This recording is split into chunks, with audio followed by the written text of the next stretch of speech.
That's right. It's your boy. It's your boy. The Witchfinder General. And when you die with a witch, I'll burn their asses up. Let's go, y'all. We got a great show. Then the third angel sounded, and a great star fell from heaven. What? No, it's not. So, we got a great show for y'all today. Shooting from the hip. I'm letting Siberius, the Sleeping Serpent, hit y'all guys up and stuff with some ill stuff to bust y'all heads open. So, right after this track by Josh, we can get right into it. All right, y'all. Peace.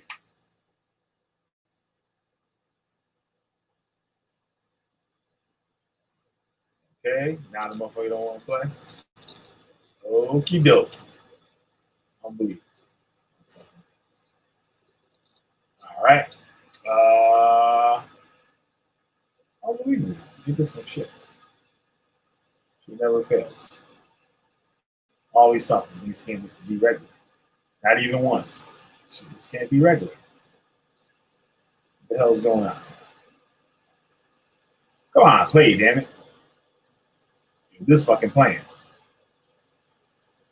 What kind of foolishness is this? Let's try this again. Then the third angel sounded, and a great star fell from heaven, burning like a torch.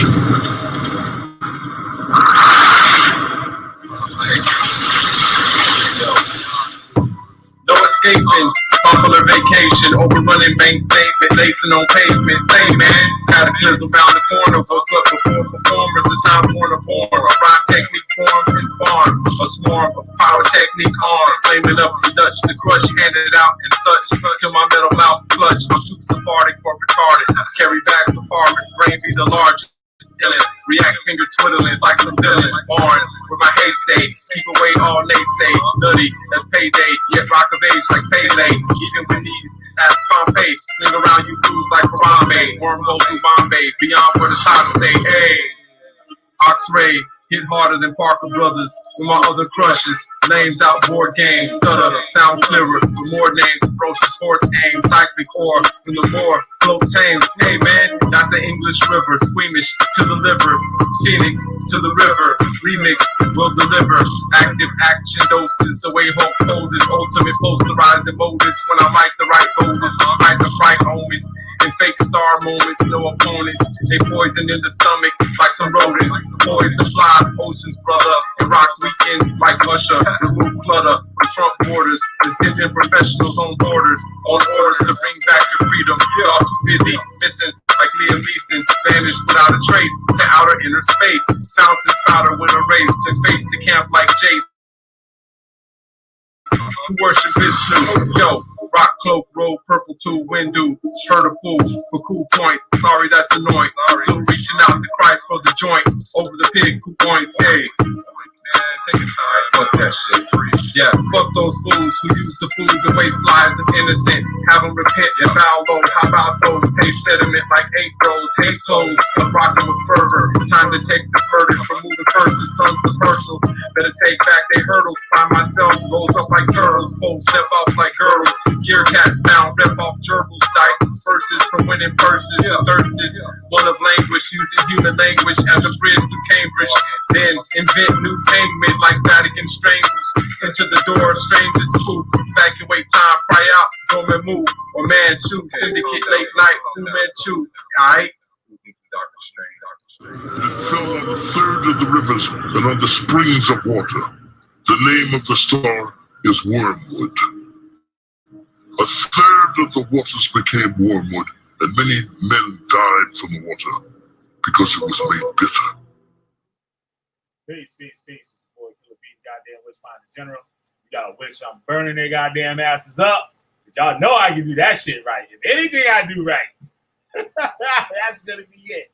Let me open up this panel here for Siberius, the Sleeping Serpent. They got an awesome lesson and stuff here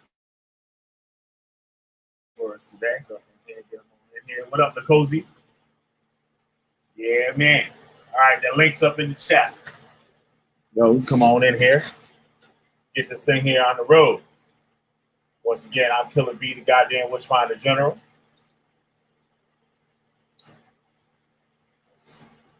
Cult leader hunter extraordinaire. Always got the goddamn torch ready to burn their asses up. All right. This thing going.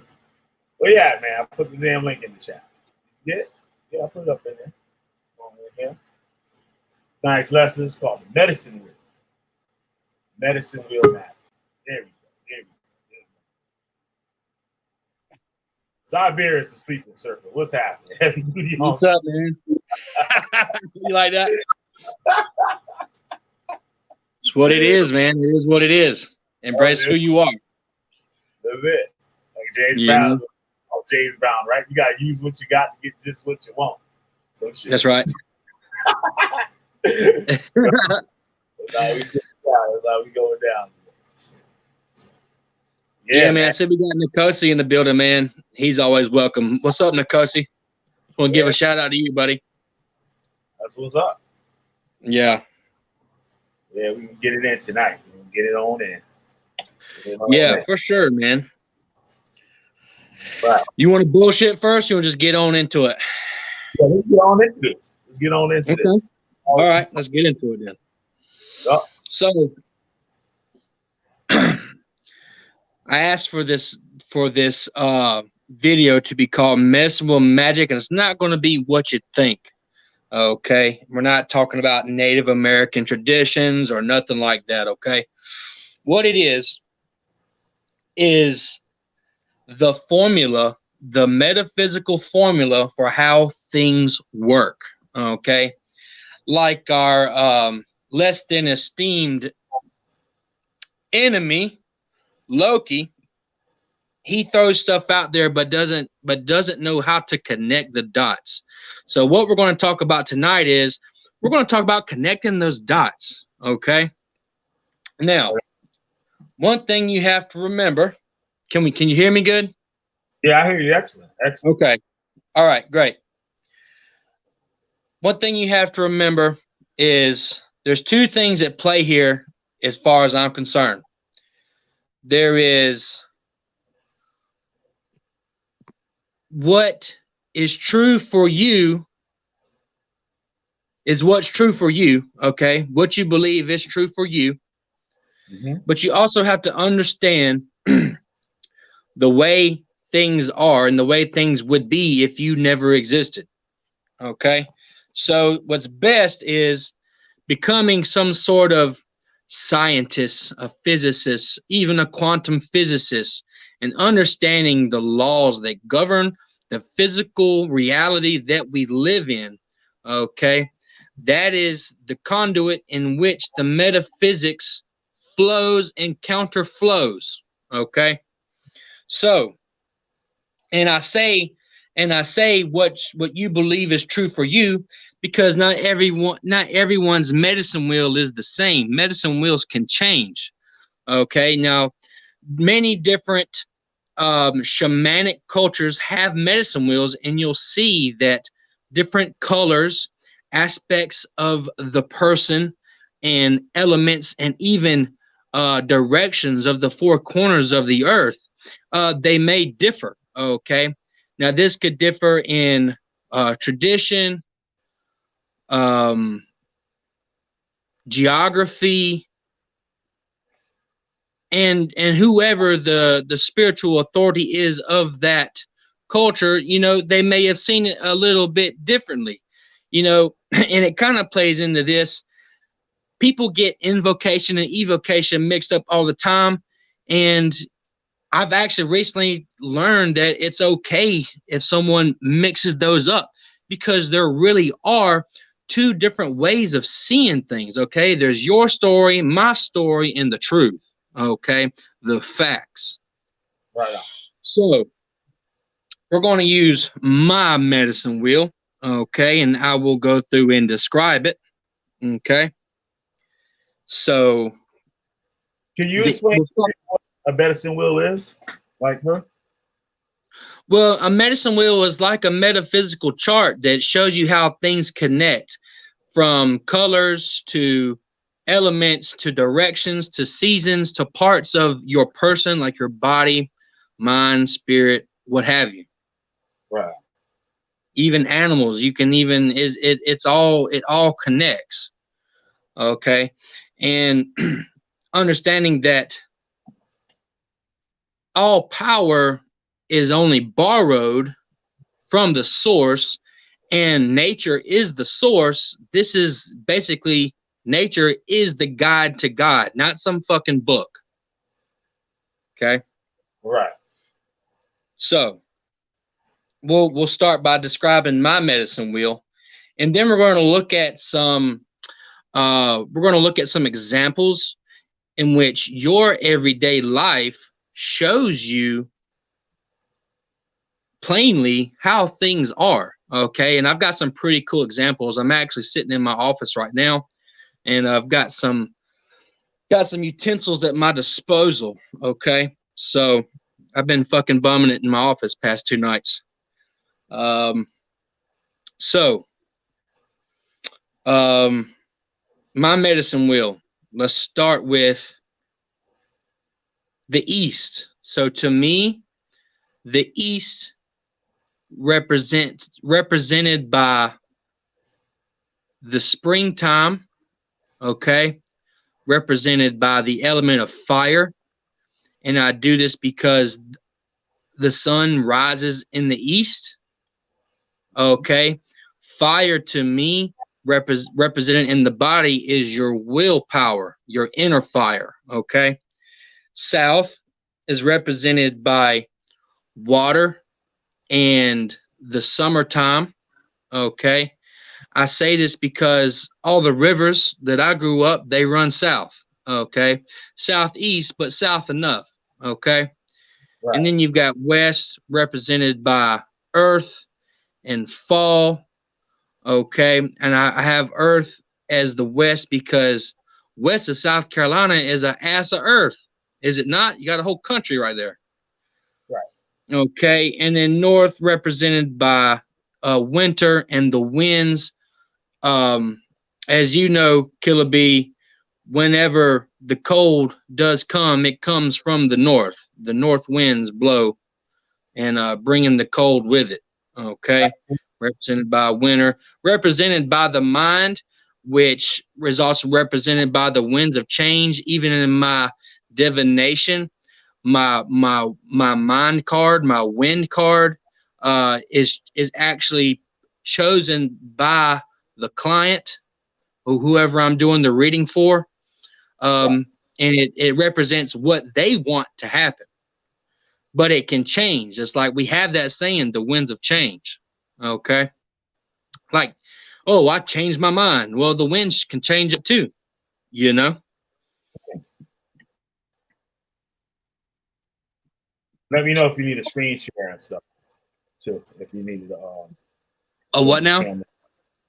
I remember you mentioned earlier stuff about you might need a screen share, or you're gonna show something or something like that. So just let me know. Yeah. I got some stuff at play here. Right. But I'll get to it. I'll let you know.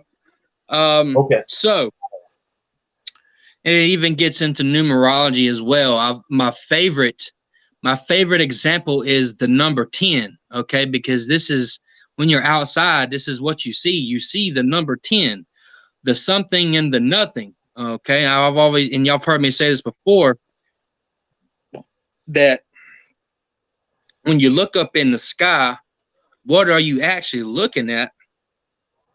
You're looking at infinite nothingness. Okay, literally nothing for infinity. That's bonkers. Okay, and you have to remember that we live in a three-dimensional infinite universe that is nothing sprinkled here and there with something that is positively charged. Okay, so understanding that and knowing that there is something, which can be your skyline, the trees, the road ahead of you, the grass, the people, the houses, the buildings, the cars, what have you. And then right beside it, like the 1 and the 0, is the sky, which is essentially nothing. Okay, I mean, the atmosphere is so infinitesimal, it might as well be paired with the one, which is something, compared to the infinite nothingness that is just above our stratosphere. Right. Any questions or comments? Yeah, I'm listening to you. Cool. Oh, we got Lacquer Black. What up, Lacquer Black? Yep, Lacquer Black's cool. She'll keep it interesting. Lacquer Black, Yep. I commented on one of your videos and I never got a response from you.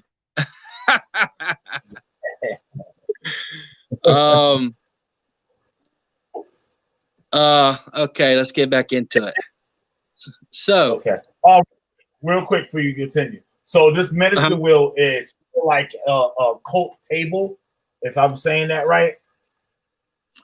I mean, like it's not really a cult. It's not really a cult. It's something that you experience every day and even within yourself. So it's not a cult. It's a cult in the way that you think about it, but it's stuff that you already know. You just have to, someone has to point it out because it's so ingrained in the reality that you experience every day. You take it for granted and no one ever gives it any mind. They don't pay it any attention. And this is something also that you could record yourself to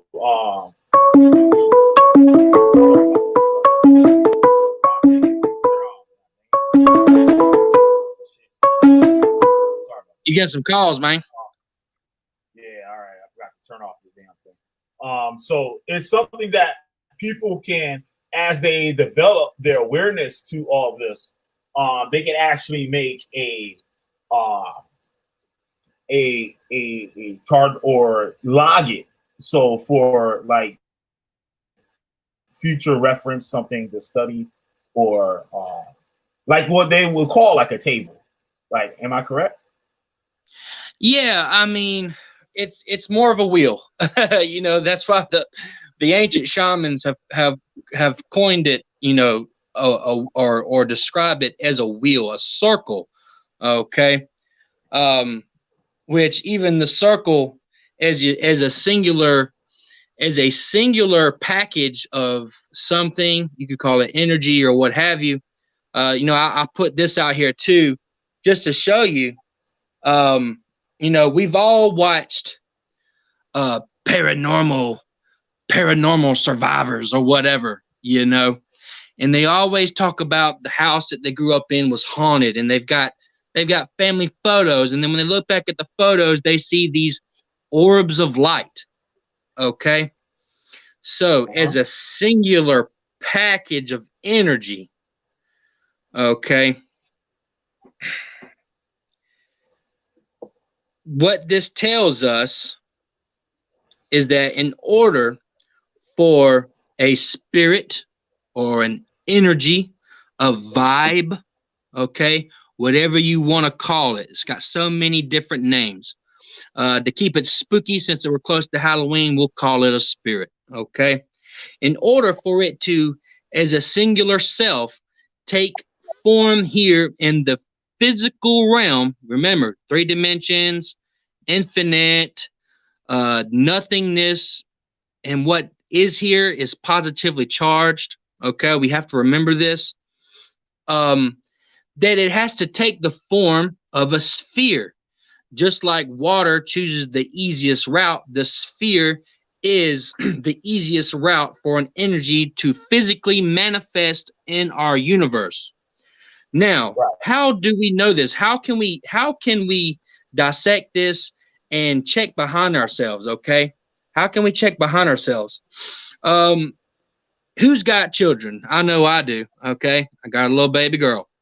She loves bubbles. When she blows one bubble, it doesn't come out like a cube or a pyramid or a diamond. It comes out like a sphere. Okay. What about when you look up at night and you look up at the moon? Okay, the moon as its singular self is one thing. It takes the shape of a sphere. How about the sun? How about even the rock that we are so helplessly trapped on as long as we physically live, as we are thrusted into the infinite nothingness of our universe, along with the rest of the planets in our solar system, all kind of piggybacking on our sun, it is also a sphere. Is that registering? Yeah. So if you were a spirit and you wanted to muster the energy to appear here in the physical world, you would take the form of a sphere. Okay. Now I'll say this.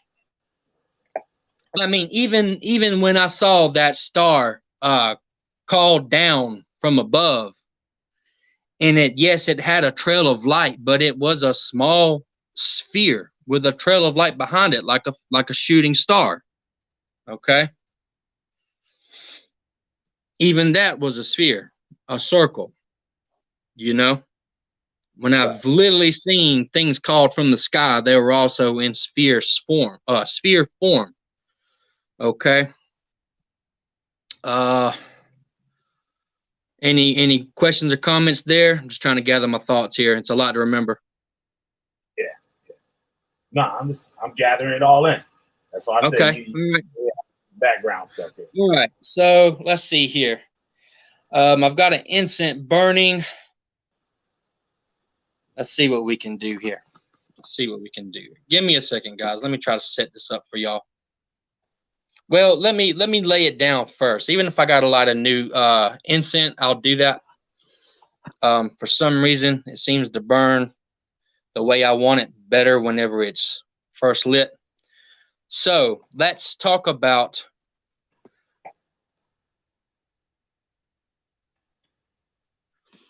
lacquer black. Well, let me answer lacquer black first. All right. Yes, is death infinite nothingness? Well, as as the total package that I am includes my body, soul, my mind, and the ego, which is basically the bow on top that wraps everything together. I have never died, so I cannot answer that question. Okay? Keeping it real here. I'm not going to feed you no bullshit. I've never died. Right. I don't know. Whenever Well, whenever I did things, whenever I was knocked unconscious in a car accident, there was nothing there. I mean, not infinite nothing like you're looking out into the sky like I did not exist. Okay. But then at the same time, I've ingested the chemicals that are released in your brain when you die, and I saw a whole lot of something. Okay. So I just, you know, I'll say this, you as a whole, lacquer black, you as your mind, body, spirit, ego, tying everything together. Yes, you will one day cease to exist, and you as yourself now, you will be oblivion. That is true. You are not your soul. Your soul has existed for a long time. Okay, a long time. All right, let's see if I can set this up. Let's see here. right. Let's see. I forgot to set it up. Okay, my bad. I'll talk. So, love work. We've all had someone that we cared about, and it seems like when you break up with someone, there's still that connection there, but as time passes, you begin to slowly separate. Okay, if anyone's ever had their heart broken, you know that the only cure for that is time. Okay. Yeah, absolutely. So what you have to understand is the smoke rising from an incense is just like love when it comes to separating love. Okay. So let me see if I can set this up now. Tell you what, let me light a new incense so it looks cool. Give me a second, gang. I got a brand spanking new one. Once again, while you getting set up and stuff, make sure you guys like, share, subscribe to the video, and make sure you guys go check out my videos to see been on his channel on YouTube. Like, subscribe to his awesome content that we got on there. Yeah, I'm just technologically retarded, you know. I don't know how to make myself famous. I only know how to keep it. I only know how to keep it real as fuck. Yeah, and that's the thing. The same as me, man. I try to keep it real as fuck. Like, I'm not trying to blow smoke up up nobody's ass. I'm not trying to tell y'all to go do no shit or to worship my motherfucking ass or none of that shit. I'm just coming to you with the facts, the stuff that I learn on my own. And some of these videos, I'm learning this stuff as I go. Like, I'll turn that I'll turn that video on, and whatever I'm researching, sometimes we be learning together. Sometimes I don't even read half the stuff on some of these shows and stuff that I do, and I read it with you guys, and we learn together. So, right, yeah, we're trying to do the best we can over here, the best we can. That's right. Okay, so let me explain this. The ember on the tip of the incense is the relationship.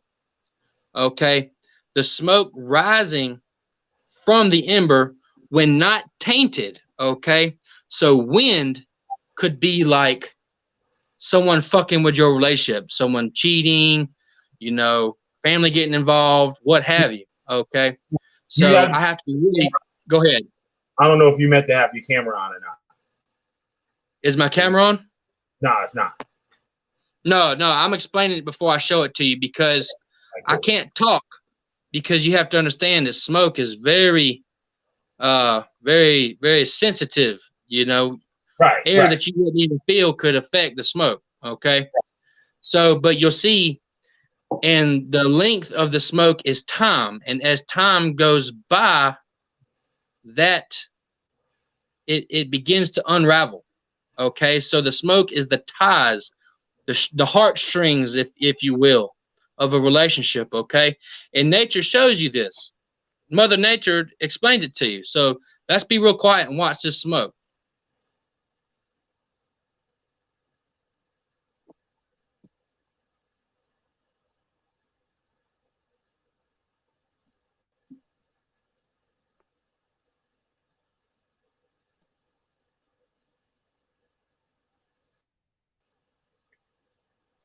As a root worker, when someone hires me, okay, they hire me to interfere.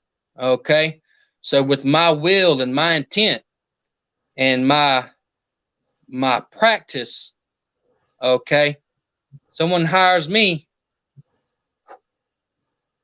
I cut the string, or I can hold my breath and make it grow strong.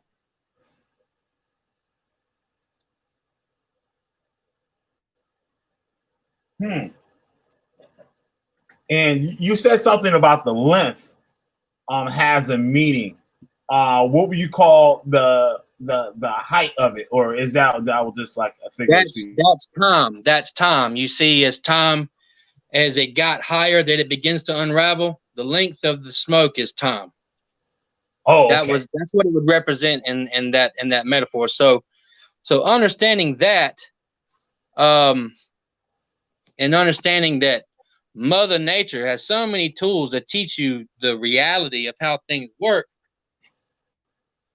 You know, you just have to learn to see it. Yeah, that is black and black. And so simple. You know, it's so simple. I didn't do no magic. You know what I'm saying? Yeah. It's built into the system, the physical universe, the program. That's built in. Smoke goes up. Right. No matter what. No matter what. Yeah, no matter what, unless it's altered by something. Right. And just like, you know, smoke goes up and is not bound by gravity as our physical bodies are, which would be represented by Earth, so is your mind unchained as well. Right. Just like smoke, understanding that, like Stephen Hawking said, that his body is diseased and crippled and stuck, but his mind was free. Well, that's why air, which smoke is a representation of air, the element of air, a gas, that it is unchained by gravity. So as your mind is unchained by reality itself. I got an ill question, but I'm gonna hold out for a little bit so I put it Well, together. I've kind of come to a stopping point. What's your question? Well, it's kind of like I wanted to ask you, like, say, when something say like your intent, or there's something like herbs that represent things and stuff like that, and when they're burned, they're released out into the air to Right. I'm trying to put it together.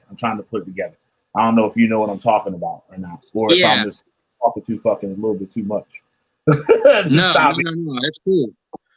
You know, well, my favorite one for this example is cedar. Okay.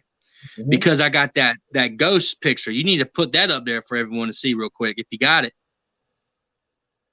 See that? Remember that ghost picture? Oh, let me see if I can find that. That's straight up medicine magic. Put that up and we'll talk about that, and I will blow y'all's mind. So I'm gonna hold off on that cedar because we're gonna talk about it. And if you can't find it, I'll send it to you real quick. And so you know, as someone who is that deep spiritually, one of the most profound pictures of a spirit landed right in my lap. I mean, this came from a dude that I was working part-time. You know, he was kind of a druggie, but he needed some work, and I needed some cheap labor. You know what I'm saying? And I worked him for a little bit, and then that was it. You know, because shit started getting kind of funky. But he's got the picture. I mean, it scared him so bad. He said he left all his he had some DeWalt tools, and he said he left all his tools. Wow.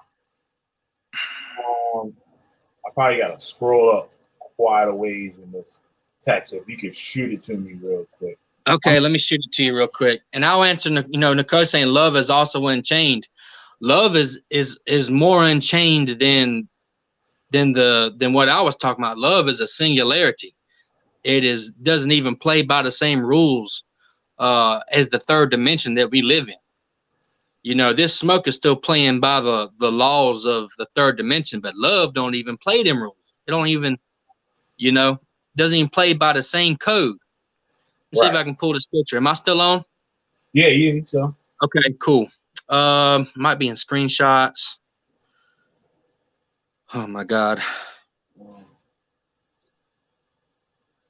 looking through the text messages. I know it's it. Yeah, you have to go way back. Man, you constantly way back. Exactly. Like a couple of old biddies.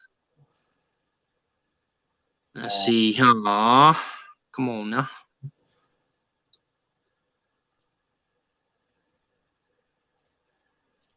Way back. Oh God. In 1 second, gang. Y'all hang in there. I'm gonna show y'all something cool as shit. Yeah, that's an awesome picture. And that's dope how you explain it too, with the cedar and the geometric. Mm-hmm. Yep. It's gnarly, bruh. Fuck. Hang on. Goddamn. Maybe Messenger.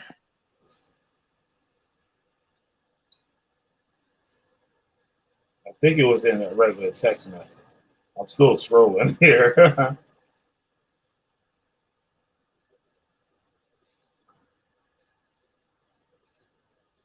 Should be coming up close to it. You go ahead and talk. I'll find it.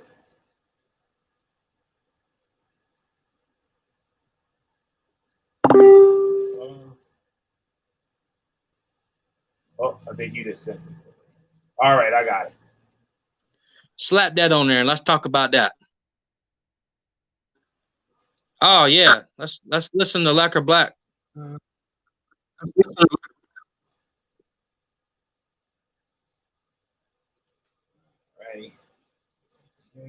Hey Nicosa, you about to see it. I'm gonna explain it to you. I got a whole story behind it. It's gonna be dope.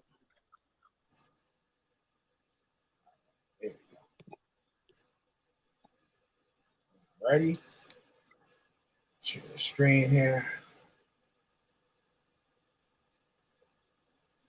All right, here we go. You guys see it? Can you make that bigger? Oh yeah, let me try it.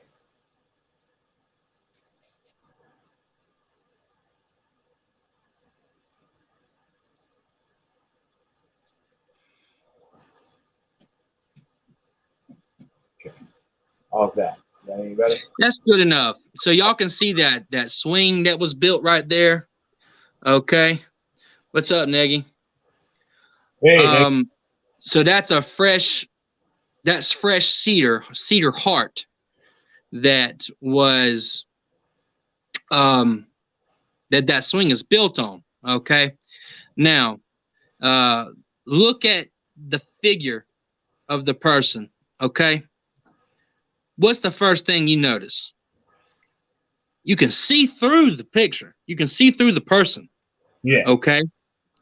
Now, this guy is he's not white, he's white with an H. Okay.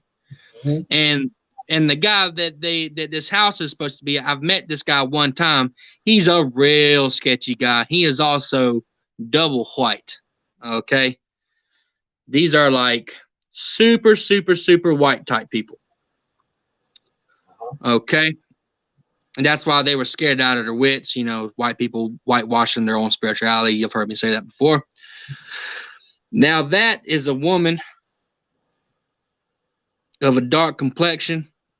You see there's like a brown dress, like a short brown dress type garment, short jet black straight hair. Okay. And one thing that my mother, who is a Scorpio like myself, she's born 2 days after I was born. I mean, date wise. Yeah.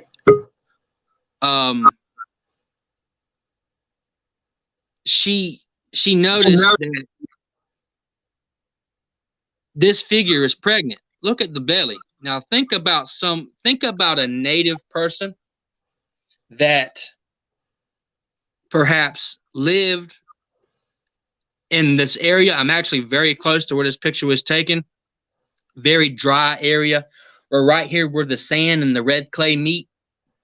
Very arid. You know, even property out here is super, super cheap. Yeah. They would probably have a pretty fucking hard lifestyle. Okay. There would be no fat cats. There would be no big muscular men. Everyone would be very, very thin. So, you know, if you've ever seen a thin woman that is pregnant, that is starting to show, this is what this woman looks like. Now, also, you will see that this spirit has appeared within the sacred geometry of the triangle from the legs of the swing. Okay. Mm-hmm. Now, everyone knows that or has heard the old wives' tale that cats can see spirits. Think about a cat's pupil. It's two triangles on top of one another. Yeah. Okay. Now, let's get into the metaphysical properties of that swing. Now, we think of cedar as a herb, a metaphysical herb. We think of the leaves, the coniferous leaves that are evergreen. Okay. So, what that means is even in the most bitter cold winters, the cedar tree keeps its vitality. So what it represents is strength and this is taught to us by the physical nature of the tree. Okay, it's hardy, it's strong, it's virile, it's full of life, strong. Okay, yeah, the energy conductor pyramid, that sort of plays into what we're talking about. Okay, now think about this. I hate to sound like Loki, but Vikings, okay, they had a class of warriors called the Berserkers. They were known to take hallucinogens before going into battle. They would go in naked without any armor or any shields or anything. Yet they would walk away from battle unharmed and unscathed. Okay. Mm-hmm. Well, if anyone's ever tripped their nuts off, okay, on shrooms, and you've done it multiple times, you had big enough nuts to trip your balls off and then take shrooms again, like hours after, you'll learn that you don't trip as hard the next time. What it does is it made me superhuman. Okay. Crazy shit. Okay. So I've experienced what these berserkers experienced, and what it did was it raised their vibration. Now, made them strong. Okay, they're already strong people. It's ingrained even in their culture and in their spiritual system. Okay, right. Strength is coveted among everything. Now, the cedar tree being so strong, you would think that the heart of the log of the tree, the trunk, would also be very strong. And I mean, we call it the heart for the reason it's the center of the power of the tree, has a very high vibration. So the reason that this spirit appeared, okay, is that the vibration of this spirit, this energy, this ancient native woman who probably bound herself to the land after death as a guardian, because natives were gangster like that, okay? Imagine binding your own spirit to a tree or to a rock or to a place, to a mound, to a part of the earth. Okay, almost like a grave, but it goes deeper. It goes deeper than that. They're a guardian. They choose to remain there for I don't know how long. Could be eternity.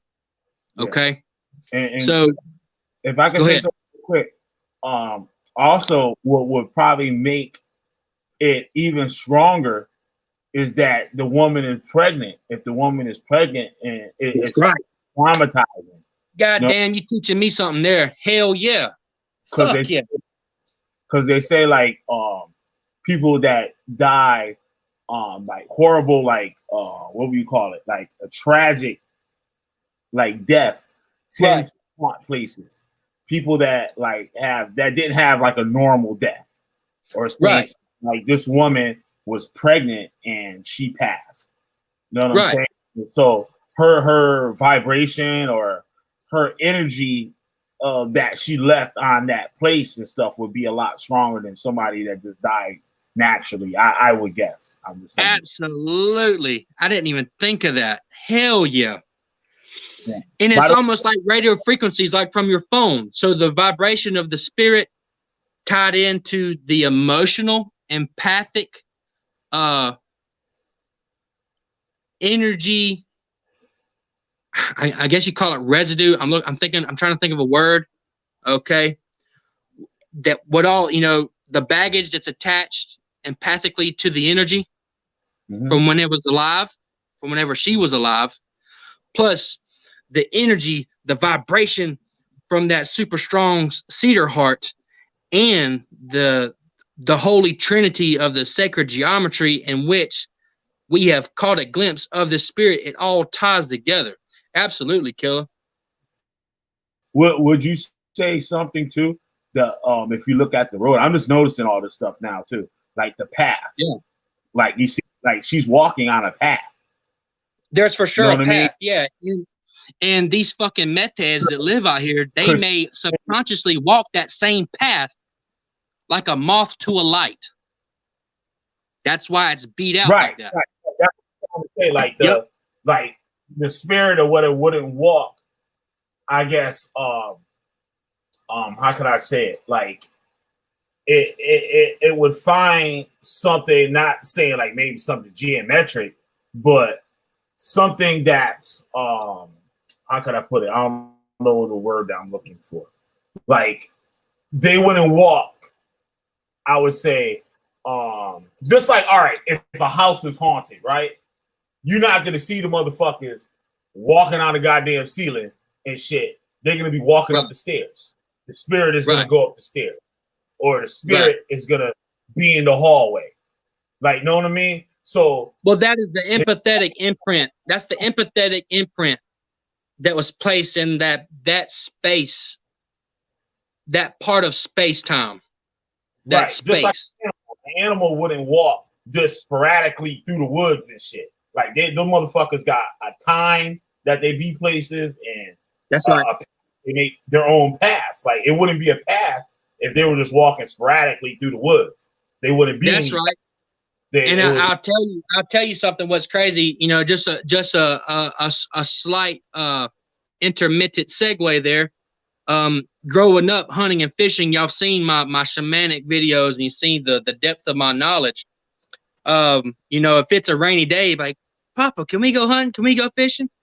And he was like, you know, if you sitting up in the house chilling, it means the animals are probably sitting up doing nothing too. Yeah. You're an animal. You have places that you be at on time, right? Yep. Ritualistically, daily even. Example, go on your Google map and look up where you go to.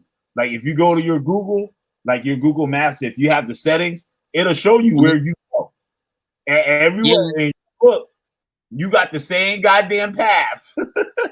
I had a tech guy show me that. That's scary, man. Google be tracking the shit out of us. You look at your Google map, it'll tell you everywhere you go every day. And if you look at it, it's the same fucking shit. Yep. Saying you go over here, you come back. You go over there, you come back. And it's the straight, and it's a trail. You leave a fucking trail. Like you don't be going over here, then cut over here, then go this way, then go that way. No, you walk the same fucking shit all the time. That's right. You notice that shit or not. And how recent, like you walk these paths and stuff. So it's almost like the same shit. What up, Negi? Yeah.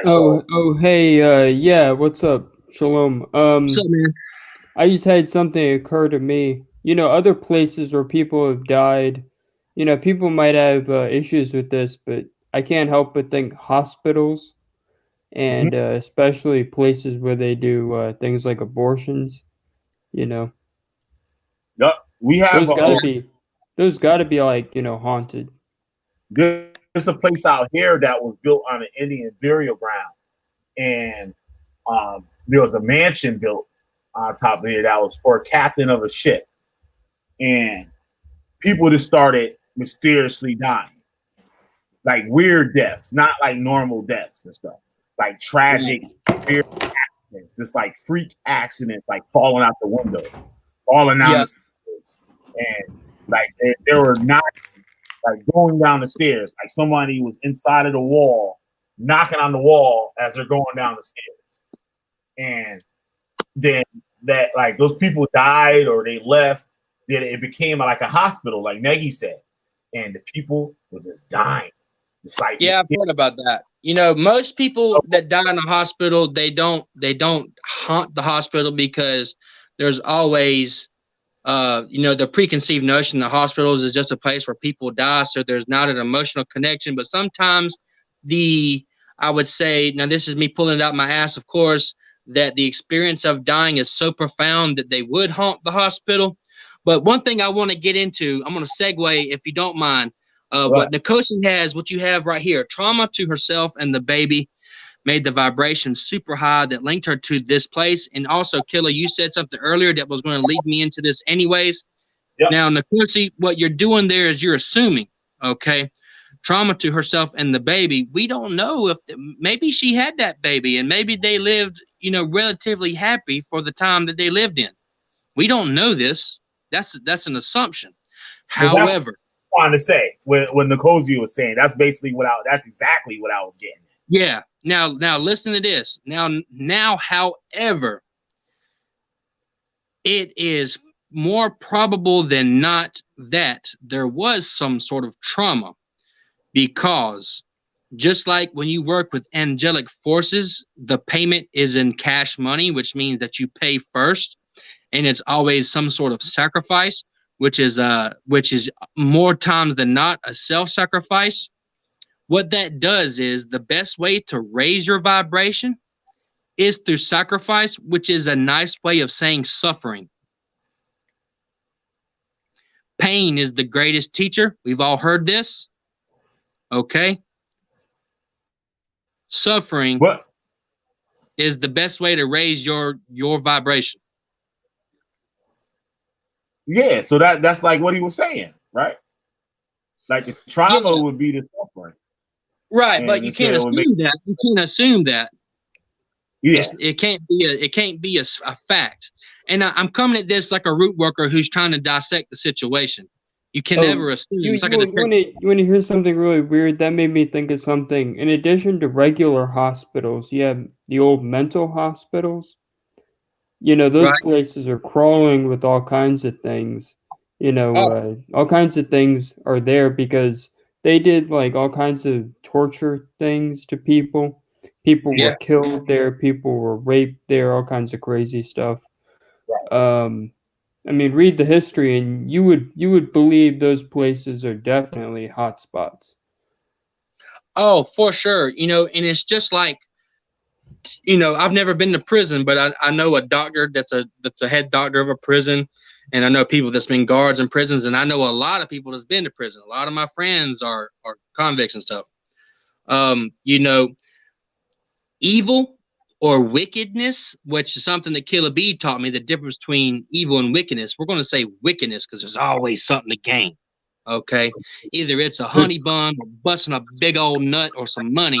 There's always something to gain. So we're going to call it wicked. Okay. It's very insidious. It's like a virus. Everyone gets it. Even the even the guards and everybody, it just gets ingrained, and it's like a pack mentality. So these old mental hospitals, yeah, man, even if you come in there with righteous intentions, 99% of people are going to get tainted by just the energy of the wickedness, and you will begin to partake, which is ignorance, which is ignorance. Wickedness is the seed of suffering. Right. What up, Black or Which Black? is, Hi, what's up, y'all? hey, what's up? Man, I was gonna punk out and not hit that hit that link, but Negi brought up something that I had to like expound on or piggyback on. What you said was, well, Siberius said it also, that trauma heightens your frequency or whatever. And it wasn't until like almost 2 years ago when me and this guy broke up, and he took me through like a complete, utter mind fuck till it started affecting me in the physical. Right. And it was then when I started manifesting. I can think of something to be right there. I started like channeling certain things that I had questions to, getting clarity. And like, why is that like an ascension process? Why do you have to go through all that to get this? Because I'm not gonna lie, I wouldn't wish this on my enemy. Right. Well, I would say that ignorance is bliss. I keep it super real with everyone. Right. The 13 years of extreme study and practice that I have under my belt, I'm a family man. Y'all hear me talk about my kid all the time, and I love her more than life itself. Yet, Aww. but yet I'm 20 minutes away in an office by myself, in an office that hardly anyone knows exists. Okay? And I'm not trying to throw a pity party. I'm trying to show you what it is. The more you know, the harder your fucking life gets. Okay? Yeah, there is an ascension process. That's true. That's true, because the shit it's just some shit you can't unsee and unfeel. Nope. And I have one specific question. I have to ask you this. I told Killer B this. He act like he didn't believe me. He kind of he kind of gaslit me. Like, no, you can't give a person that much power. But when I got into the situationship or whatever, it's like something kept nudging me. Like, bitch, stop. Bitch, go back. And I kept ignoring it, thinking it was me. I'm the one going crazy. It's me. But one particular day, it got so bad till I looked into this person's face or eyes, and I saw two different people. Right. I saw the mask he wore for me and everybody else every day. I saw a young boy and I saw a woman. And it was so weird. It's like his eyes got big, like, because when I looked at him, I guess it's kind of like she know I know. How should I put it? I'm getting kind of not nervous. He looked at me like, oh my gosh, she knows, she can see me. It's like Right. somehow the veil was lifted, and I was able to see. I'm asking you, was it like in some other realm? Like, what type? Was it like some jinn type shit? Like, what the fuck was going on? Because I No. did a lot of. Well, I'm sorry. what it is first? No, that's okay. Well, first off, you love the man. You did love him, or you do love him. You might Love, no, still no, do. no, no, no, no, no, no, no, no. Loved under the pretenses that he wasn't sadistic. Uh, Basically, he kind of took away my freedom of, what do they call it? Like in a spiritual world, like if somebody does like black magic on you without your knowledge and without you knowing about it, what is that called? It was kind of like that. He like literally played games and tricked me like for fun. Like, this shit was, everything was premeditated and calculated. Like, he Right. did all this just to do it. Like, Okay. just like, and that was so weird. And I'm like, and then when I started trying to heal last year, I started noticing it was more spiritual than what I thought it was. Right. So, so you're saying that you didn't love any aspect of this person at No, all? I thought I loved the aspect of him. See, he mirrored everything about me. He mirrored all my interests. He mirrored everything I was interested in, just to come back months later and use that as a mind control thing. I Okay. hate to interrupt you, but you know what that reminds me of? What's that? That reminds me of Judah. Already. See? And it's weird that it's a nigga from his camp. You know what I'm saying? Or from that Torah shit. And I'm not lying. And I'm not I don't, yeah. exaggerating. Like, this is like some weird shit that I've never experienced in my life. Yeah, but here's the even weirder part. You know how Judah goes after women with an intensity that he doesn't go after dudes until I came along. Then he started going after me with that same intensity. Damn. That's really weird. I mean, he really threw himself out when I was part of that group. He would make all kinds of excuses for me, and it was just crazy. That was just to groom you, I think, in the beginning or whatever. See, these people, and they're, to me, I'm sorry, from what the fuck I saw and felt, these motherfuckers not human. These motherfuckers is something else. Because Well, they can actually tap, and they can actually tap into your goddamn soul. My ego is dead. I went through a soul death. I'm going through the dark night. I'm going through all types of shit right now. But one thing I can say, I'm not a victim. One thing I can say, this person showed me shit within myself that I needed to fix. Some of the shit that he was mirroring against me, I saw in myself. I'm like, oh shit, I do the same shit.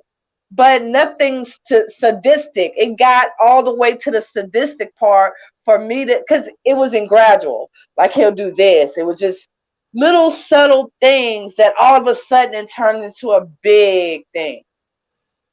You So see? so basically, I think what she's like saying is like how what you were saying before with the incense, right? How this person would look or observe her, right? And then you, Fast like a predator. yeah, use what he observed from her and was able to manipulate it once he knew like what say this for this like common things like saying what she was about or the way she thought or the way she Really? loved somebody or her emotions and stuff like that and took those things and played off of it. Yeah. So my question is, what is it that he required from you? What is it that he loved about you? Why did he go to the extent to play that game? What was his Um. game from you? Okay. This is the this is the crazy metaphysical part that I researched, and I'm like, okay, that's it. These type of damn. I'm gonna have to go and say it. These type I of these type of men that may delve into like secret society shit, all male orgies, that type of shit. What they do is they literally feed off feminine energy, and how they handpick, or I should say I pick these types of women, is like basically stalking them for like a year.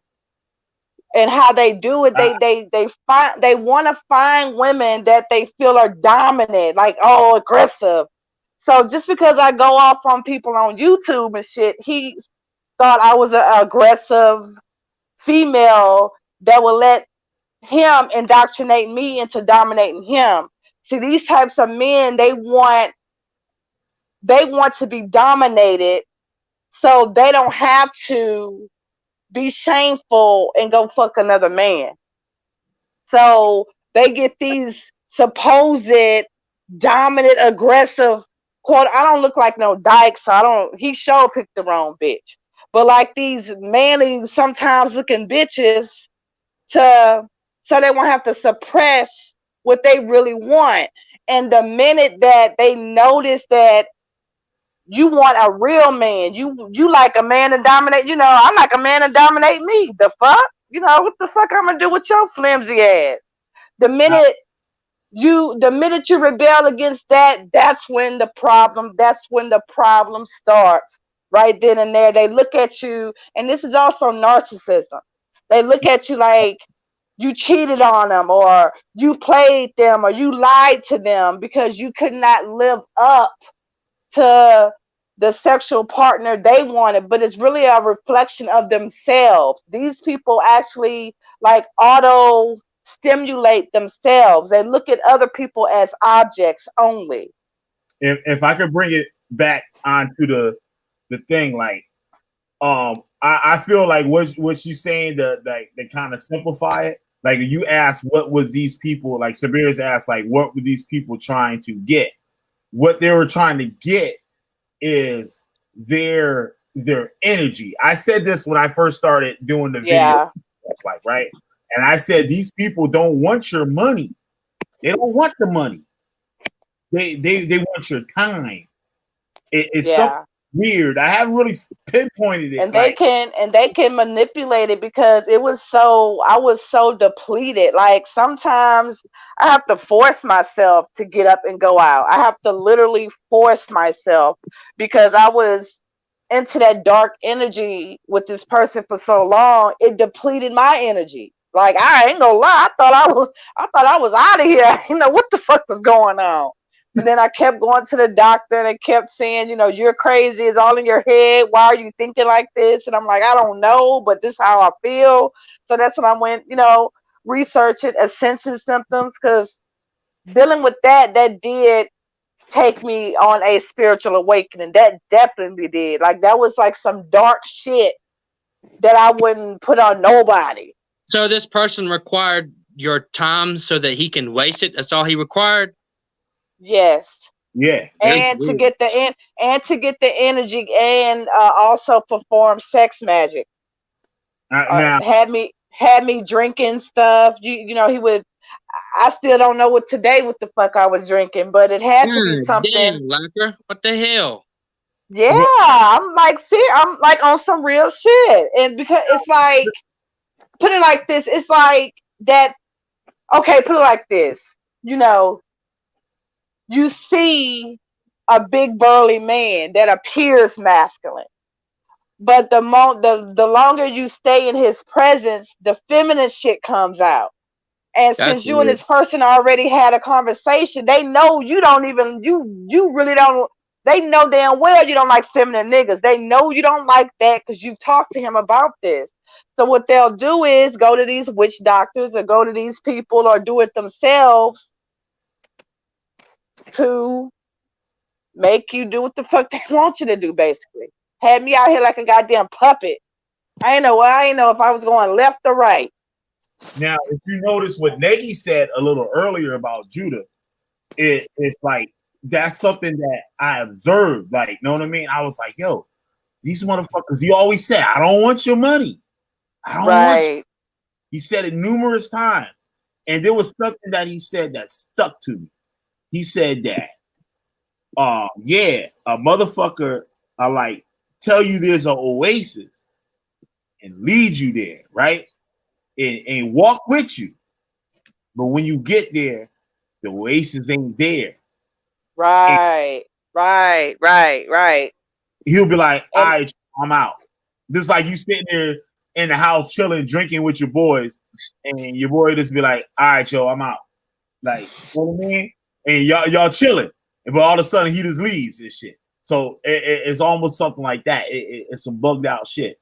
So like, yeah, like I want to bring it back to like the subject of the show, but yeah, we can definitely have this conversation at a later time, most definitely. But I want to know how I can protect myself and how I can, you know, heal and get out of all of that energy. That's what I need to know. Just email me. I mean, it's been hard. Because some of these people are, they know some of these things, like, know what I mean? And right. They, like you saying with the medicine wheel, like how you showed, like with the incense and stuff, and like, okay, that smoke is always gonna go up, but if I do this, I'm gonna stop it. Like, right. these people know, whether it's consciously or they just fucked up in the head and their brain just work like that. You know what I'm saying? Right. Some people could have a gift to know how to manipulate stuff. Say like based on experience. Say like right. that's in the street, right? That's in the streets, that's homeless. So they know how to talk to people to get them to feel pity on them, to give them money, and right. all those type of things, where a normal person wouldn't look at a person in that way. You get what I'm saying, Siberius? Like they wouldn't approach somebody in that way, or those type of thoughts wouldn't be going through their mind. But a person that's in a certain predicament, right? Their mind are trained from the time that they spent in that predicament. Then their mind is on like a survival type of thing. So their mind is wired a different way. Say like for like a deer, right? You walking through the woods, that motherfucker smell your ass.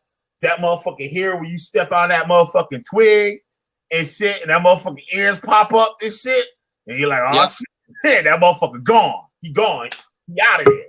Like where somebody else, where a dog that lives in your house will walk through the woods and hear motherfuckers stepping on sticks like a motherfucker. Won't even pay that motherfucker no mind. Yeah. You know what I'm saying? He wouldn't even pay Yeah. that shit no mind. So it's like the environment, whatever happened to them, or whatever and shit. Like that's just weird. Somebody just came up in here. Thought somebody came up in here. I heard a beep. Well, you know, this is actually giving me some profound thoughts. You know, when you look at, and it's what you brought up, you know, the difference between evil and wickedness. So, you know, one thing's for sure is evil does exist, and some people are born evil or they're taught evil tendencies.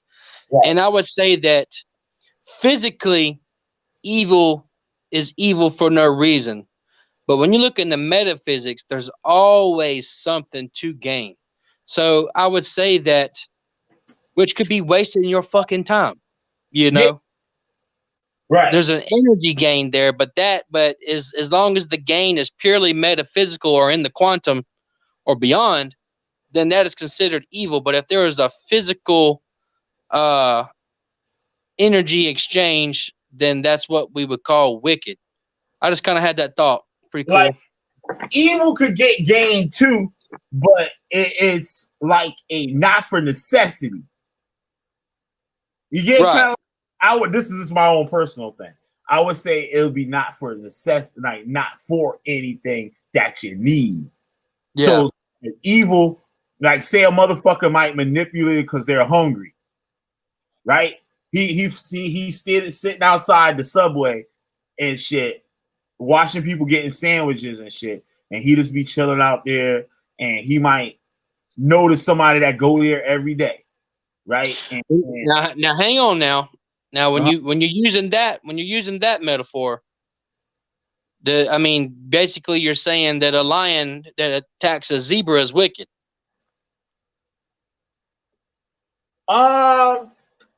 That's a good way of putting that motherfucker right there. So we have to differentiate. But that's because like lion need to eat. Like that motherfucker. That's right. And that homeless motherfucker need to eat too. Yeah. So that would be more it's hard to say calling it wicked, but it's not right. For one, it's not right. Know what I'm saying? But it's a person's survival. But I would have a hard time putting it with a lion to a zebra. Well, you know, and then you can go deeper. You know, it's not right to steal the sandwich, but it's not right for a pack of hyenas to eat a buffalo asshole first. You know? Yeah. Right. Why don't we just go for the jugular? But they don't. They eat you They eat you alive. Yeah. So where's the line being crossed? Yeah. Right. Yeah, that's something to think about right there. Yeah. That's some shit right there. I can't even answer it myself. You know, there's instincts and there's necessary, what we would call as humans necessary evil. Nature wouldn't call it evil. Nature would call it. Like I would expect that homeless person trying to get something to eat wicked, but if it was something, say like he had a choice whether to get a job and he choose not to work, and then he just out there manipulating motherfuckers for sandwiches, like I would say that's wicked. When I would say that hire him and he could work there and buy all the motherfucking sandwiches he want and eat for free. Like, you know what I'm saying? I would say if he fails to want to do that, so that would be kind of different from the lion, because the lion has to do it to live. That's just the way that motherfucker get down. Like that's the way he eats. You know so what I mean? I guess what would not make it wicked is if the person has some sort of disability, whether mental, physical, or otherwise, and on top of that, we live in a world of plenty. You know, I would think then that would be along the same lines as a lion eating a zebra. You know, but if you're sound of mind and body, and you out here panhandling for sandwiches, when you could go get a job, right? You know, that would be wicked. You know, and that's somewhat of a medium example of wickedness. But one thing why everybody isn't millionaires and living their best life is because everybody is that homeless dude trying to get that sandwich. And what I'm saying is we always trying to take the easy way out. Right. Everybody does that. You're always looking for that. What's the word I'm looking for? When something happens right away. Instant gratification. That's right. That's right, Neki. That's exactly what I was trying to say. Everyone's always looking for that instant gratification.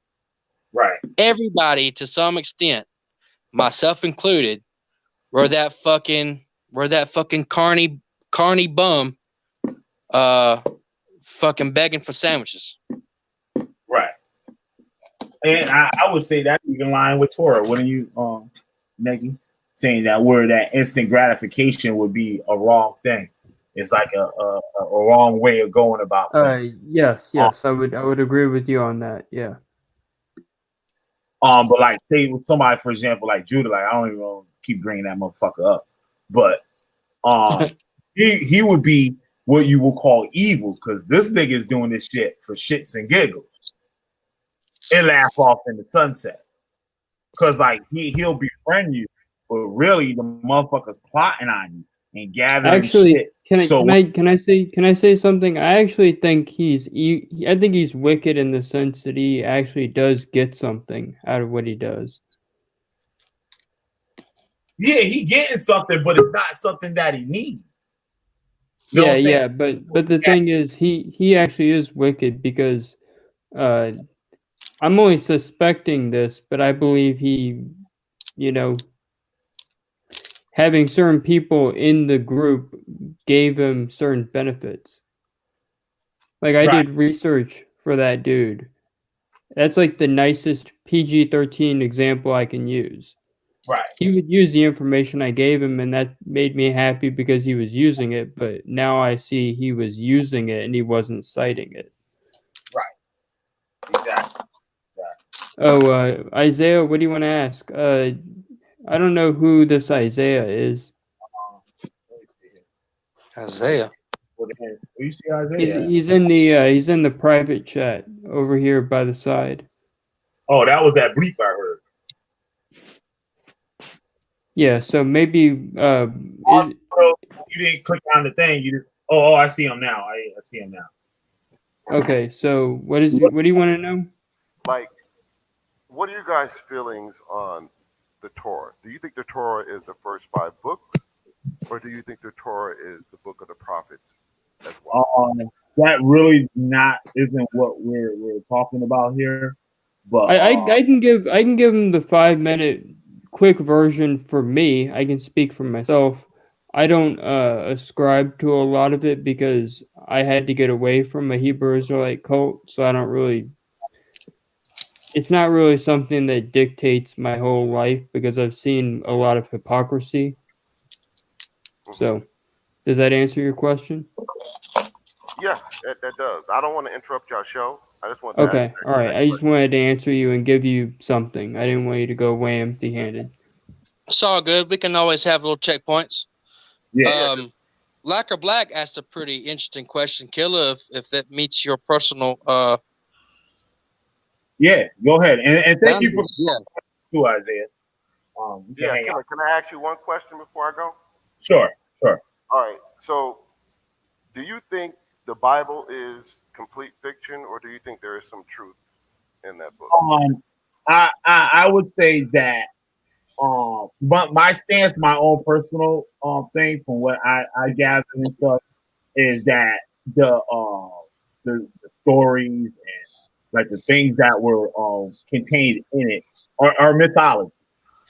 Those people never walked the earth. The books were created whether they were created on their own, whether they were adopted from other schools of thought. They are made to better your life, for people to learn, just like any other religion. Like you go to Greek mythology, you go to Norse mythology, you could go to Kemetic mythology, you could go to mythology and the Native Americans, you go to mythology in Asia, China, Japan, wherever the hell, and you're gonna get the same thing. It's things for people not to basically to put it in my way, to not be a fucking piece of shit all your life. So it's basically for you to learn certain things to better your life and be a better person. And I believe that you can find these things in a whole lot of cultures and spiritual systems and stuff. Now, I've listened to some of your videos, and you're very well learned. Thank In all of the different religions that you study, and all the different philosophies, Mhm. which one of those has laws, statutes, and commandments in the detail and specificity written of in the first 5 books? Which of them have the law, statutes, and commandments that Like, are which one has a system of laws, a system of statutes, commandments, like order? Like, if you're going to build a culture, a society, you got to have like okay? laws. With those laws, I would say for instance, I would talk about the dietary law, right? Those things were made for those times. So say like the ordinance on not eating pork is because the swine was they were eating people garbage, they were eating dead carcasses and things like that, and it wasn't suitable for men to consume at that time because and there was a lot of other cultures at that time that were eating pork because it wasn't right for your body to get sick.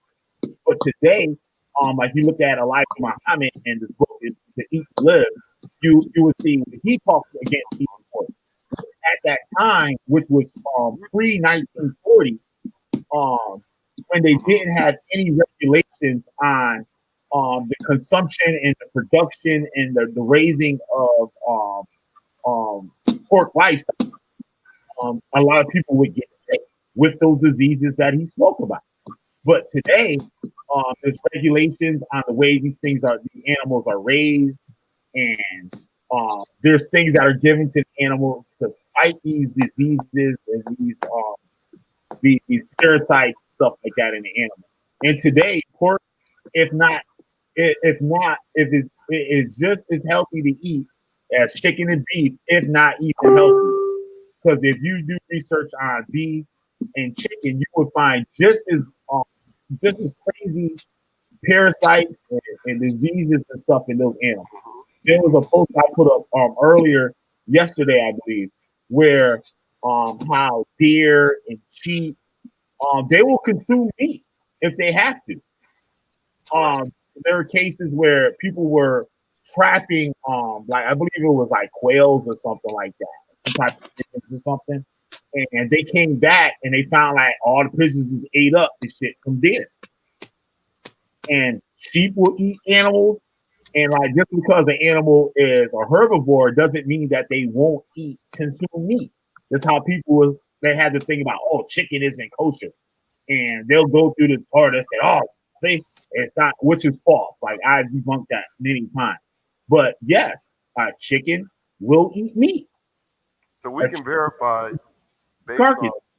we can verify based on facts right now that those dietary laws, based on scientific evidence, are factual and right. For the time. Right. It is people. Like back in the day, they didn't have that. They had only faith. Now we have what we call science, where we can go in and look at these meats and see the bacteria, parasites, and be like, okay, the dietary laws were right. If I want to get my body right, I need to follow some order and structure. Now, which one of the Roman gods, the Greek gods, the Egyptian gods provided us with any type of dietary laws? Because those are just one faction of the laws. There's like 700. The first 5 books are only 140 pages. So the law, statutes, and commandments, when you take that 140 pages and you break it down and you study those laws, you're going to find out when you compare that with the other different mythologies that they call themselves, that it's just vain imagination of men. The Greek gods, the Roman gods, they had no substance. It's just a pretty package with nothing. I'm back. Like when I finished, I said you could go to other cultures and also see whether they be written down or not. You can see these people ate and had certain diets for them to sustain their lives. Mm-hmm. You will find that in all walks of life. So there's really, and it's a lot of common sense. Like people talk about, oh, the Bible was stolen from Kemet. Like that's stupid to me because like it's common sense. Like, know what I mean? And it's not like, oh, these people have a monopoly on religion or faith or how to live your life right. It's not about that. It's about what people have learned and how they adapt to make themselves a better person and sustain their life. Like, so, like Native Americans, like they didn't have that shit. They didn't have the Torah or the Bible. Those motherfuckers living fine. The motherfuckers are still here today. If they had something wrong or they didn't have these things and stuff like that, they wouldn't even be alive on this damn earth. You got Africa. That's not true, man. You know the Creator's not going to just destroy. Now, Sodom and Gomorrah, if you go on YouTube, you can see hold on, I would say when the Creator would not just destroy your people and stuff like that, the Creator just not going to like, oh, you don't because you eat pork and I'm just going to kill you because you eat pork. Like, no.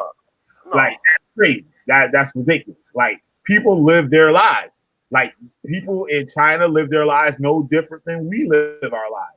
They eat worms. They've been eating worms, pigs, and all types of shit from the beginning of time. And they asses is still here, and some of the motherfuckers just as healthy as us, if not healthier. So you can't say this book because it says don't eat pork, don't eat.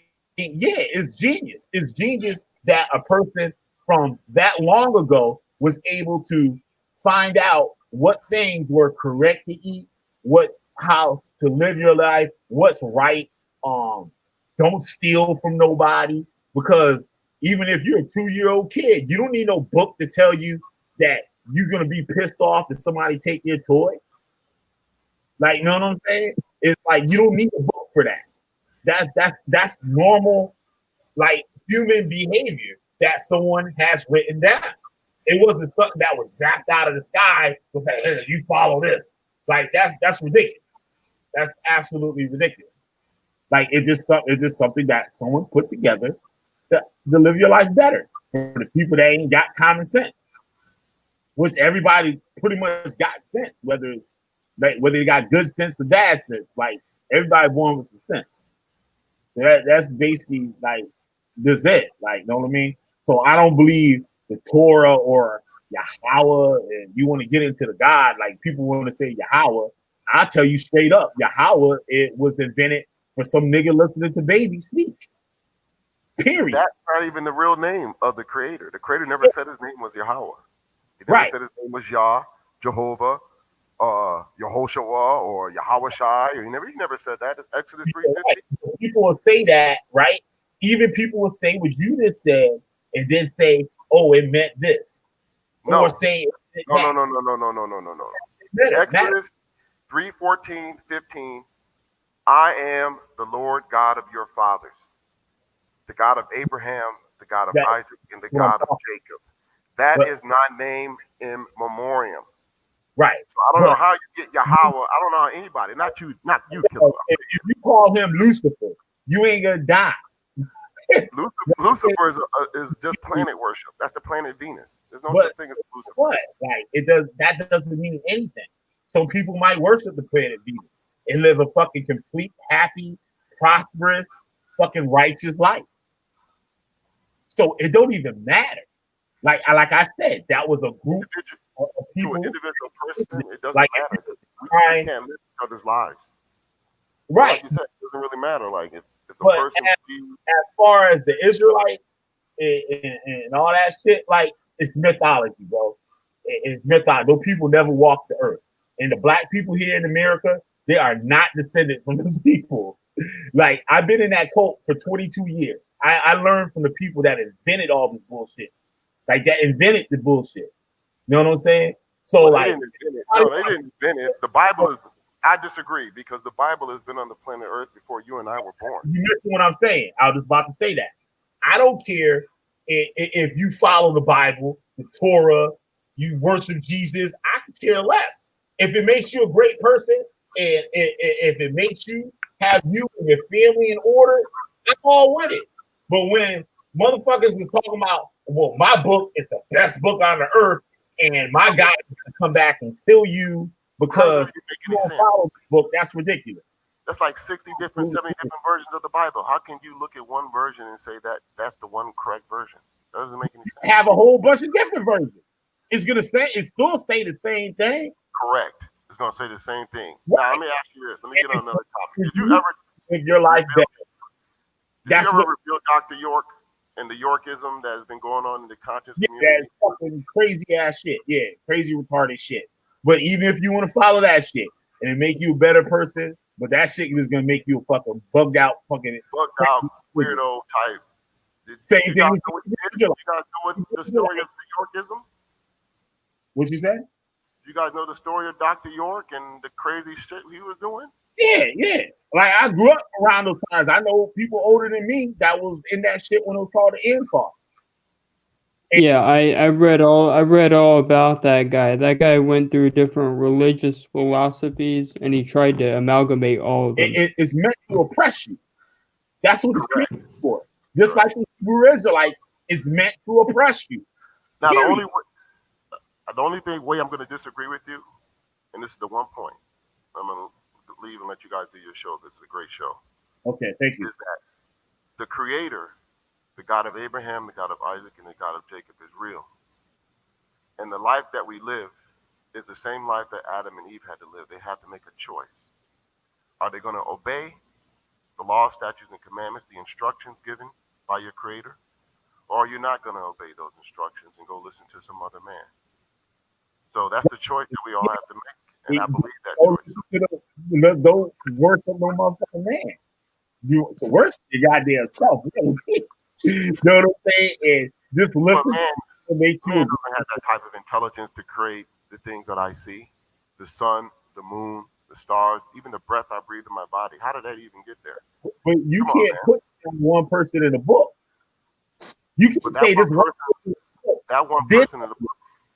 There's one person. And then a new book that predated that, and that came after that.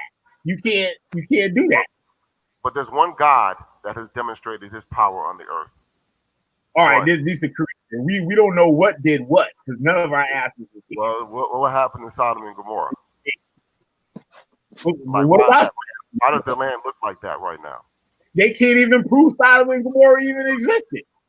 Oh man, you want me to pull up the video and show you the sulfur and when they light it and how it has different properties, different? That's pseudoscience. You should look into that. And the people that came up with those claims is pseudoscience. That is pseudoscience. That's a fact. None of those claims can be proven. Man did not create himself. How can a man create himself? Well, how can a man create the ground, the air, the water? How can a man create that? How can man create water? You don't gotta create water. How does man even? Do you think that there is a creator, a definitive one creator that created all things? I don't know. They could be. Okay, all right. I understand. I believe there's something out there that something might have created it. I don't know. I understand. I don't know.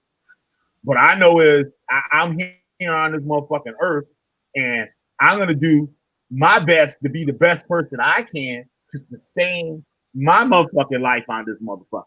Because we all gonna be this once. Let me add this for you. Hedge your bets. Let's place this like this. If there is a creator, because you don't know, and you die because we're all gonna experience death. Yep, for sure. I would rather know that I did the right thing based on what that God said, because that's the only God that gave me instructions. The Roman gods, the Greek gods and Egyptian gods don't give instructions. But those instructions make sense. They do make sense. Common sense living on this earth. If I touch fire, it's gonna burn you.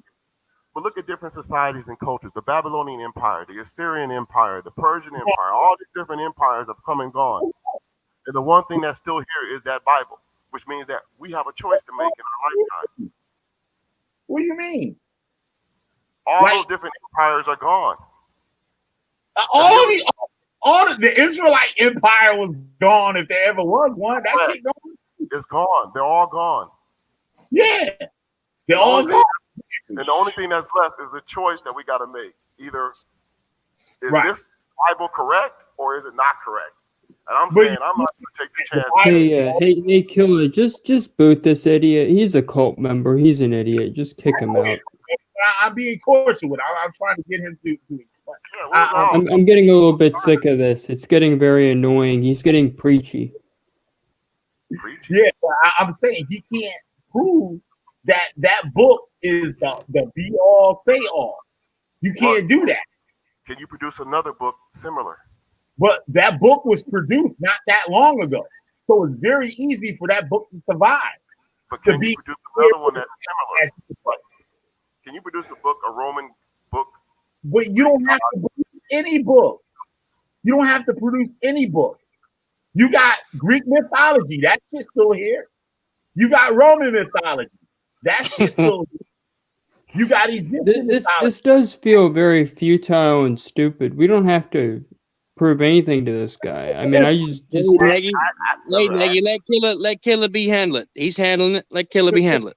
all right. I mean, it's just annoying me for some reason. Let Killer be doing the job. I'm sure it is. But what about the Native American Indians? Know what I'm saying? They have their culture. Hey man, right. What's wrong with their culture? What's wrong? From my perspective, when you talk about different cultures, first thing you got to ask yourself: is this a patrilineal or a matrilineal society? But they have an ideology. They have mythology that they go by and live their life. What's wrong with it? Whether it's oral or in a book, what's wrong with it? There's nothing you can't find anything wrong with it. But there's nothing wrong with people making decisions and choices. Right. That's what I'm saying. So if somebody don't want to believe in the Bible, you know what I'm saying? That's cool. Correct. If you don't want to follow the Bible, I agree 100%. It's okay to disagree. If I want to go eat a pork chop sandwich right now, I'm not afraid some guy gonna zap me out of the motherfucking sky and kill me. I don't have to fear that. So that book don't have no power over me. But when a cult, this is what the cult does. The cult leader will teach you that if you don't do these things, the Most High gonna kill you. You're gonna go out in the street, and the Most High gonna hit you with a bus. No, I take that back. There are cults out there that will tell you that. They'll tell you anything. That's why there's Baptists, Pentecostals, but right. Episcopalians. Those are all cults. Seventh Day Adventist. Do you believe you're a Hebrew Israelite? The word Hebrew, no. Israelite, yes. You know what I mean. Do you believe that you descend, and I presume that you're a black American, African American, or American Negro, wherever you want to put it. Correct. If you believe that, now this is the problem that I got, because the Hebrew Israelites that are online these days, right? They're internet Israelites. Those guys are Christians, man. Come on, man. You know that. Hold on. I was brought up from the people that made it up in the Northeast. This shit didn't even hit the internet until 2008. So if people that live in Kansas, Arkansas, South Carolina, they didn't know shit about this shit until like 2008. I know where it came from. You know what I'm saying? And I've done videos of this, breaking all this down. So when people tell me I ain't part of them camps, I ain't part of them alphabet camps or whatever they want to call it and stuff, but they still use the cult doctrine. They still use the cult doctrine. So there is jacking. That's called jacking. There is no 12 tribes chart. There is no 12 tribes chart. There is no. You don't have to hire to that. You don't have to be part of that. There is no Messiah. Part of that. There is no Messiah. Listen, you believe that you're descended from these mythological people, and where you get that from is from that cult. Period. You can't go nowhere in Africa where the motherfuckers is saying that shit. Not true. You can't go. The Bible is in everybody's home. Everybody got a Bible in their house. In North America, South America, anywhere in the motherfucking world, is shit where black people at, or Native American Indians, or whatever the fuck you want to call them motherfuckers that they say was Israelites. You cannot find motherfuckers thinking they from the motherfucking people. That's developed by that cult, period. And I got the facts because I was there.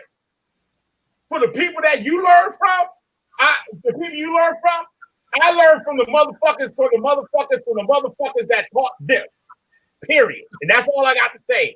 I want to thank you for coming on and everything. I want to continue with the show. You're more than welcome to send me an email or message on Facebook. I'm your Gad Mashapatya on Facebook. And I could do a whole nother show and we can talk about this again. But I just want to continue with the show and stuff. All right? Appreciate you, have a good one, man. Have a good night, man. Know what I'm saying? It's that simple. It's just that simple. And Nick, I know that shit is annoying to me and shit. But I do it so the people that are listening that don't know any better can see it. Know what I'm saying? Because if I let them go, they're gonna say, "Oh, see that motherfucker got that motherfucker. He's wicked. He kicked the nigga off the shit." No. I mean, I completely understand that, but it's just sometimes in the moment it just gets very hard to talk to people when they're like that. When they want. Nick, you was being too gangster, man. You can't be so gangster all the time. I mean, that guy. It doesn't happen very often, but that guy hit a button on me. I was just getting so. Well, you know, he was very educated. He's very educated. I did enjoy listening to him, but you know, here's my thing. He was civil. That's why I sit there and talk to him for that long because he was civil. Yeah, he was civil. He said that the show was good. You know, he did keep asking more questions, but blah blah blah. I understand that. But the issue isn't if they're civil or not. The issue is they'll be civil, but it's superficial because it's all passive aggressive. Yeah, they want you to come. They want you to believe like they believe. So they're really pushing you into their direction. I had to teach Harris this, right? Check this out. I had to teach Pierce Harris, get Perry Stone out of here. Well, you know who that was, Nicosi? I don't know who Perry Stone is, but I had to teach Chris Harris this. I said, you got all these motherfucking Hebrew Israelites on there. You just gotta fuck them up. You sit there trying to do all this other extra shit with them. You just have to fuck them up. Just like I told his whole ass and shit, and fuck Chris Harris and shit, by the way. And what I try to show him is that they just want the FaceTime. Long as they on there to say they shit, they win it. They felt like they won. Because like I said, if I would have just kicked them off the shit and said, yeah, the motherfucker and shit, the Most High and shit and all this shit, they don't kick me off the screen because I'm telling the truth. I use logic with him, like, and he can't refute debunk none of that shit. It's like, even I'll do the same shit to those Kemetic motherfuckers. Fuck that Kemetic bullshit too.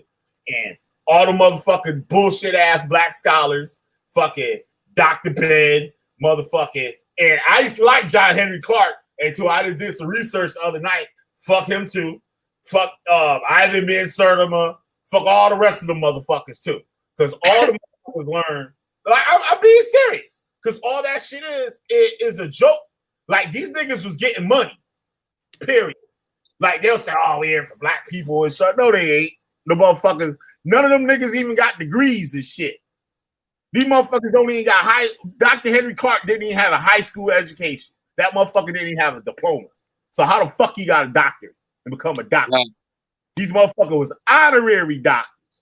A lot of these motherfuckers that call themselves doctors, they're honorary doctors. So that's just like getting the motherfucking key to the motherfucking city. You know what I'm saying? It ain't no different than I showed that Hebrew Israelite King Yahweh motherfucker went and give a couple of dollars to the Ghanaian motherfuckers to build some shit, like probably with $500 or some bullshit, and they made him a chief. He ain't no chief in no goddamn village. That's an honorary chieftain. It's called a developmental chief. That means you don't got no say in nothing. You ain't got no motherfucking, you ain't got no dibs or no decisions or what they gonna do in the country or none of that motherfucking bullshit. All that shit bullshit.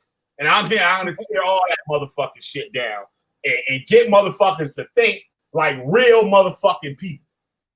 and stop thinking you better than a motherfucker and shit over some dumbass shit. And all them black scholars learn from white. They all learn from a bunch of pseudo white people and shit that nobody else will listen to. Fuck that shit. But yeah, let's get back to this goddamn magic wheel. Go ahead, Siberius.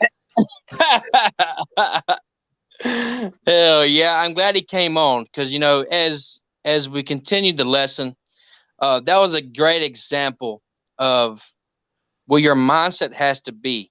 You know, he's trying to be in the enlightened one and saying Lucifer is the earth and you're worshiping the earth and Lucifer doesn't exist. Y'all have heard my story about the star falling out the sky. You know what I'm saying? I've seen the shit with my real eyes. And but that plays into something that's called an archetype. Okay, so we're calling the creator Yahweh or you know whatever. That these are different names that us as humans have given to an archetype, which is the creator. My favorite word is the source. Okay, the source of everything. Okay, now one thing that our friend that just jumped on, what he has failed to do is to realize that he said his God was the only one that wrote a book. Your God didn't write a book, bro. Man wrote that book. Okay. Go ahead. Yeah, I said absolutely. Yeah, a man wrote that book, or many men over years wrote that book. And whenever I come across people like that, what I like to say is, excuse me, sir, would you say that mankind as a whole, would you say that we lie? They would say, hell yeah, fucking humans are wicked. Lie all the time. Yep. Okay. Who wrote the book? They can say that it was God working through them. But I mean, I can just say that. You know? Yeah. And it's like too mythology, how everybody on earth shit is mythology, but these motherfucking shit is real. Right. And then for you to say, exactly. See, and that's why we have to ascend past that and understand what the archetype is. Actually, Nikosi, could you just respond in the comment and just give me a yay or nay if I can describe a little bit about you? Remember when we were talking about archetypes? I just want your permission first, you know, because I'll be talking a little bit about who you are. So I'll wait for that yes or no from Nikosi, and understanding that. Hang on, I lost my train of thought. Archetype. Okay, cool. I'm gonna get on. I'm just really excited to talk about Nikosi. So Nikosi is the head of his family. He's a big guy like me and you, Killer B. He's your age or a little older. He has many children. He has many grandchildren, and he's the epitome of a family man. He's not just a family man. He is the man of his family. Okay? Yep. So, just like Ra, just like Odin, just like Zeus, yep. Nikosi is the same goddamn thing as those gods. Nikosi is a god. He is the same archetype. Yep. That's why I love Nikosi so much. Nikosi is the fucking dude. He's on here like a student. Man, Nikosi is fucking Odin himself as an archetype. And you remember me always explaining the pyramid of divinity. All these, whether angelic or demonic gods, as they all understand that they are but a part of the source, as we all are. The universe itself is the source. Okay? The universe is the physical body of God or the creator or whatever. Right. Okay? So as you climb the pyramid to divinity, all the different gods and people that fall under the same archetype begin to become the same thing until you reach the top and you become one with the source once again. Absolutely. It's the same thing. It's the same, like, if I'm understanding you right, like a head of a family is no different than the head of the woods or the head of the pond or He's the big grizzly on the river. yeah, exactly. He's the big dog. He's the lion. Yes. Yep. Same shit. Like Malachi was sending me some stuff out the Zohar, the Kabbalah lessons and stuff. I was reading a couple pages of it. I was like, shit, this shit really common sense. Like I didn't get really in depth with the shit, but how the shit was breaking it down, I was like, that shit genius. So like how people look at this shit all literal, and you look at it on the other way of looking at it, like I'm like, shit, this motherfucking common sense. And it is what makes it so dope. It is genius because it got so many layers to it. It got so many layers. Just how we talking now about the family man and the big grizzly and shit on the motherfucking lake, on the motherfucking stream and shit. And it's the same thing. It's different fucking layers. It's just different layers of the shit. And you can just keep learning and keep learning and keep learning. It's just like you got a picture in a mirror. And you look at the picture like it was a Pink Floyd album or some bullshit. A motherfucker sitting in the doorway with a mirror on the wall, right? And then you look at the mirror, you see the same picture that you were just looking at.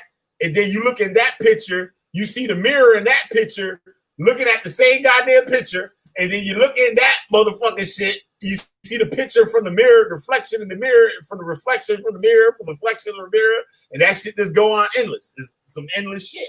It's right. Same thing. I know I'm probably fucking it up how to explain it. No, but that's a good way to put it. But what we have to understand too is Nkosi is better than that grizzly on the stream, that big head buck grizzly on the stream, because we are sentient. That grizzly is not sentient. Okay, that grizzly ain't on YouTube on a live stream right now. Okay, Nkosi is. So that makes him even. I mean, we are godlike. Okay. Yep. We're talking telepathically right now. We may need these phones to do it, but we talking telepathically right now. You know what I'm saying? Yeah. Like gods, like straight up. Yeah. So shout out to Nkosi for being the fucking big dog. What is the 6th degree of separation? I don't understand. I don't know what that means. That sounds like some old Wu-Tang shit. I know I heard that from somewhere. I can't remember where I heard of that from. That's some old like black shit, I think. Yeah, we're not doing no mathematics on here. Where I hear that from? If we do mathematics, it has to pertain to the physical fabric of reality. Because that's what we're doing. I guarantee you that guy that came on here thumping the Bible, if I took him in the woods and I was like, here, player, put this little paper on your tongue. And then 6 hours later, I said, hey, man, you want some chocolate? He said, man, this chocolate tastes terrible. I was like, because there's shrooms in it, player. I guarantee you he won't be thinking about the Bible then. He'll be thinking about the grandeur of the cosmos and how infinitesimally small we are. Yup, he'll be like, fuck that book. I'm getting bored. I'm getting in that book right now, motherfucker. Every second, motherfucker, I'm getting bored of that motherfucking book. Well, here's the thing. Sometimes you know those things are called entheogens for a reason, right? What's that word? Break that down for us, Neggy. Entheogens are like they're plants that have substances in them that cause you to have experiences, psychedelic experiences. Oh yeah, I know what that is, but what is entheogens? What is that word? The word theos means God, so it's like a plant that has a godlike characteristic. Whenever I spirit bombed, whenever I was on that acid, and then I'd get shrooms on top of that, and I was like, all my friends was doing it. I was like, man, I'm kind of freaking out, man. I mean, me, the big root worker, right? The big occultist. I don't know if I want to do shrooms. So I ate the shrooms anyways. I accidentally grabbed the biggest piece. And I was like, it's going to be okay. The acid is, and we were on the most diabolical strong acid I've ever been on in my life. I've only been on acid like 4 or 5 times. But this shit was like supercharged. So I was like, everything's going to be okay. The acid will outpower the shrooms. Not true. That shit stacks like a motherfucker. So thank God I was on top of a mountain laying on a rock in the middle of a fucking mountain stream whenever that shit kicked, because I started freaking out. It was like every breath was like breathing in the entire Arctic. And thank God it was a clear night. And I was like, it's okay, man. Just focus on how giant the universe is. You And do. how, Yep. yep, and how nothing that you do matters, and that nothing about you matters, and you're so small that it doesn't even make sense. You know, and that And kind of got me know to it. you know what's so crazy about that? The mushrooms are probably the most benign thing you took. What you mean by that? I mean, wait, the other stuff, if it was LSD, Oh, it for sure was. LSD is, it comes from a plant. Actually, it comes from a fungus. Yeah. So that's kind of a weird thing, but they took the fungus and they chemically concentrated it. So in a Right. way, they've already altered it. So when you eat a mushroom that has psilocybin in it, it's Mm-hmm. not been chemically altered. So Right. it's Right. still in its original form and it's still closer to its natural form. Right. Right. Right. Yep. Right. And that might be why, that night when I looked into the stars and I saw that the stars were streets, like it was like looking out your window in your neighborhood. Like Mhm. that's God. I saw God. It's the most grand thing I've ever seen in my entire life, almost to the point where it'd bring me tears if I kept describing it. That's God. Reading in your fucking little book is not God. Yeah, And yeah, Okay. and the funny thing is, when you can take a substance like that from a plant, that is one way to experience divinity. And uh-huh. I mean, DMT comes from a plant, and that doesn't just show you the physical God. That shows you the fourth dimensional aspects of God, the spirit realm, the well, realms of that light. is actually very interesting because that's in all plants, just not to the same extent. It's in all Well, plants. it's in all fauna and flora. Yeah, so everything has it. It's like the God particle, if you will. Well, I Yep. look. Well, it's really called the spirit particle, Yes, yes. dimethyltryptamine. Yep. And I didn't even go as deep as I should have, and I went to a realm of light and peace, and I was basically, my soul was using my head or my space as like a cave. Like, I don't know if I can if I should be here, man. It was kind of like I was sitting in a cave, but I was a spirit, and the cave was myself. And I was like, I'm just gonna. It's not really my scene, I'm not. I'm used to being alive, And but it was a cool experience, and I actually can't wait to hit it again. I'm gonna go deep next times. You Well, want to hear Um, something? You want to hear something kind of crazy? I yeah, go used what's to ahead. that? have a friend that he took something, some kind of psychedelic drug, but what he ended up seeing was he saw what I can only describe as like the universe's janitors. Yeah, I Yeah. saw I saw something that I could only describe as an elemental. It was like a fire elemental, and it came in fractals. Like, I can draw it actually. I'll probably draw it one day and send it to Killer B, and we can talk about it. But Check yeah, this. I see someone put elves. I mean, that's one way to. When I we was mean, that's here, one word that describes something that has many names. Yeah, so these things were like they were the things behind the scenes that kept everything functioning, which is an interesting idea. The yeah, Yeah, Rosicrucians believed that the angels helped create everything. So yeah. check check this wild shit out, right? When I was younger and shit, I just say how they say it on the internet. Swim. I don't know if Negi knows what that means and shit. Swim. oh yeah, Um, someone who isn't me. Swim fucking came to the conclusion that the outer space has an end because it's black, and just It like has a what? because it's black. Okay. The sky, like the outer space and shit is black, so it gotta have an end. Because you can see something that's black. So just like an ice cube or a glass or something is clear. You can see right through that motherfucker. Oh yeah. If that motherfucker was clear, just like how the ear and everything is clear, that motherfucker wouldn't be black and shit. It'd be just like a motherfucking glass. Nah, the fact that time space is even a thing totally disqualifies that. Whatever, motherfucker. But motherfuckers was on that shit. Swim was on that. But Swim was on that shit, nigga. So fuck all that shit. Swim was on that shit. What if space is so big that the light at the end of the tunnel hasn't had time to reach us yet? Think about that. If that motherfucker ain't reach you. I mean, let's say that there is, you know, first of all, there has to be some sort of light source to show you that there is an end to the universe. And if that light did exist, what if the universe is so big that even in what we think is 13 billion years of the universe existence, that the light hasn't been long enough for that light to travel at the speed of light in order for it to be visible here on Earth?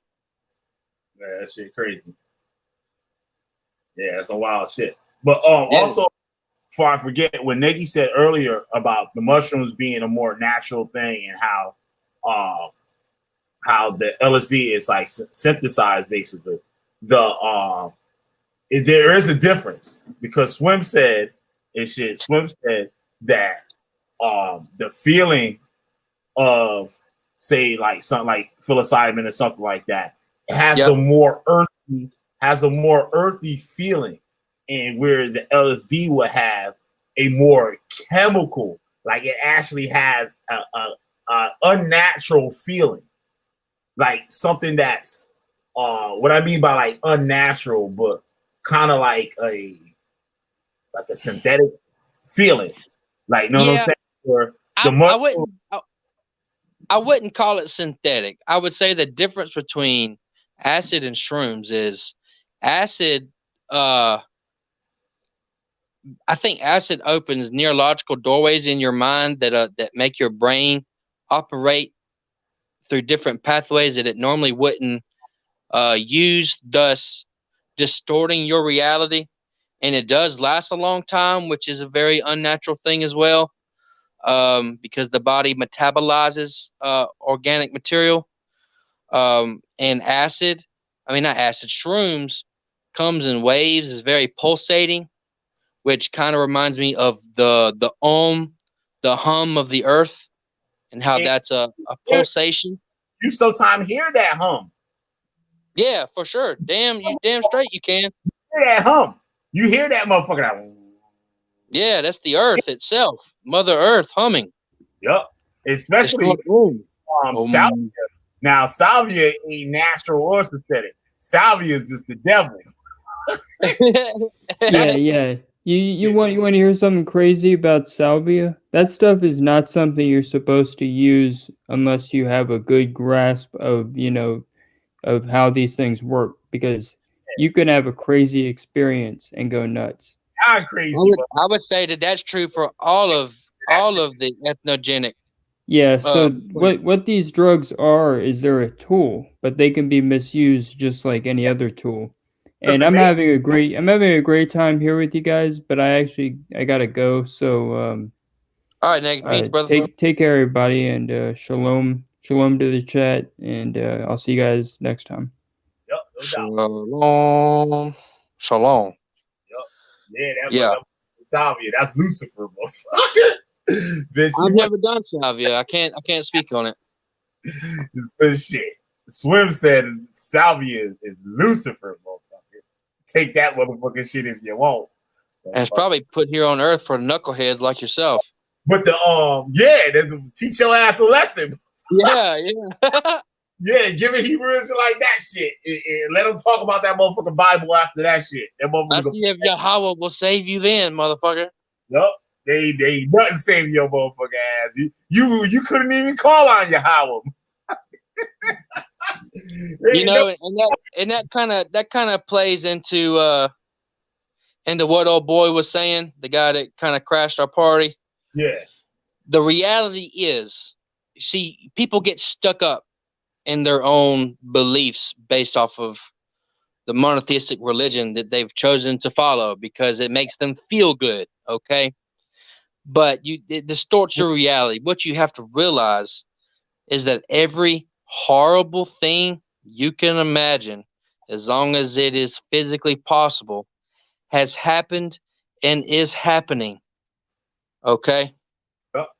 The universe, I'm talking about the most unfair, cruel, just diabolical things, whether by man or nature, are taking place. Torment and pain that regular folk who are lucky enough to live normal lives to an extent like us could not even fathom are taking place. Okay.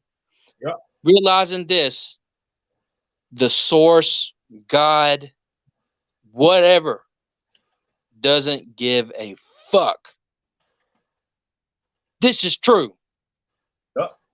If the God did, if whatever your God did care, none of this shit would be going down. If your God was truly good, none of this shit would be going down. Okay? So that plays into subjectivity.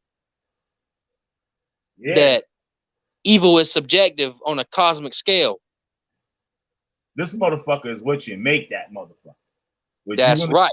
This bitch and do, that's what it is, motherfucker. If you want to be That's a piece, right. that's what it's gonna be. Like you want to know why I'm such a good person? Why I'm Yeah. so understanding, and because it's way harder to be an excellent human being, but taking the hard way out versus the easy way out is way more gangster. Mm-hmm. Being mean is easy. It's a release. Yep. It's in our nature. Yep. And you're also mean because you can't control yourself and you're a pussy. Yep. Straight up. Mean people suck. You know, and yeah, I'm being mean to Loki, but he drew first blood and he tried to go deep right out the bat because he's a pussy. Right. So I have to retaliate and I have to pound his ass, not because it makes me feel good, which it kind of does, but it's because of the principle. Yeah, it is therapy. It has some therapeutic things to it. But I mean, like with me, like I go hard on these Colts and shit, and I fuck their asses up. Like, know what I mean? And I'm trying to do away with you. Like, I'm not just gonna swat you and shit. No, motherfucker. You gotta go. Like, you up out of here. Like, you know what I'm saying? Yeah. You up out of here because I'm not gonna be up out here wasting my motherfucking time and shit playing with motherfuckers and shit. Like, I be dead motherfucking serious. I be dead. Like, some people think I be trolling and shit. I hardly ever troll. Like, you like, no fuck, I'll tell you I'm trolling if I'm trolling and shit. Oh, I'm trolling like a motherfucker. Dead motherfucking serious. I be dead motherfucking serious. Yeah, it took me a while to kind of figure that out about you, man. I was always taking it light, and you were like, "Nah, motherfucker, fuck him." Serious. He gotta go. Serious. Yeah. I was like, yeah, he's kind of cool. You're like, fuck, he is. Fuck that motherfucker. Yeah, that's how I'm like, I'll be like, oh, okay, my bad. Like, yeah, I be like, yo, these motherfuckers really don't get the shit. And that's what a lot of people do. They really don't get it. Like, I try to explain, like, they don't get it. Like, they don't get it. But like Josh said, yo, I gotta go back and screenshot that thing that Josh said. He said a lot of people, they don't get this shit until it happened to them. Yeah. Until it's on their door front. Like, know what I'm saying? Until it's punching them in the face. And they'll let other people be all fucked up, get fucked up, and all types of shit right in their presence. And shit. Like, know what I'm saying? Like, you got a boy, right? He an asshole, but he cool with you. Right. He just going around robbing motherfuckers, shooting motherfuckers, stealing from motherfuckers and shit. And he's stealing from your boys. Like, know what I'm saying? And you like, nah, he cool and shit. And your boys looking at him like, fuck you mean he cool, motherfucker? This motherfucker just shot me. This motherfucker just stole from my motherfucking house and shit. And like, you ain't doing shit about it. Like, know what I'm saying? Until that motherfucker steal from you. And that's true. now all of a sudden there's a problem. And you looking to rally up all these other motherfuckers and shit to go get them. And they're gonna be looking at you like, motherfucker, you ain't helped me when that motherfucker robbed for me, motherfucker. And I had a friend, right? He brought this motherfucker to my crib, right? I didn't like the motherfucker. Brought the motherfucker to my crib and the shit, and the motherfucker took some shit. Like, I ain't gonna say we took, right? But it was like nothing I lost, but it was just the fact my boy brung some motherfucker in my shit. Like, you know what I'm saying? That did something like that. And he didn't check him. So I'm like, all right, motherfucker. The next thing you know, motherfucker got him. And he coming over there to me with that bullshit. I was like, I don't even want to hear nothing about that shit, motherfucker. Yeah. And what he got from him, it shit was way more value than what he got from me, motherfucker. So I was like, see, you get, motherfucker. That's what you fucking get. Now deal with it. Well, it goes into that narcissism that Lacquer Black was talking about. But we got someone said, do y'all believe in a creator? I could segue down a long bunny hole if you want to get into that. Yeah, you kind of missed that one. But we was on that a little earlier. But yeah, like, get metaphysical with it. Shit, like, I don't know. I don't know. It's just some motherfucker sitting up in the sky somewhere, just floating around or something. I don't fucking know. Well, you know, and this kind of plays into, I forgot who asked me this. Do I believe in evolution? Okay, so except for the Big Bang, we can relatively, through science and quantum physics, explain the processes and how things happen. Okay, is there a creator? Is there a source? Is there a spiritual consciousness? I would say absolutely. Okay, this is a design. This is a program. Okay, there are laws in place in order to allow things to happen in a certain way. Okay, you know, when people ask me, do I believe in evolution? Well, I kind of use this analogy of like a clock. Okay, so you've got the second hand, the minute hand, and the hour hand. Are you up there physically every second turning the second hand, every minute turning the minute hand, every hour turning the hour hand? Or are there cogs and gears in place in order to make that happen for you? Okay. Well, the gears and the cogs of the universe are the physical laws. Okay. And let's say in life, for example, in evolution, the biochemical processes that take place in the body and the adaptation over time that gets passed down heretically until you have one thing that evolves into another. Those are the gears that are in place in order to allow that to happen. Mm-hmm.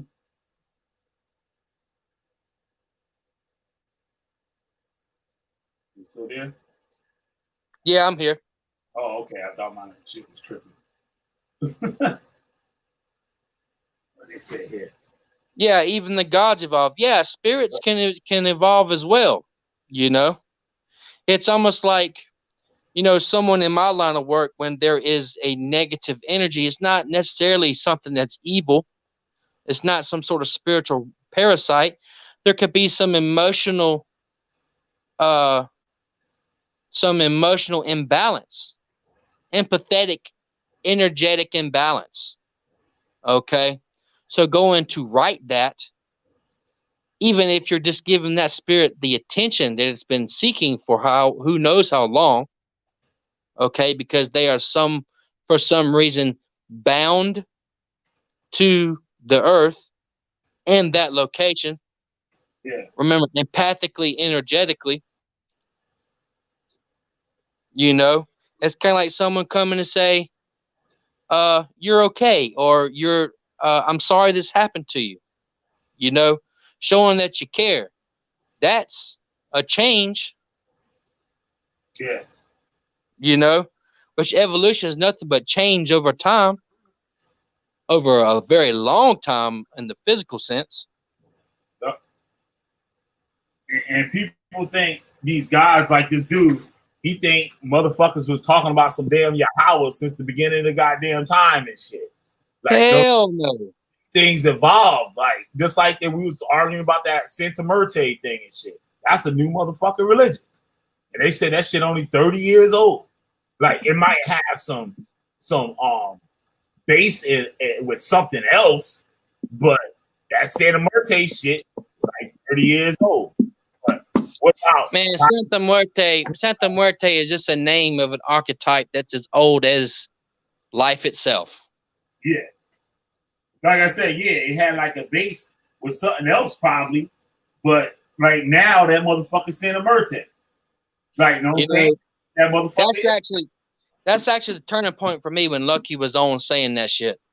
That's Yeah, the dumbest shit you could ever tell somebody.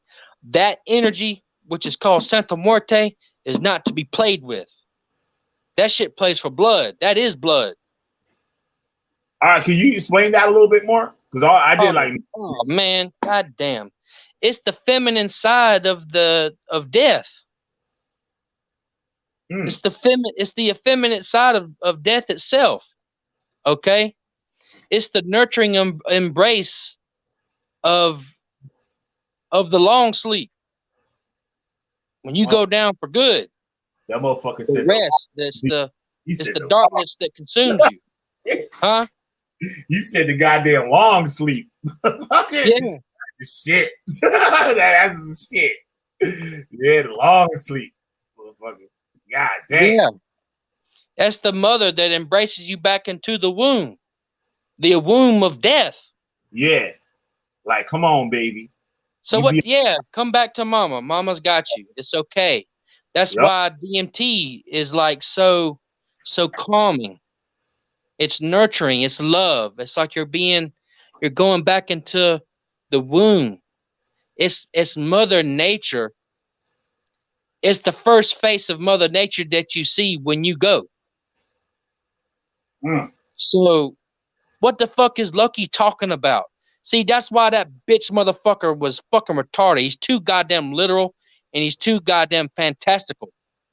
You said fantastical. Yeah, that's deep right there. That's an ill way of putting that motherfucker. That's what it is. It ain't no fucking putting nothing. That's what it is. I'm trying to tell everybody, like, shit. Yeah, man, it's very serious. And then like the worst thing you could do would be try to hold that energy out for some fucking petty shit. Oh, I want to have enough money to get my nails done. You know what I'm saying? Yeah. And you will get blood taken from you for that. No, So, that is not a demon or an angel. It is a force of the universe. That is a gear of the universe that you're fucking with right there. It's serious. It's very serious. That kid said he seen it. He said, I don't fuck with that motherfucker, but I did some shit and I see that motherfucker. He said that shit ain't nothing to fuck with. It's not. Who said that? That kid, Orange Box Sneakers. Oh yeah. I mean, I would take anything he said with a grain of salt, but yeah, I mean, he had enough sense to say that motherfucker. Yeah, he did. He sure did. Maybe I should take that back. Yep. I don't know who Malverde is. Organics Texas, TX. I don't know who. I've seen that word before, but I'm just not familiar with it. I apologize for that. I'll look that up. Explain what? Yeah, look it up for me real quick, man. I mean, if I know what it is, I can get into it.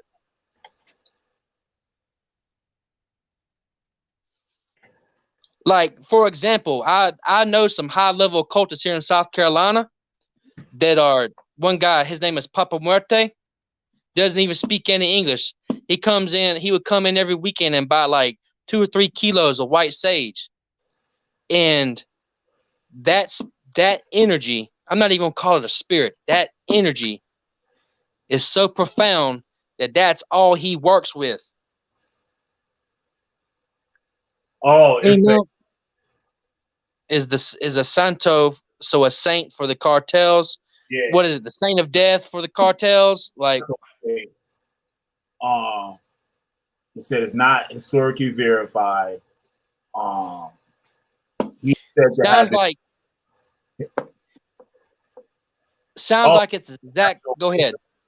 yeah, he was an actual person, I guess.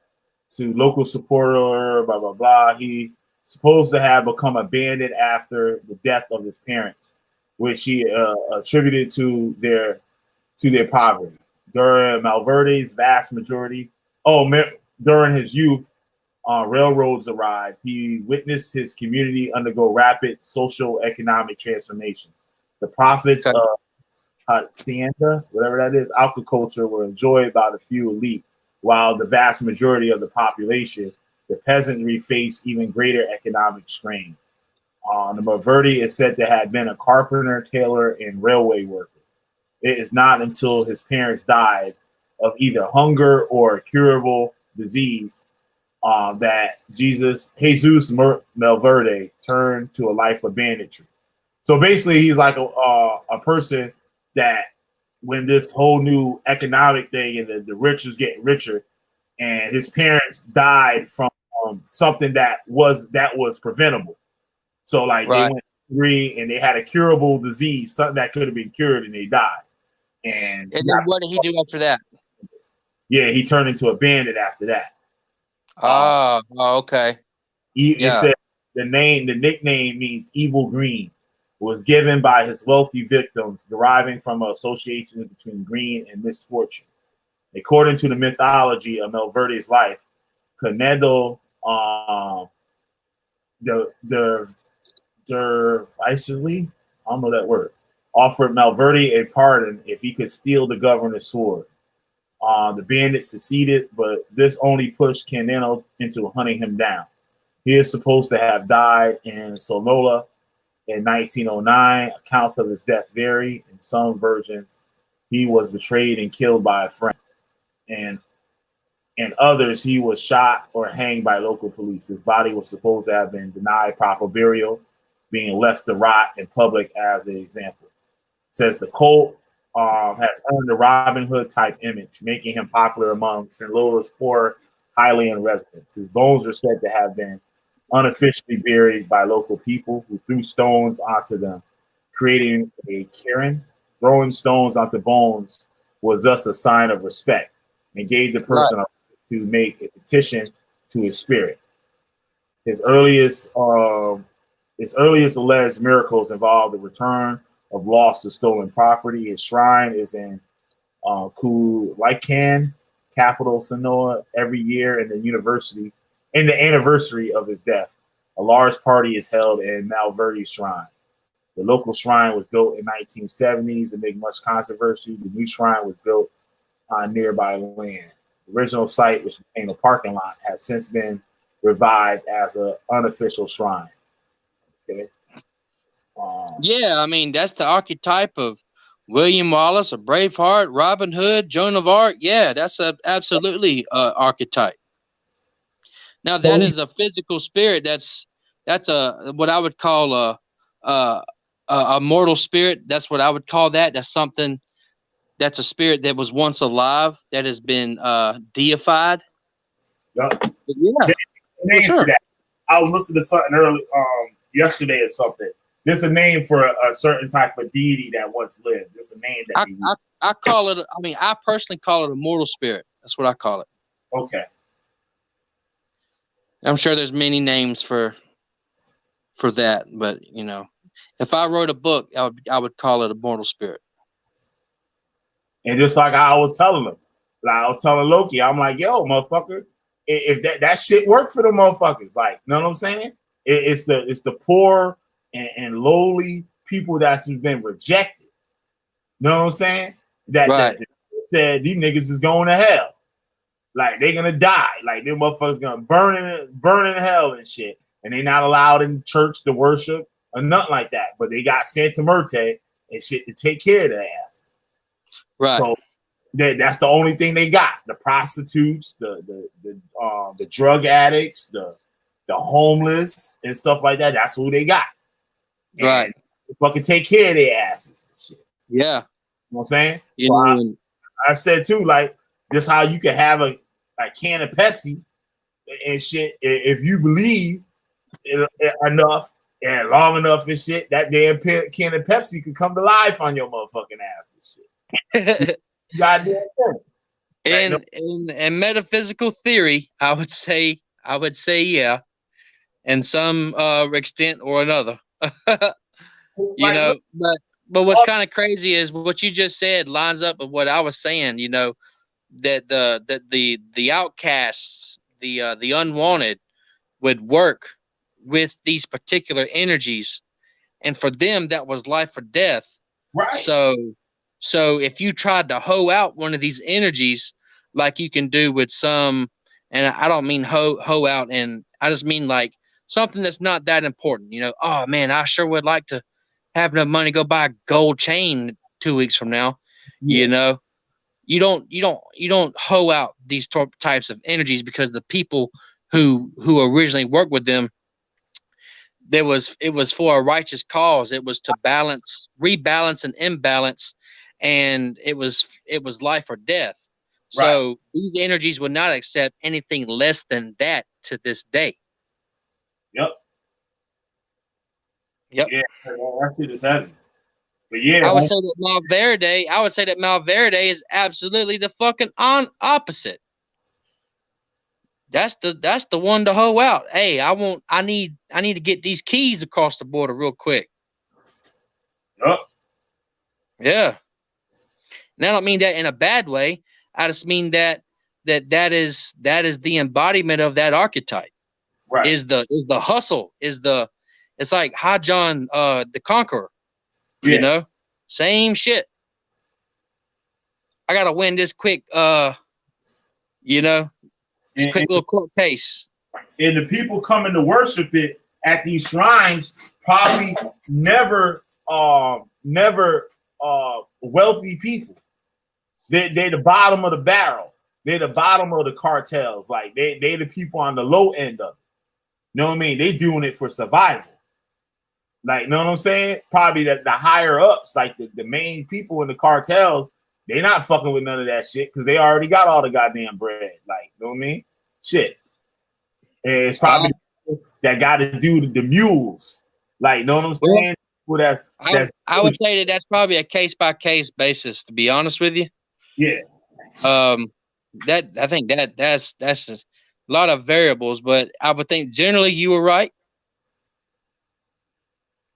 Based on what we know of human nature and what we know of ourselves, you know, I would say that, yeah, generally you are correct. Yeah, if I was just some fucking mule, that shit. Yeah, like you rich people thinking about some damn Jesus. You know what I'm saying? Like people that go to church and stuff like that. There's rich people that go to church, but I'm saying like wealthy motherfuckers, the normal wealthy motherfuckers, they not thinking about no damn religion. They got everything. They got their heaven right now. Like, yeah, you know, straight up. It be the people and stuff that's going through shit, and maybe, or they might have money and they might have somebody that's sick or something, that some shit that money can't save. And then all of a sudden their asshole there messing with Jesus. And Jesus is gonna help their motherfucking asses. Shit. Like, you know what I'm saying? Because when I was on and I was dealing with all these other things and I'm praying to these shits, that motherfucker helped my ass and shit. Like, you know what I'm saying? You know, Jesus does help, and I'll tell you what's so gangster about Jesus, and I've said this many times, is Jesus is the spirit or the energy of unconditional love and forgiveness. Yep. So even if you only go to that spirit in hard times, Jesus is still there for you.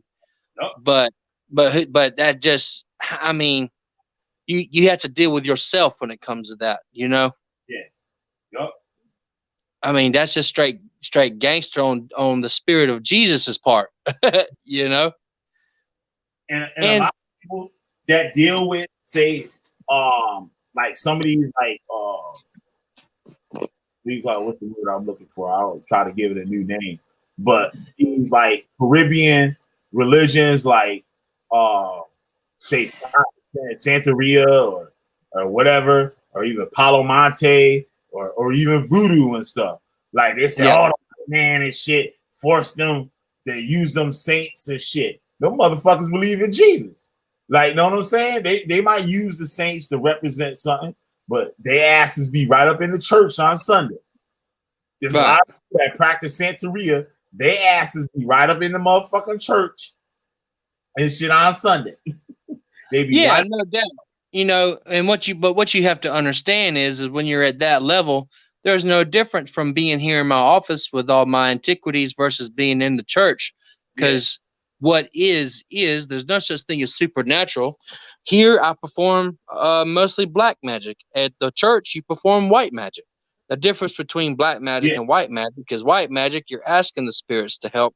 Black magic is where you're in a sense uh doing it yourself, which could be brokering a deal with a certain deity or what have you. yeah. Even like Straight up. with, right?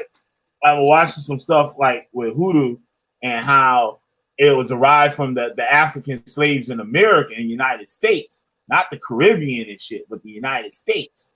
So Yeah.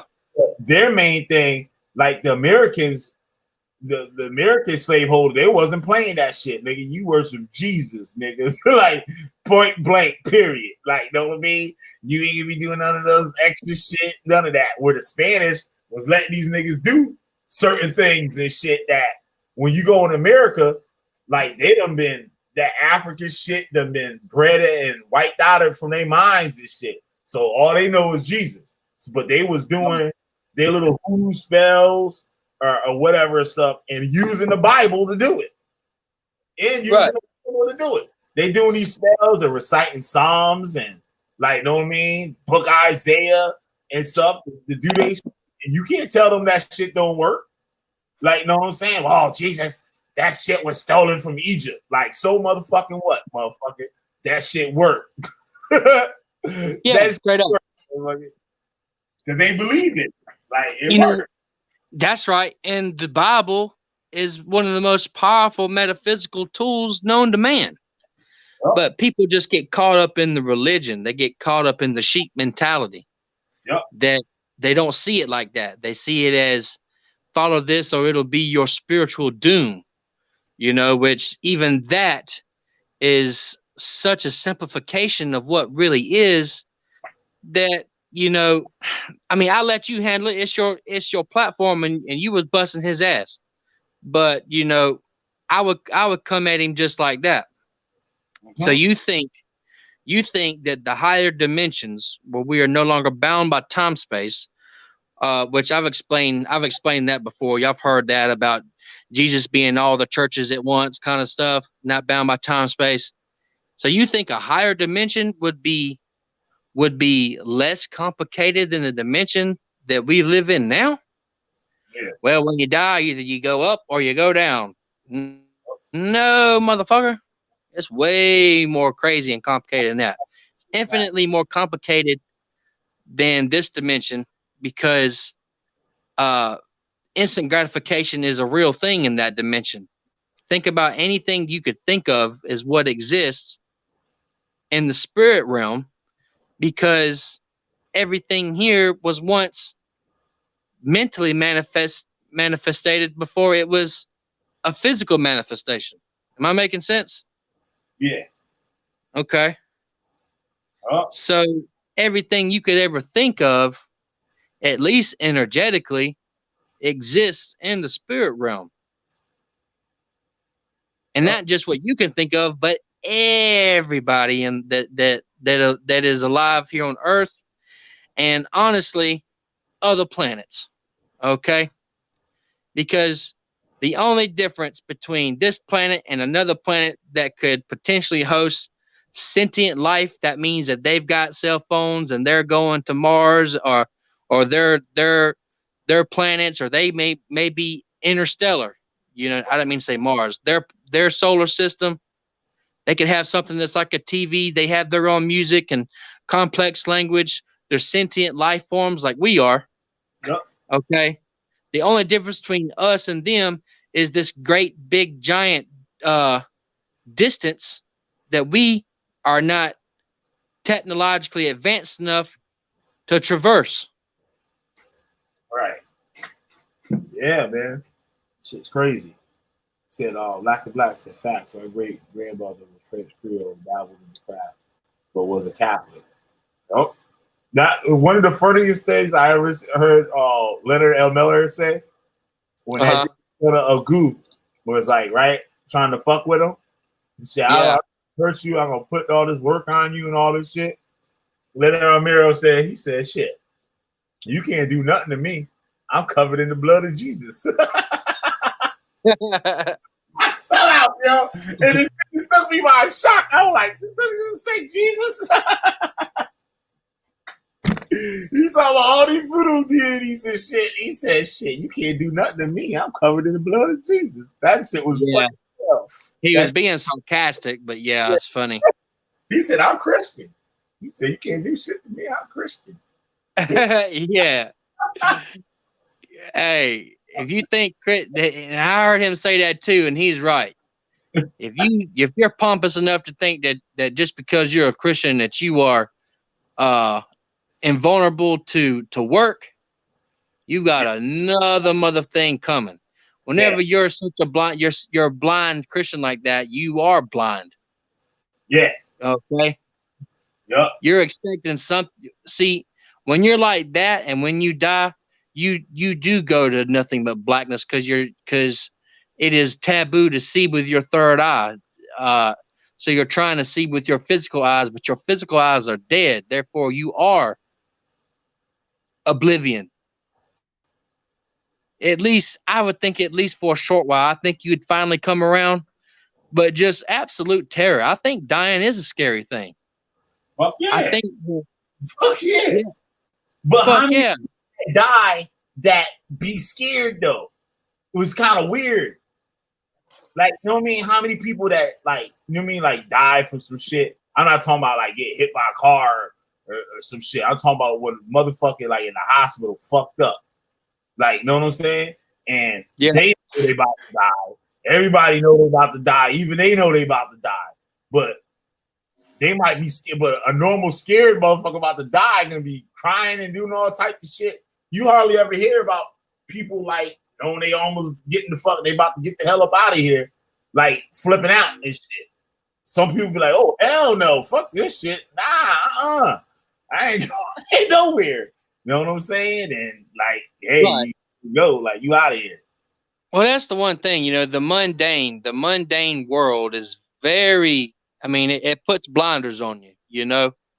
And then, you know, when you've got Santa Muerte breathing down your neck and you know you about to go, and everything that you swore 110% that you knew for a fact because your Bible said so, or your Torah said so, or whatever, all that goes out the window because now you're left with the fact that you really don't fucking know. Like what I told you, what Swim said and shit, right?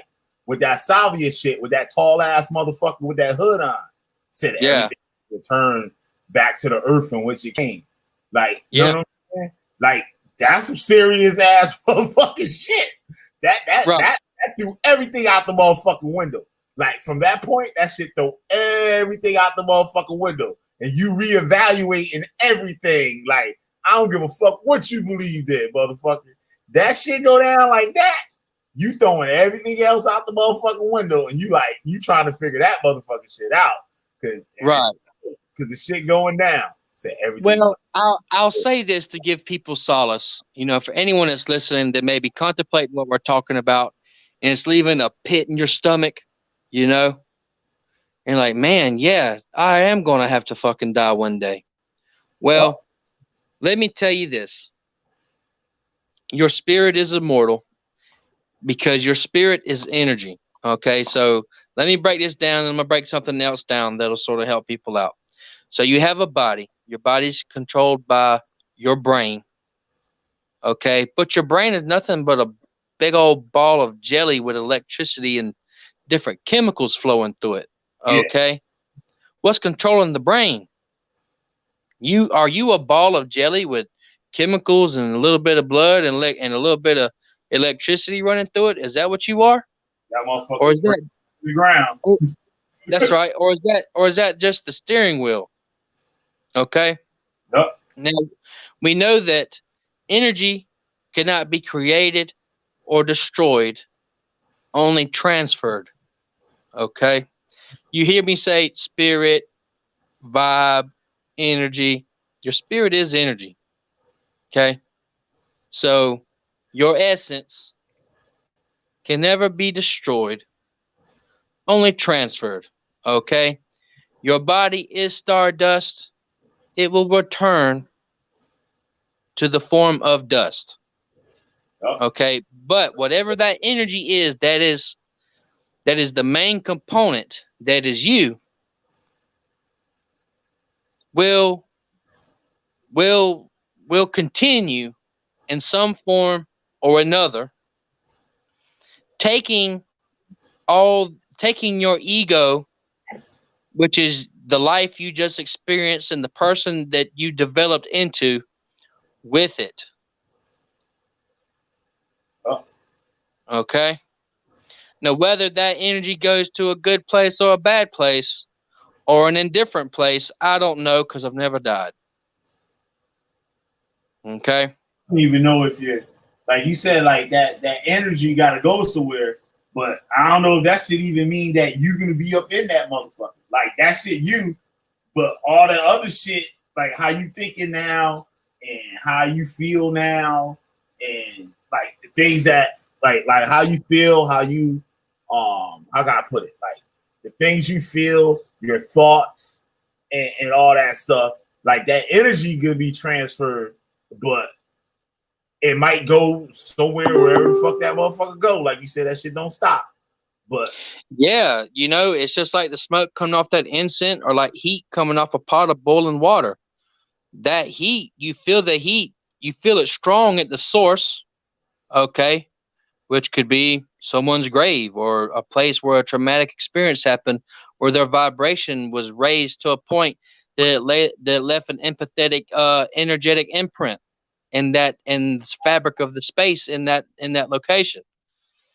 But but then if you put your hand way above it, you don't feel nothing. But that doesn't mean it's not there, because energy, the heat, cannot be destroyed. It's transferred. yeah, it's gonna go somewhere. So yeah. And so there's another analogy right there versus haunted versus not haunted. Places. They You got know. speaking of haunted, I drove by this motherfucker the other day and shit. I never knew where that shit was. And somebody pointed that shit out to me. I was like, oh shit, that's that motherfucker. I always wanted to know where that shit was, right? And I was like, shit, I ain't coming this way no more, motherfucker. Like there's a house, right? That the history of it is that there was like I think it was like a house, not like a housekeeper, or I think it even went back to like slavery time or some shit. But Yeah. it was Native American or something like that that worked in that house as like a nanny or some shit, and they did her dirty or something. But Yeah. yo, this is documented. Like this shit documented. Like the police saw this shit. The firemen saw this shit. Maybe that shit didn't go back. Well, I think the things that happened, the reason it happened date back a long time ago. But this shit was like in the 70s, I think, right? And cops went to the motherfucker. The cat, the dog, no, not the dog. You know how a dog will come to run to the door and somebody walk on the porch? The Yeah. dog come to the door and sometimes jump up on the screen and stick his head like in the screen and shit and bark. Yo, the goddamn dog was talking. the motherfucking dog was talking. What? Yo, the motherfucking dog was talking. Talking.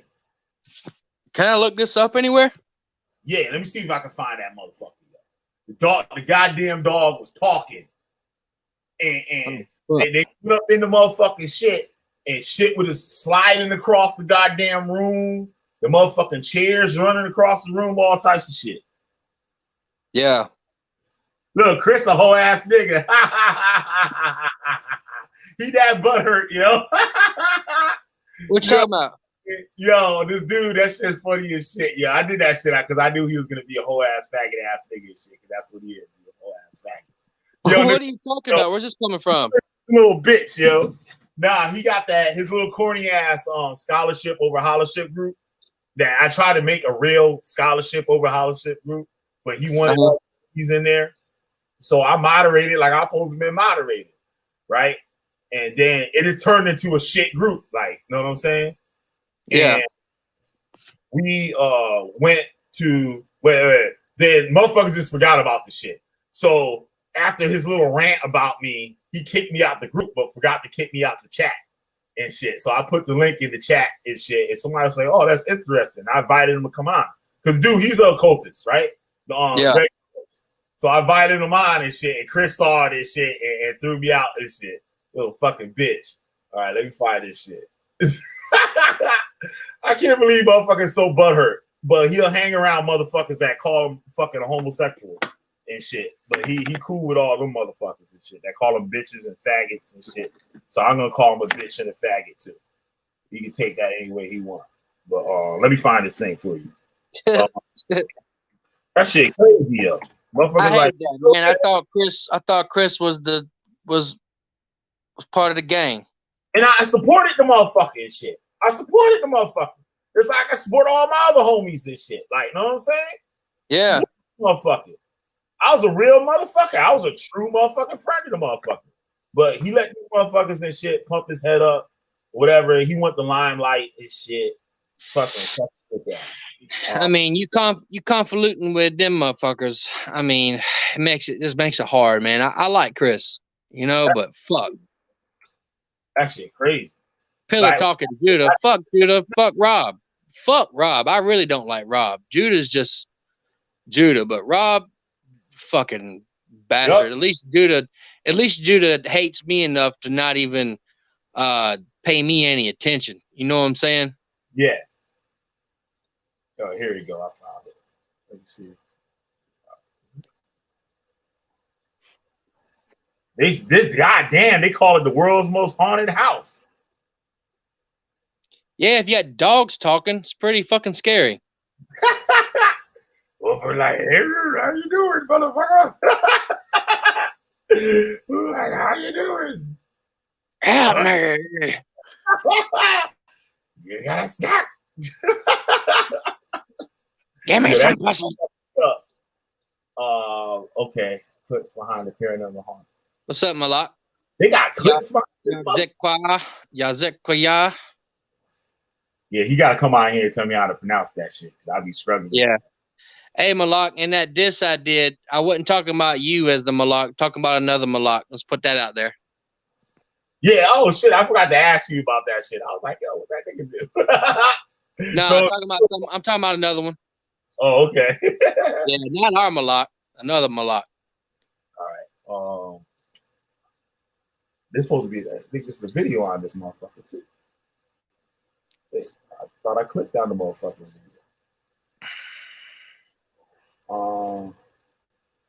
Scooby-Doo. That's crazy, yo. Watch.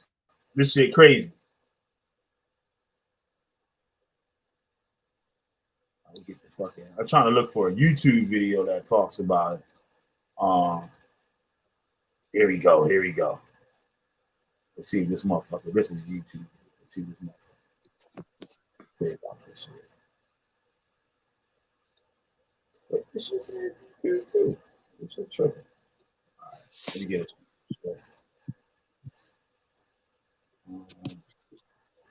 Yo, that's that motherfucker. I was like, oh, yo, and know the number on that motherfucker is 966 966. That's the address on that bitch. Huh. I bet that motherfucking 9 swung around on their asses when they walked on the porch. That's funny. They got these people. They're paranormal experts. They like world renowned and shit. Like one of them just died called the Warrens. Like they're mad famous and shit for that shit. Oh yeah, I know you're talking about. Oh, you heard of them? Oh, all right. Yeah, the whole the Conjuring movies was about them. I forgot. You don't watch movies. I don't be watching no scary movies either and shit. I'm straight with that shit. We can talk about this shit all day. I ain't watching no goddamn scary movies. It's great. Yo, it's a horror movie. I ain't watching that shit. Look at that. Yeah, I love it. Before we jumped on the stream, I got done watching that Borat 2. That shit's pretty funny. Oh shit. I was just talking about that shit the other day. That second Borat just came out, man. Check this shit out. Yeah. It's not as funny as the first one, though. Oh, fuck. See, imagine that shit. The dog coming to the motherfucking shit. What did the dog say? What did they say the dog say? This shit. I know that motherfucker was talking. Let me see what this shit say here. And you stay right close to that house? Nah, I don't live near it and shit. But we drove by that motherfucker the other day. Said long before and thrill enthusiasts entered the abandoned factories and warehouses in Bridgeport. Thousands of people came together in the city to witness an absolutely baffling paranormal event. In 1974, the Bridgeport Telegram, also currently known as the Connecticut Post, published a story where they said when police and fire authorities entered the house in Lindley Street home, they witnessed a lot of unexplained occurrences, like furniture moving on its own, sudden cold spots, and many others. The stories, after being published, quickly gained national attention. What set this supposed haunting apart was that it wasn't just one person or family, but city officials who are used to scenes of crime and fire, describing rattling furniture, a small girl being thrown against the wall.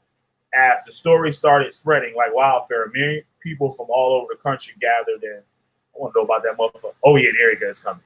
As the story started spreading like wildfire, many people from all over the country gathered in front of a small one-story, 4-room house, trying to catch a glimpse of this supernatural phenomenon. Some other supernatural events, other than rattling furniture and poltergeist activity, included talking animals and strange noises. Before it could be properly investigated, a Bridgeport police superintendent called the incident a hoax, and the hype surrounding the house died down and shit. But I personally know a dude whose uncle was in the fire department. He was one of the people there, and he said he saw that motherfucking shit.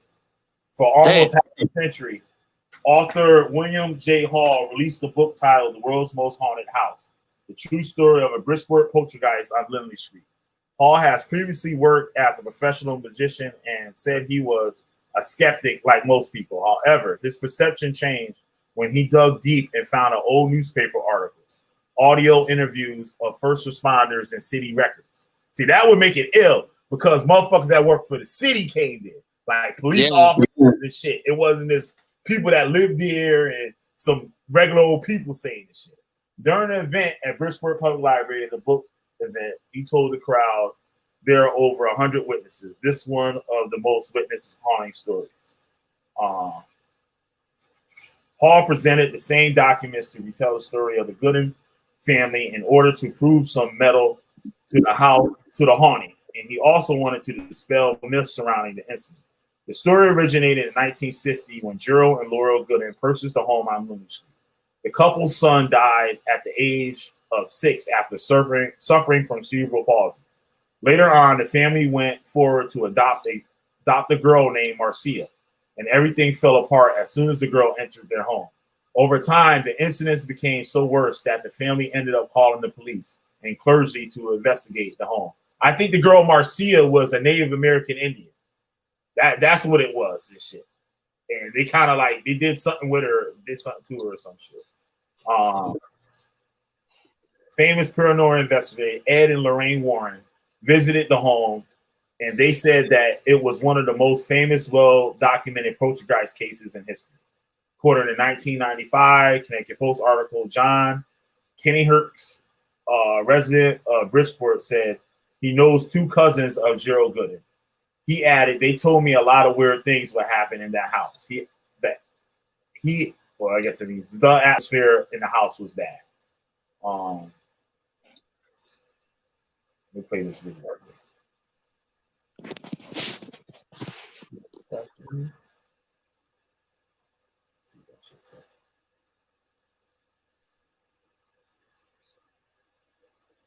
From the Bridgeport, Connecticut Police Department.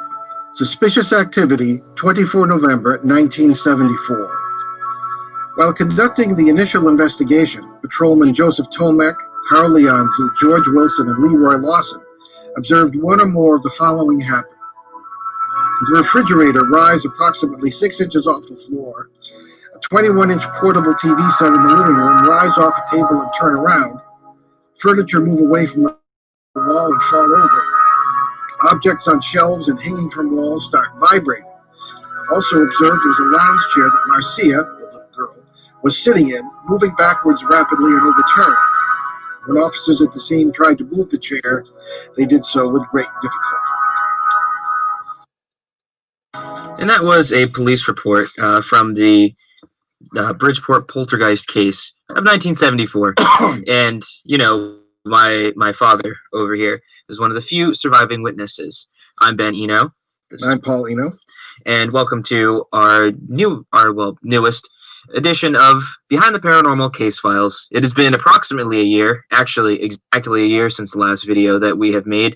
Many apologies. A lot of personal things happened in my life that were, hindering the creative process. So hopefully we can get back to making more content. Nothing bad.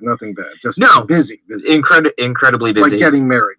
Yes, getting married, dealing with house things, all that garbage in the mundane world. But today we're going to be talking about the Bridgeport poltergeist case, probably one of the most fascinating and best witnessed paranormal cases that have ever really, really happened and occurred in, not only New England, but possibly the world.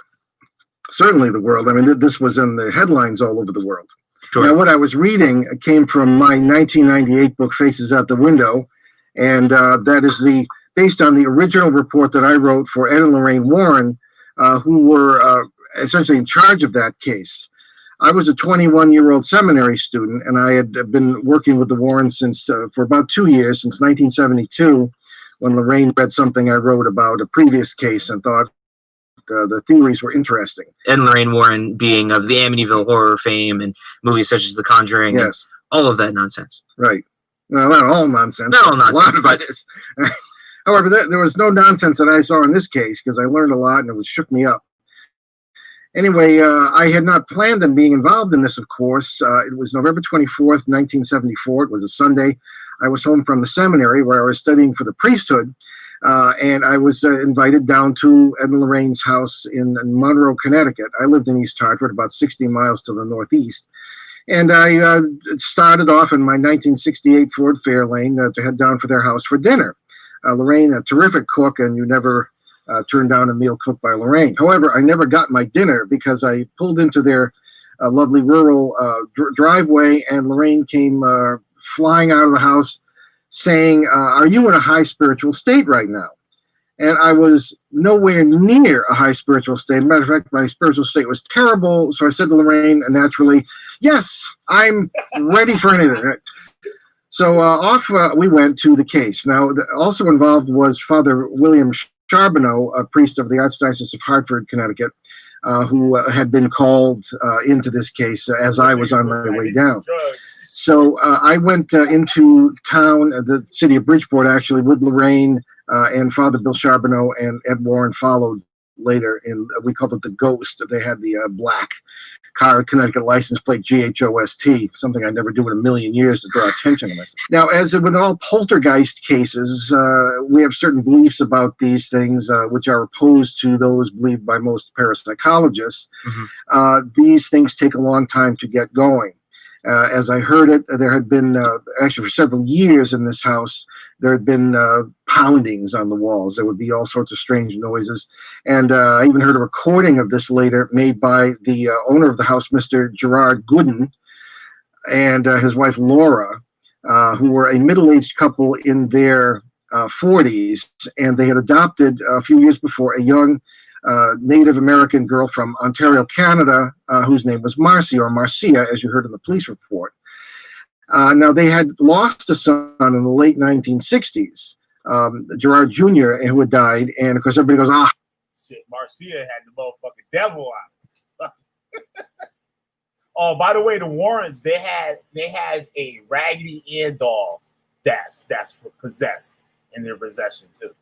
They said that Raggedy Ann doll and shit would spin around on your ass and all types of crazy shit. No, that it talks or something. It's a Raggedy Ann doll that talks.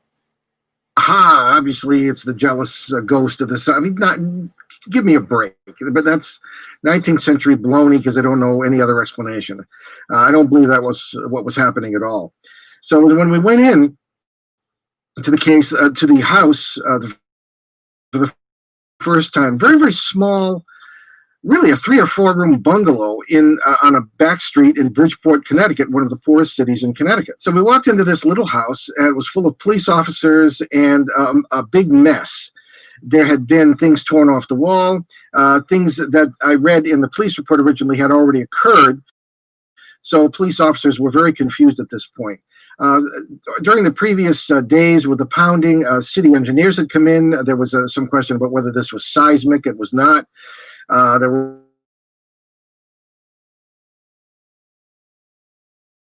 were all sorts of, there was an engineering study creating the pounding, et cetera, et cetera. So many avenues had been exhausted. And one of the first things that happened was that Mrs. Gooden was just coming in just after we did, after having had her toe broken by a flying television set. And she just returned from St. Vincent's Hospital emergency room with her toe all bandaged up, and she was kind of limping. And she grabbed my arm and said, do you believe this? I didn't even know who I was. I mean, it hadn't been introduced to me yet. And I said, yes. So that was my initial introduction. Mr. Gooden was sitting with his head in his hands at the kitchen table just up the hall. I don't blame him. And he said, he put his hand out and shook my hand. And I heard a number of stories right then and there. The Thing, as he called it, had not only torn these things off the wall and thrown clothes around, but had taken clothes out of the drawer, thrown it into a baby carriage, all invisibly. I mean, you could just see the things moving. And the baby carriage, which was a toy of Marcy's, was pushed up and down the hallway by invisible forces of some kind. And I saw the thing sitting there. It's interesting that he referred to it as the Thing. Oh, what else would he? I mean, these were not highly educated people. They were. It's even scarier when it happens to highly educated people because their world is very comfortable and they feel that they're in control. Well, they didn't refer to it as a ghost or a spirit. They just said they didn't. The Thing. The Thing. Yeah, they didn't understand. Yeah.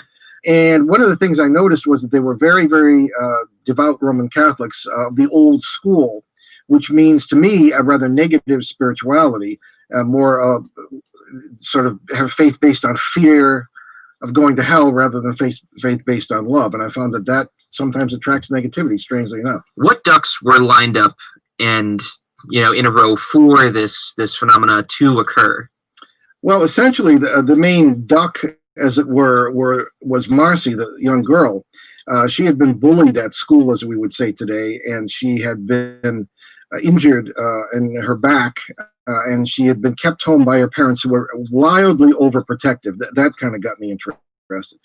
And she'd been had not been out of this little house in 6 weeks. Mm-hmm. And she had her cat, and she had some toys, but other than that, she was not allowed to see anyone. And this, in my opinion, here's a young child at the age of 10. They're about to enter puberty. It's a very difficult time when it's often thought that poltergeist activity can occur because there's all this pent-up energy. Yeah. I don't think it's quite how it works, but it's a start. So that was duck number one. Later on, and William J. Hall wrote an excellent book on this case called The World's Most Haunted House, and you can get that in the stores. And it's a very good treatment. He talked not only to me, but to the surviving police officers who were there and this sort of thing. And I said, Bill, when you look at this case, do what we didn't do in 1974 because we didn't know any better. Look at other neighbors. See if you can find information about UFO sightings that may have occurred at this same time. Sure enough, he found other things. Other neighbors had been apparently having trouble too, but didn't dare say anything because Ed Warren called the media in on this, and it was a circus from day one. Yeah. Also, there was a spike in UFO sightings. Other ducks that we lined up would be geotechnic. If you find you're near the ocean here in Bridgeport, it's a port city, coastal city, on the Long Island Sound, and there are lots of energies associated with clay soils, sandy soils, things of this kind that we didn't know about then. And sure enough, that this is present in this area. So I think there were a number of things, but primarily it was that pent-up energy in that house that I think rang the dinner bell. Didn't cause a poltergeist as such. Didn't create a thought form, in my opinion. It attracted what you and I call parasites. So speaking of parasites, you mentioned earlier the scariest experience you've ever had, and you don't scare very easily. I know this very well, and some of our closest friends know this. Scary, yeah. That too. So what was the scariest experience you ever had? Well, certainly it was on the Monday night of this case. Now, we'd gotten there Sunday morning, and on Monday night, the Warrens were not there. We'd gotten the sort of the police out of the house, the reporters out of the house, curiosity seekers, and I was in there alone. The Warrens had gone off to do some TV show because everybody was finding this was in headlines all over the world. And I was there with the family, which was the two older parents and the adopted child, John Sopko, a reporter from the Bridgeport Post, and a neighbor. So there were like 5 of us, 6 of us in the house. Yeah.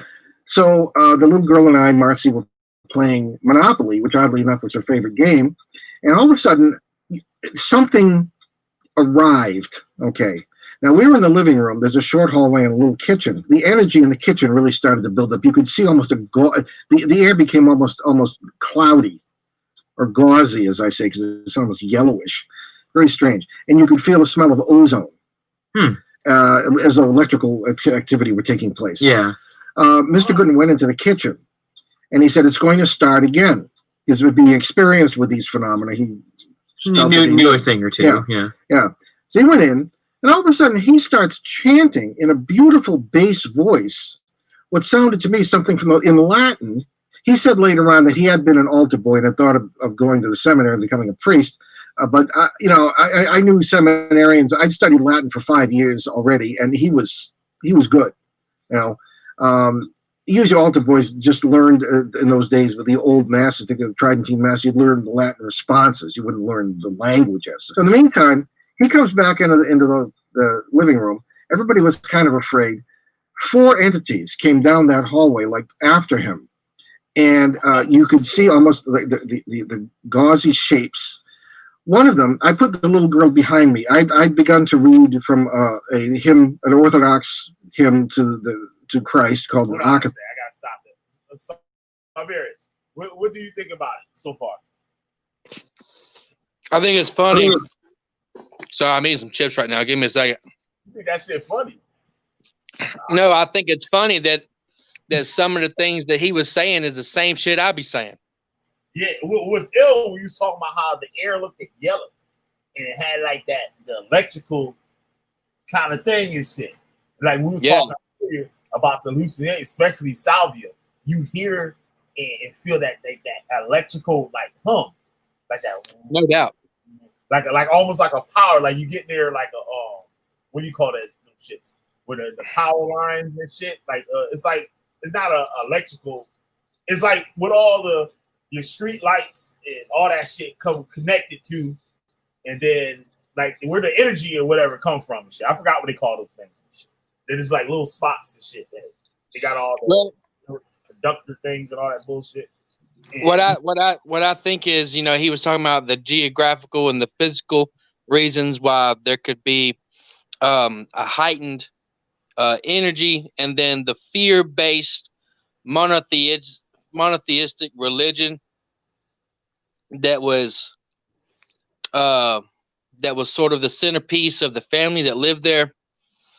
And who knows else what was going on back in the day, Yeah. I'm sure there was more, especially with that beautiful little baby. Now, the geographical location of the place. What's interesting about it, I just thought about it when he was talking. Uh-huh.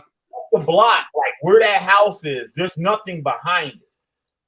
Right? It's like they built a highway over there and shit, and there's really there's like a couple big buildings. I think what was that, like Remington, one of the Remington Arms buildings used to be over there. So Yeah. But if you go a little farther back, like not even a half mile, there's a park and shit, and that area is known as like an Indian land. Like Bridgeport, Connecticut was inhabited by Indians at Right. one. So it's kind of deep that you're talking about, and there's water that kind of flows underneath that area. Yeah. Yeah. Because there's a stream that down from the north and stuff, and it goes underneath the road, and then it comes out somewhere else and shit, like down the block from there. But I don't know if it runs direct. I don't think it runs direct under the house, but it's near it. So, and like he said about with the clay and like, you know what I mean, and all that shit. Yeah. So it could be some type of thing. It's just like that picture of the spirit that we had. You know, it's an accumulation of things. And what was very beautiful that he said that I really agreed with was he didn't call them demons. He called them spirit parasites. But you've heard me. I've coined the term myself, a spiricite. You know, there's angels and demons, but there's monsters too. There's humans that are monsters, and there are monsters in the spiritual realm, and they're parasitic. And I think that the accumulation of everything, both with the family and the geographical location and the history of the land with the Native Americans, I think attracted the wrong fucking parasites. You know what I'm saying? And remember the river that we was talking about when we were speaking about Craig the other day? That river, and I said how that you would drown in that bitch. Fucking where that other haunted house was right there at the mouth of that motherfucking river. And it's supposedly that was like where the Indians, like it used to be a burial ground and shit. Yeah. And we had been in there, we were little kids, and a motherfucker ran through the marsh and his foot got stuck in the mud. And I don't know if you ever had your foot stuck in the mud in a swamp or something, and you got to go to pull your foot out and the shoe stay in there. And you just man, I'm from South Carolina, man. Is a pig's pussy port. Yeah. there was a muddy handprint. There was a muddy handprint on the motherfucking sock. Oh yeah, you told me. I remember you telling me about that. Now there was it makes you remind me another one when I was joking with my boy's son when we went fishing. Right, there was a big hole and shit where the BMXers was building bike jumps and stuff. Right, but it was all this was like years before. So like the holes were still there. So I'm trying to scare her. I'm telling them like, yeah, they found the serial killer was kidnapping kids and burying them in these woods and stuff. And this is one of the holes they found with it. And as we walked by, I shoved the little motherfucker hole. Oh, fuck. That motherfucker jumped out of that bitch so fast. Right? I bet. Then I was telling them about the money. I was telling you about the kid pulled out the shit, had the money handprint and shit. And this motherfucker took off his shoe or something. Like his shoe came off. I forgot how it went. But he looked at his sock. We turned around. He in the back seat. Me and his father turned around, and it had like the same print on his motherfucking sock. And it freaked me the fuck out. Like, oh shit, that little motherfucker's about to cry. Damn. Well, hey, I want to take us down this bunny hole and get everybody thinking. Yep. So let's get down to the root of the problem. What is the actual causation of the spiritual chaos taking place? Is there are they spirits that are like a kid with a magnifying glass fucking ants up? Is there a torment? Is there a suffering taking place? You know how woe is me, you know, misery loves company. Someone that's so miserable and so spiteful that they try to bring others down. Is there something like that taking place? Is it pure evil, or is there any sort of motives behind it? Yeah. You know, what is it? Is it straight hatred? Is it straight hatred because the white men came and took the natives' lands? And that Is little it? American girl. That Yep. girl is American. Yep. Is it, or is it a cry for help? Or is it something that couldn't care less and just wants to fuck with you like a kid with a magnifying glass? You know? Yup. Let me But now hang on, we gotta go deeper. I got one more level to go. play the rest of Spirit. The motherfucking shit was that shit crazy. At this. And I put her behind me. I knew it was after. One of these things came and stood right in front of me.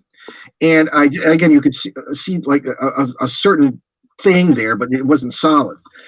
I instinctively pushed against it. It pushed back. Now, these are supposed to be spirits, and spirits, by their very nature, by definition, are not physical beings. Hold on, let me trip my thing real quick. Hold on. Hey, I want to say one more thing before you start it. Nah, go ahead. You still hear me? Yeah. I just want to say one more thing before you start the video back up. My internet dropped. But go ahead. Okay. So, if it is the latter, like Lacker said, are the spirits evil, or just like a lion eats a zebra, are they spirits or natives of the spirit realm feeding off the negative energy, and that's just what they do? Does that make them evil? Think about that.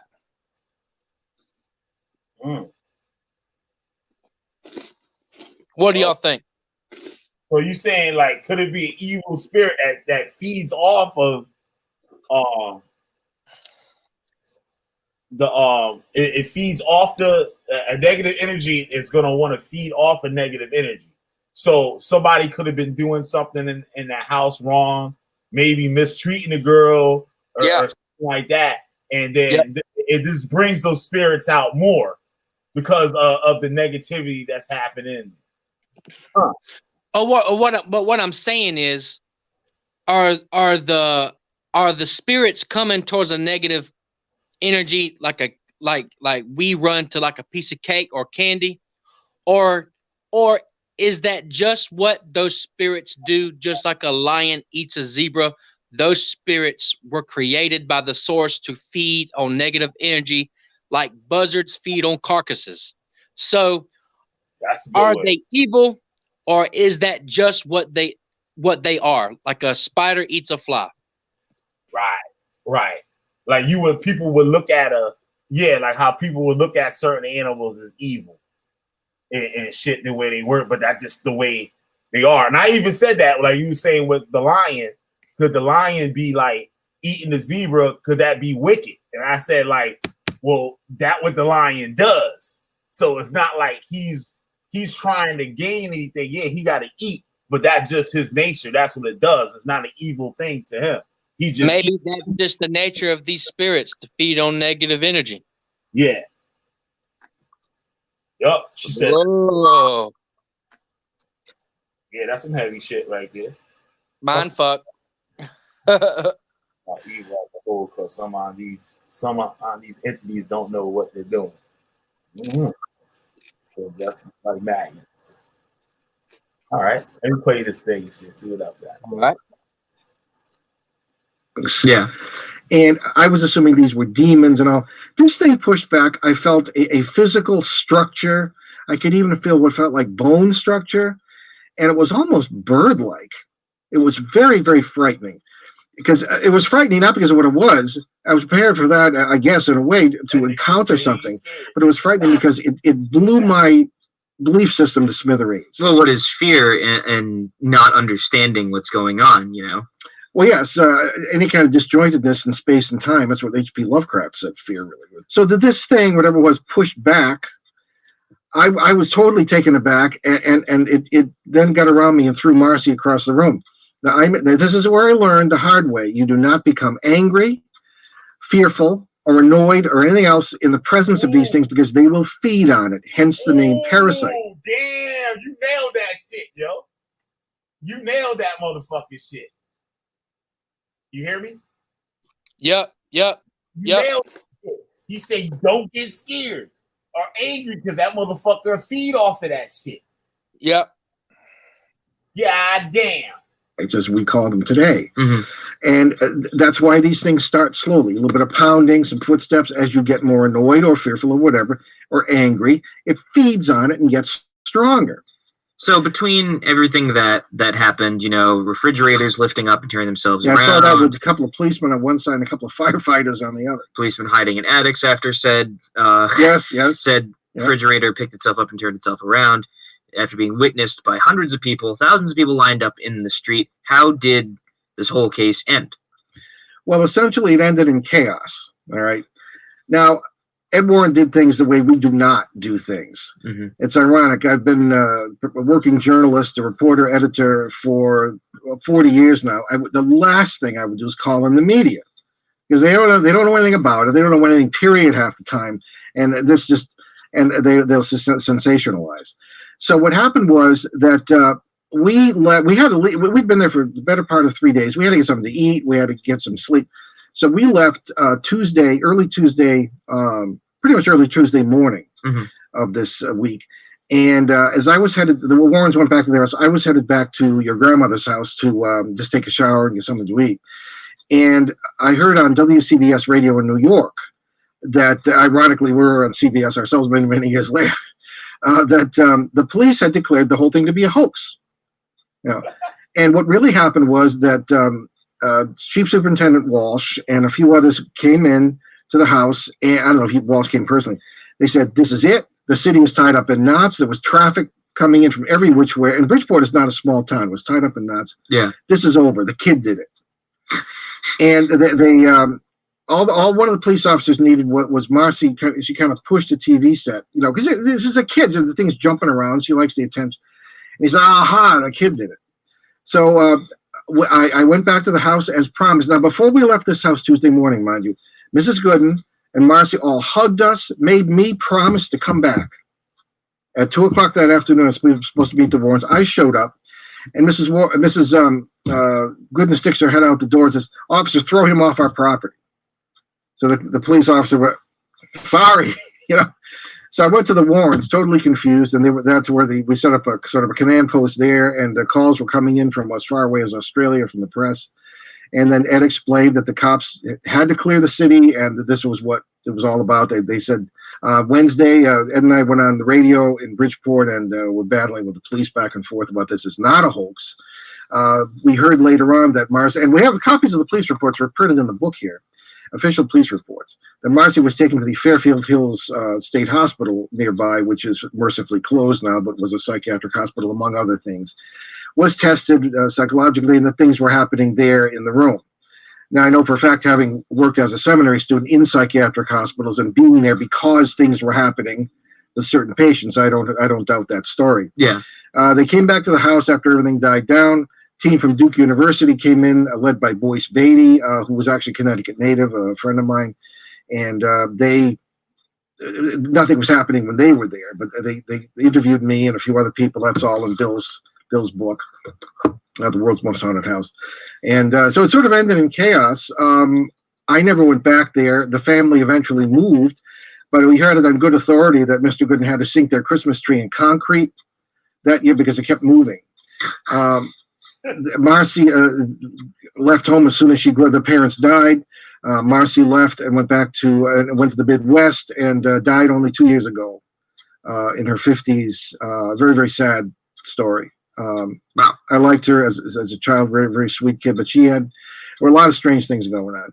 So the Bridgeport poltergeist case of 1974 remains I think without doubt, the most documented and best witnessed case of poltergeist activity probably in history. The original story, as I wrote it,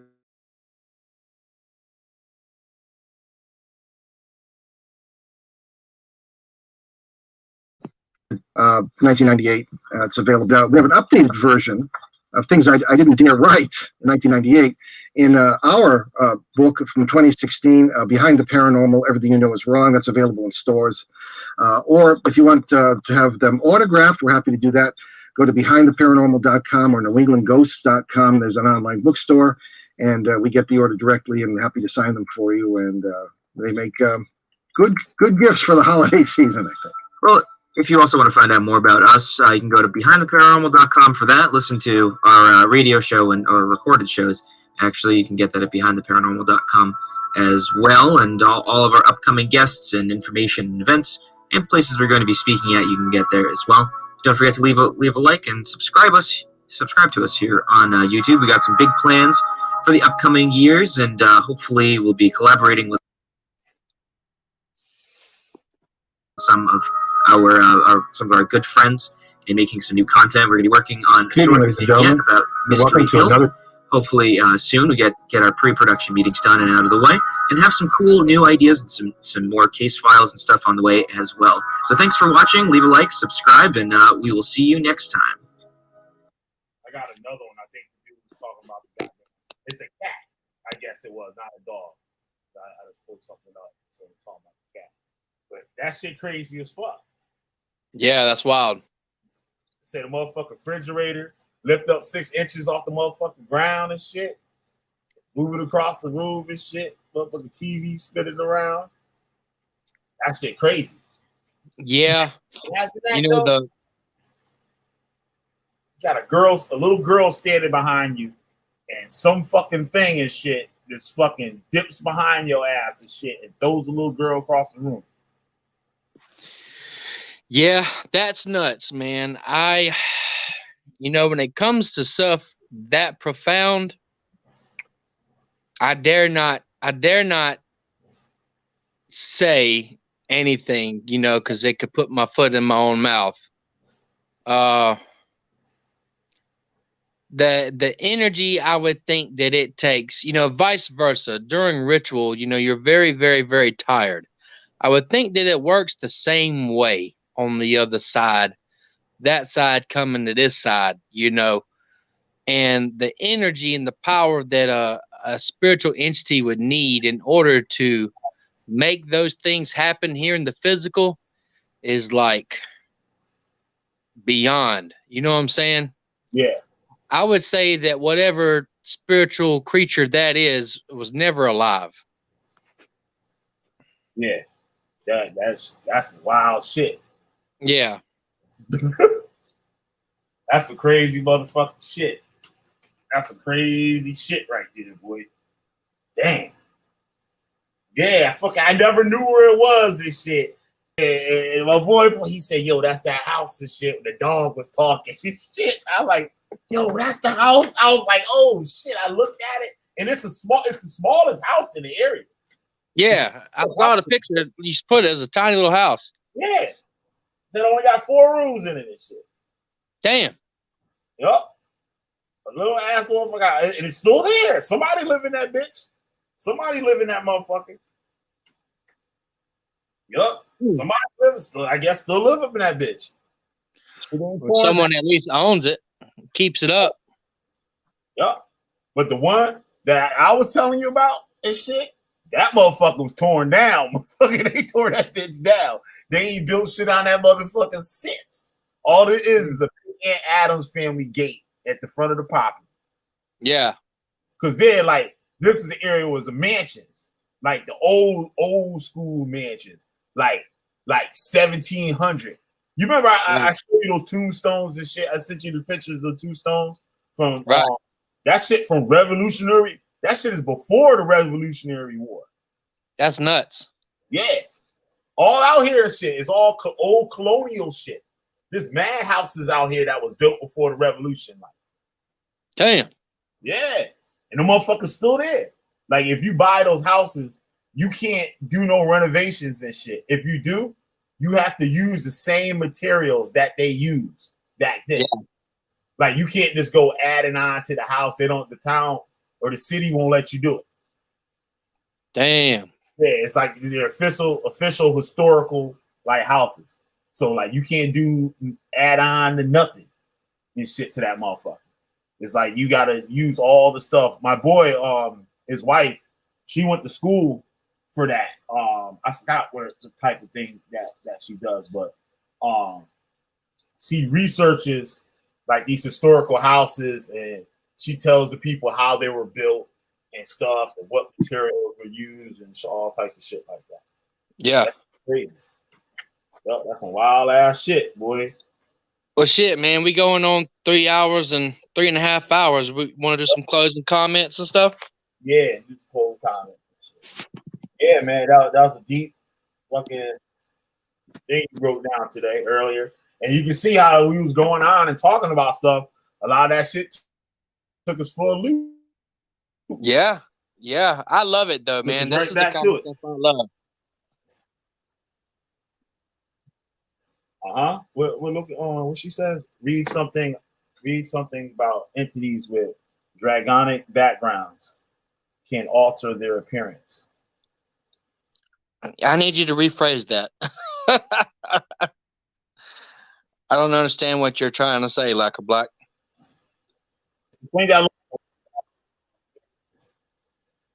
I kind of know what you're trying to say, but I'm gonna let her say this shit. Yeah. I'll let her say what you want to say. We got to be real specific up here. Yep.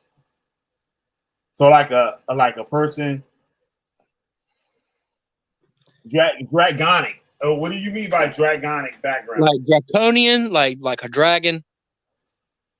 I think you might be talking about draconian or something. I don't know nothing about Draconian that. backgrounds, but that's not even really a thing,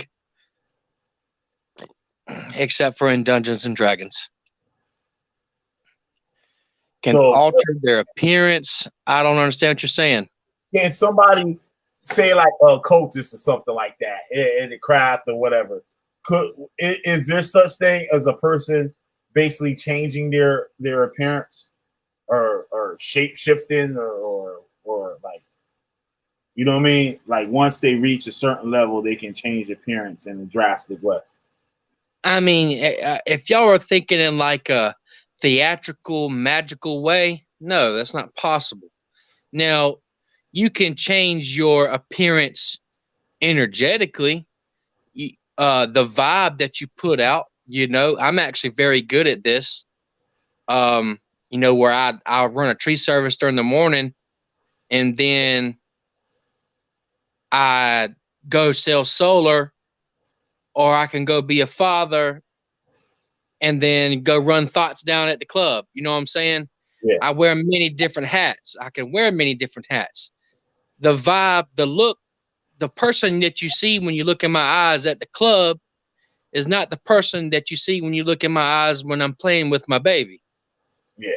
You know what I'm saying? So actually this leads into a very deep thing that I actually have been thinking about this whole fucking video, and I haven't found a good segue into it. One thing that is probably the hardest part about being an occultist at my level is kind of like it's emotional training. Okay, hardening yourself to the cold hard facts of reality and how bad shit can really get, and having such an active mind's eye and being able to perceive the depths of the emotions you would feel if these things take place are sort of like practice. Okay, so being able to do that and also gives you the ability to control your, not only your perception of yourself, but how others perceive you, and you get to manipulate that to your benefit. Yeah. Okay. So when you, but that's self-mastery. That's self-mastery. And when you say the word draconian, so what the word, what draconian means is basically a dragon doesn't give a flippity fuck about anything else except for what it deems valuable or not valuable. And it hoards that which is valuable. Okay, like a dragon with a bunch of gold and treasure. Okay, The dragon Go ahead. is the dragon is the yin and yang. I actually in my grimoire, I have a wonderful. Actually, y'all want to hear a passage from my book? Go ahead. This is something that I read. Let me find it real quick. It's right here. Thank God I'm in my office. And right, I would say I've heard something like that too, with in the Caribbean and stuff, them having like a shapeshifter like kind of thing. Yeah, but I would be hard pressed to believe that it's like you think. Yeah. It never is. It never is. I'm not saying there ain't nothing crazy going on, but there's not a human body morphing down into a cat, you know? Yeah. And I understand what you were saying too about what you're saying, like when you at the club and with your kids. That's just like with me. When I'm on this shit, I'm Killer B, the goddamn witchfinder general. You got a witch, I'll burn your ass up. That's who I am, this motherfucker. But off this shit, like I was a different motherfucker and shit. Like I don't even like this shit. I talk totally different way and stuff. Like, you know what I mean? That's right. Shit, sometimes like I'm on here. Or I'm working on a job and shit. I got a totally different face. Like sound totally different. Yep. All right, so let's see here. See if I can turn the camera on. My little book right here. Got a little passage here. I'm going to read it. I wrote this September 15th, 2018 during Hurricane Florence. I even wrote it up here at the top of the page. The Path of the Dragon. So, black or black, pay attention. This is for you. I've learned that when practicing my shamanic path, and as I am becoming wiser and more powerful, I've noticed that many others begin to leech, and many outside voices try to tell you what is and isn't. I've come to the realization that the mindset of a dragon is that it could care less what others say. The dragon is not benevolent, nor is it malevolent. The dragon's purpose is to gain and hoard power and riches. It takes what it sees as worth and keeps it despite what others say. It is time to become the dragon. Okay. I got a little doodle that I drew right here. Let me put the camera back on.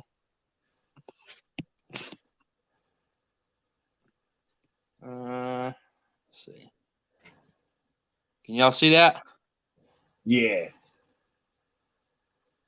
You see the wings, and I got the middle of the body is spirit. You know, one wing is positive and one wing is negative. Just like a yin and yang. At the bottom. It says Trinity of the Dragon. All dogma falls on. All dogma falls on deaf ears. Means I don't care about your fucking culture. I don't care about your dogma. I don't care about your fucking rituals. None of that means nothing to me.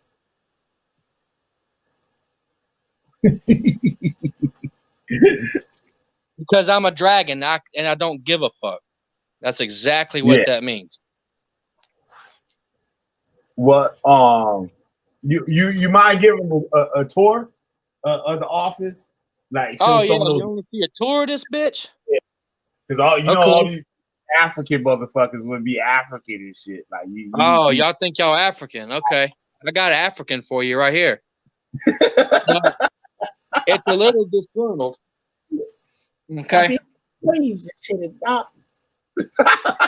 And let me say this too before I show y'all this.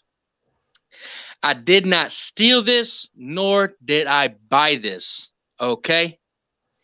It came to me because it was time to come to me. I earned this shit. Okay. If you had to put a retail value on these artifacts, probably save like, I don't know, $5,000. All right. Time for the tour. And I got some stuff in here from my house, so it's a little. You know, I got my bed and stuff stacked in here, my fireplace and some of my stuff. And that's my book and shit. That's where I was snacking during that video. But there's some of my books. Okay. There's my bowl. That's my feminine bowl. Okay. See these masks? My little desk. Okay. I forgot the name of this table. I can't remember it, but you see that design? I've seen that before. In African culture, huh? I've seen that design like a chair, stool, and stuff like that before. Yeah, it's like a bird bending backwards. It's meant to be like an African Ouroboros. Huh. Yep.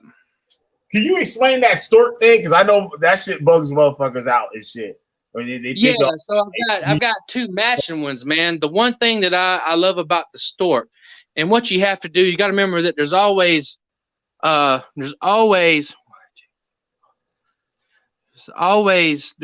symbolism. One thing that I love about the stork, and it's actually a lesson that I gave. There's my sigil on my door there. To a Pisces who was too emotional and would get caught up. Y'all want a drink? Actually, I got a lot of my liquor gone because I've been, just got back from the beach and shit. All my liquor's at my house. I had a whole bunch of liquor right there. The stork, and of course you got some yin and yang going. You've got the masculine and the feminine. Okay. It's like having the power. Think about a stork, how they walk through the water. Say water is the emotion. And what the stork does is he sticks his head down and grabs what he wants, but he's able to return from the abyss of your emotions. Does that make sense? Let me tell you. So this stuff isn't haunted, but it's for sure enchanted. Actually, on the contrary, having this stuff here keeps haunted things, like haunted stuff or haunted happenings, from happening. Okay. This right here, okay, my spirit boy right here, he was left outside whenever I first came into possession of this. That spirit tip, I was taking stuff into the house, and this spirit tip stabbed me right in my fucking heart. Like, he was left outside. I'm told that this is human skin right here. That's what I'm told. I don't know if that's true or not. I mean, it's some sort of leather. Yeah, it's some sort of leather. Let me tell you. But this is an entranced spirit, okay? Because you see, this is wood. It's cracked. It's all shitty. You know what I'm saying? It was left outside, and actually, the person who put it outside, I jumped their ass on that because that's my job. You know what I'm saying? Yeah. These right here are spear tips. What? A spear tip? Yeah, those are spear tips. Well, goddamn. Yeah. Okay. I got all kind of shit in here. What I got? I'm scared to even open this motherfucker. Oh, shit. I got some sacrificial utensils right here. Let me put that away. What I got in here? I got different herbs and incense and oils when I do work for people. What I got right here? So I got some more shit. Different tools. The night that I saw that star fall out the sky, this is what we were drawing sigils with in the ground. You ain't got to have nothing fancy. You know what I'm saying? This is a pine stick. See where it was burnt? Yeah. Okay. Let's see. What else I got? I got all kind of shit in here, man. Here's for the hoteps. I got it for the hoteps. Yes. Let's see. This is for my back. Okay. This is for my back. We saw them chains on the floor and shit. You saw them what on the floor? Them chains. See, Oh yeah, well I collect rigging material. So this bowl was original. No, listen to this. This bowl was originally a conduit to the Orisha Ogun. That's why I got all this metal and shit over here, bro. I don't know how deep this shit goes. Oh shit. Yeah, nah. Blood has been spilled in this, man. Straight up. Wow. Look at this fucking thing I got right here. Big giant motherfucker. I ain't even got a place to put it. Damn. Let's see. What else can I show y'all? Right there to the left, to the left, to the left. Okay, what you want to see? That statue. A little left to the more to the left. That one right there? Yeah, that not that. Okay. Oh, that is. Nah, I'll tell you about this. This will blow your mind. So this is the huh? It has a mirror on it. That's what. Yeah. This is the protection statue. That's right. Like it's go ahead. The Kisi and the Doki, they call it, because in the Congo and in Palo Mayombe, they have really. I was talking about the other statue that was there, but I noticed the mirror on that, and they said the magic or the herbs or whatever that activates that statue is behind that mirror, and when you're looking in the mirror, that's the physical realm. Uh-huh. But the spiritual realm is on the back side. It's on the back side of the mirror with the magic, with the herbs, the shit that make the shit. Like, know what I'm saying? So I heard somebody explain this the other night, and they were saying that, like, when you look at it or whatever, it's bringing the physical realm or it's a meeting place for the spiritual realm and the physical realm to meet. But in Palo, they would use a horn, like a bull's horn, and the ingredients will be inside the horn, and then they would cap it with the mirror and stuff. Well, the way that I was explained this statue was that evil doesn't like its own reflection. That's why the mirror's there. Okay. And it's like a motherly protection figure. You see, you got the baby here, and then you've got the serpents, okay, that are represented by the I believe they are a representation of the negative energies, but you see none of them are attacking the baby, and that's because the mirror is there. That's the way I was explaining, but hey, maybe you're onto something. What about that other one? That's the one that I was the main one I was looking at that I thought was like the one. Yeah, it is that one. But that one's just a representation of femininity. Oh, you've got the triangles and the pattern around the baby, which is the synergy of energy where life is formed. Yeah, and see, I've got the masculine version over here. See, I got the matching duo. See the big schlong? Yeah. I got both. Yo, what the hell was those those spear tips used for? Man, I don't fucking know. I really don't. I wish I knew that one. That shit, like, know what I mean? For elephants. That motherfucker. Huh? What the hell are they killing elephants with that shit? That's the only thing I could think, man. They serious, ain't they? You gotta be a bad motherfucker just to carry that motherfucker. Well, I mean, they're real light and flimsy. See what I'm saying? Oh, okay. No, they're not like wrought iron or nothing. Wow. This motherfucker's heavy though. That's wrought iron for your ass. God damn. Oh, that motherfucker.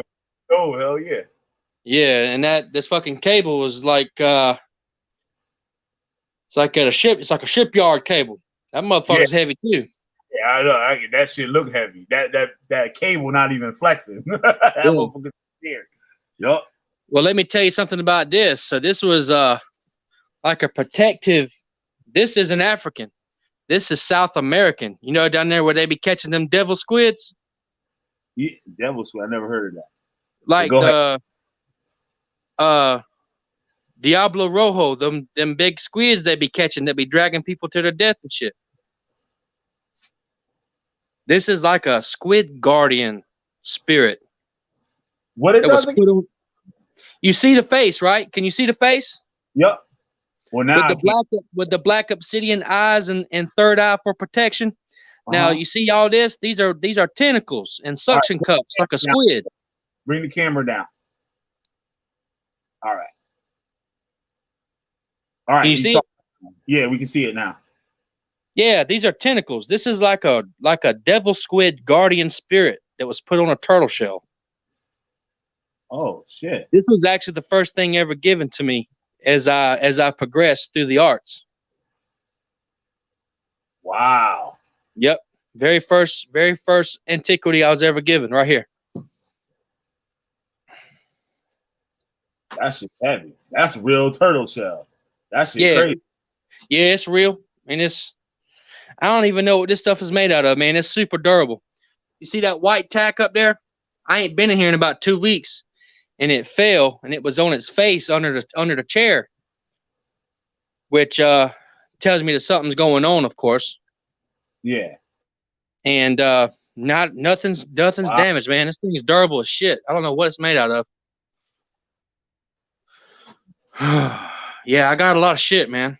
This is the real fucking deal. For everybody that ever doubt your boy, I got a fucking real deal secret occult office. What about that on and the you wall want to know on the something? Right? What are you looking at? The little I don't even know what the hell you would call it. Like the little thing, it looked like a tail, like an animal tail or whatever. Oh, like the thing that so the African people be like. So if I do a real deal smudging in someone's house, I use this with the sage or whatever herbs I'm burning. Okay, that's horsetail. All right. Oh. This is the real deal shit right here. So why would we use horsetail? We use horsetail because horses are omens or symbols of stamina and strength. Okay. So when you use the horsetail energetically, it's a power. It's there to last. I got a big giant Shiva Lingam. That's a big fucking Shiva Lingam. Shiva Lingam means penis of God. That's a stone that's found in a river. Huh? I couldn't see it. Can you see it now? Okay. Yeah, right here. Oh shit. Very masculine. A very masculine a totem right there. Wow. That's awesome. Yep. That's just awesome. And I've got a smaller one over here. I've got a smaller one over here that to keep the feminine energy in check. Oh shit. Mm-hmm. What's that? A deer skull? Yeah, these are 2 8 points that I've killed. I put them over here as well as sort of like to support the feminine energy that I have flowing through here. I gotta say, every woman I've ever brought in here was absolutely beautiful. That's sort of a weird occurrence. And I've had this bowl for many years, and it spoke for the first time after I brought a girl here. Okay. And she was very troubled. Okay. I was gonna, give her the old business. But, as a higher calling and what I have going on, I didn't, and I basically did my job and helped her with herself. You know what I'm saying? And this bowl spoke for the first time, like since I've had it. Okay. I'll show y'all something else really cool. So check this out. So remember Root Dr. Blackbird Shadrach, you know what I'm saying? The Root Doctor. Let me show y'all some cool shit here.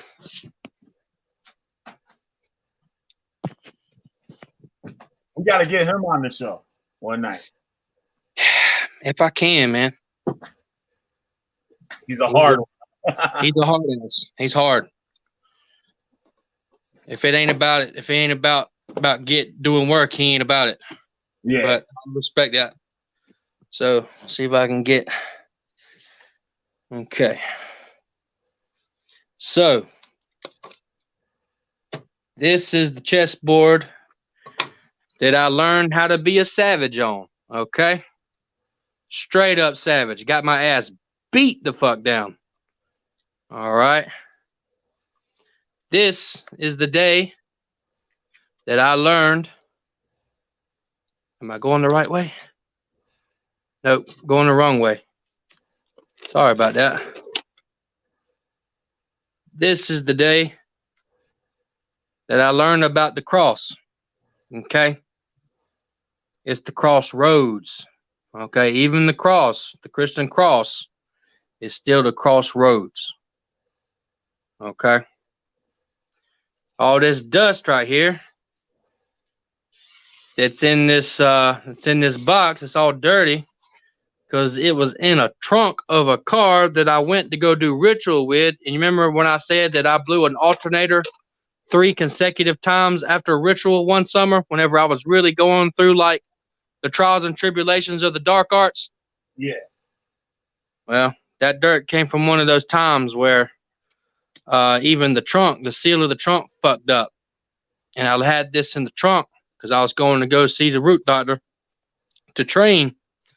And the dirt, got all over all my shit. But that's where that dirt comes from. Well, why is the cross at the bottom of it? He did it as a protection, okay, like a old timey hoodoo protection. But in that, I learned what it really meant. Not just that, but when you see it in any sort of sigil or veve or whatever, you understand what it means, you know? Yeah, I'm trying to think of anything else cool. What about that other mask on the wall that you had on the wall? That's on. I've got that one that's got the elephant on top, which is a very powerful feminine matriarchal symbol. Okay. I got my Jampala beads up there. That's just where I hang. Whatever ritual necklace I'll be wearing. What are that for a steal? That's a Indian thing, isn't it? Yeah. But it's a holy seed, and what you're supposed to do is you're supposed to have a prayer for each seed. You say your prayer for each seed. I don't have prayers yet, but it's something that I'm actually working on. This was given to me.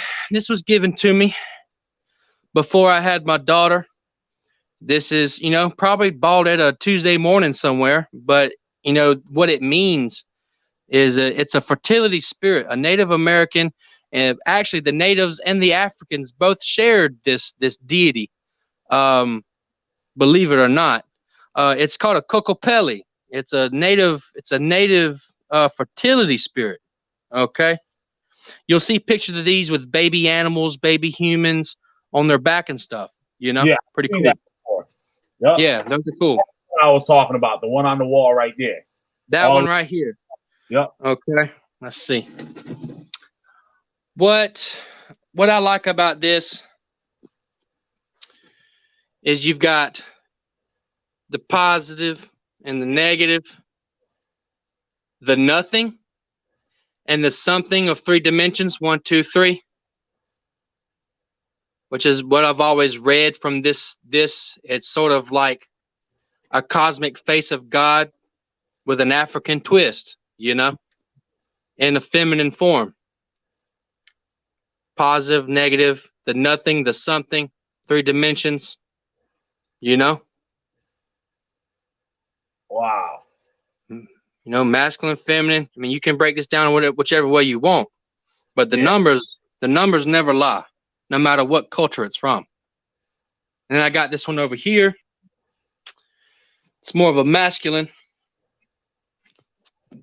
I may be wrong, but I've got it over here with the masculine. And what I like about this, can you see it? Yeah.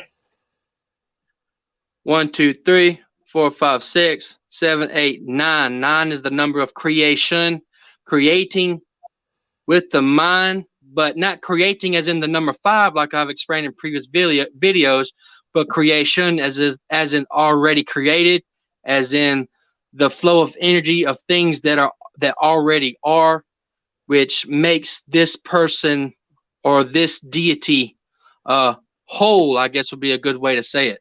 It's like a piece. You see, he's smiling, eyes closed. Wow. Yeah. The Cozy got a question. He says, okay. So arts punish you for seeking knowledge? I wouldn't call it. I mean, I guess you'd call it punishment. You wouldn't use the word punishing if you was really about it. It's more just like a payment cost. You got to pay the cost to be the boss. Everything costs. Even in economics 101, we learn that there's no such thing as a free lunch. You think you're going to come and see some gods and just get away free nilly? Hell no. Right. You know, but what it does is it prepares you next time. I know now that I got to park the car way up the road and walk to the ritual site. Okay, I got some crazy stuff right here to show you. Might as well show you.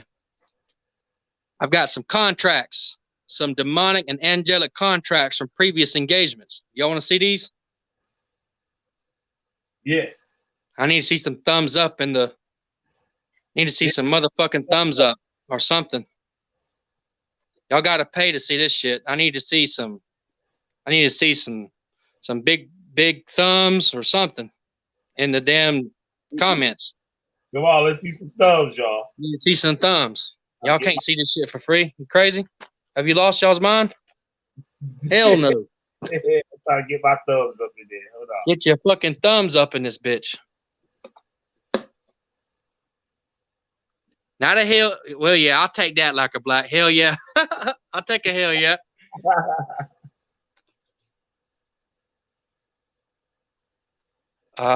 Yeah.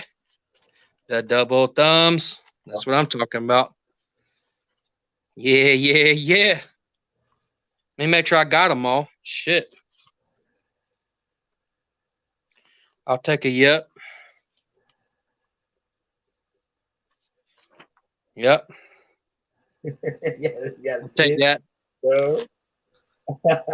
Big dog, big thumbs, dog.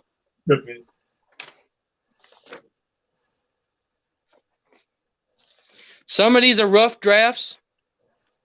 I do believe some of these are rough drafts, and it's not complete. It's not complete. I know where the other ones are at, though.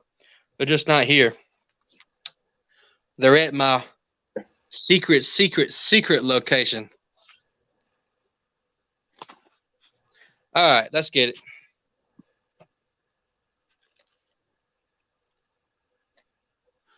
So y'all saw that symbol right there, right on my door. Y'all seen that symbol? You see me share that symbol? It used to be this.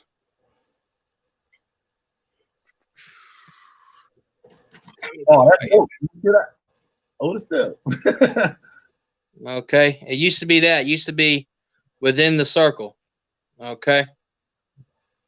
And this is worn out because it's had salt sprinkled on it that I've worked with deities that are water affiliated, and that salt would turn into water before my eyes and stuff and got the paper wet. Pretty nuts. Is there a physical law that turns salt to water right in front of your eyes? Does anyone know that? Because that's what the fuck happened. Sea salt was put on this and it turned to water during the ritual. got everything fucking wet.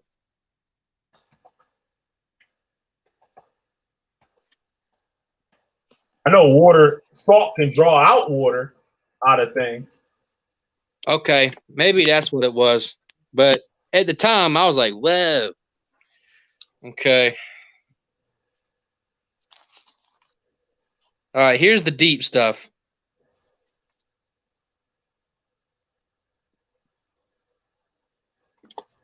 Okay. The Levitican cross, y'all have seen this before. Except with mine, there's fucking snake heads. You've got the 6-point star on one side, a 5-point star on the other. You've got the runes for ice, water, and the gaz. That's the gaz. The gaz, I think the gaz means day, season the day. I can't remember what the gaz means. I've turned the heads into serpents. Okay, everyone thinks of serpents as being evil. This is not true. The serpent is the keeper of the wisdom of the earth. Okay, known. Okay, and one thing too. This is the masculine. This is the masculine side of that. Okay, again, and let's count the heads. You got 1, 2, 3, 4, 5, 6. Okay. Now, why is it 6? It is the number of chaos, which is absolutely necessary in the universe that we live in.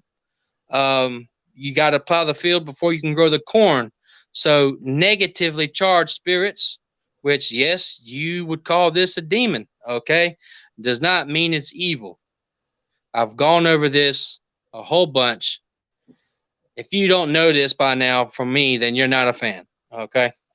Negi knows, I think, a little bit about that symbol, and I've seen it too on some things we really didn't like dive into it, but I see it associated on a lot of Luciferian things that people like say like about Luciferianism or something like that. You know, that's religion. You're getting into other people's dogma and religion. Yeah. You know, this is my firsthand stuff. None of that. Remember, I'm the dragon up here. None of that matters to me. Okay. Right on. Here's the feminine. All right. And what's so crazy is, this spirit was contacting me before I knew this spirit even existed. Okay. This spirit came to me riding down the road one day, listening to a fucking song. All right. And the song wasn't talking about nothing crazy. It's just that the words were perceived to me in a certain way. Okay. And that's some stuff I'm not going to get into because that's some secret sauce. So we're going to move on. See what else I got here. I wish I had my other ones. Fuck. Salt can turn into water, by the way. Huh? Salt can turn into water. Well, that's what happened. That's what happened. Okay. Cool. But here's something crazy. Can y'all see my tattoo? Yep. And how that symbol came to be is just a long fucking story. You know, I've got some simple ones like this is Baal that I threw down real quick. I really need to burn this and make a new one. This is the symbol for the source. Okay. As above, so below. The source can see all. Okay. This is my secret occult symbol for God, for the source, for the one that did it all. Okay. The accumulation of all sentience together is represented by this. You can say it that way.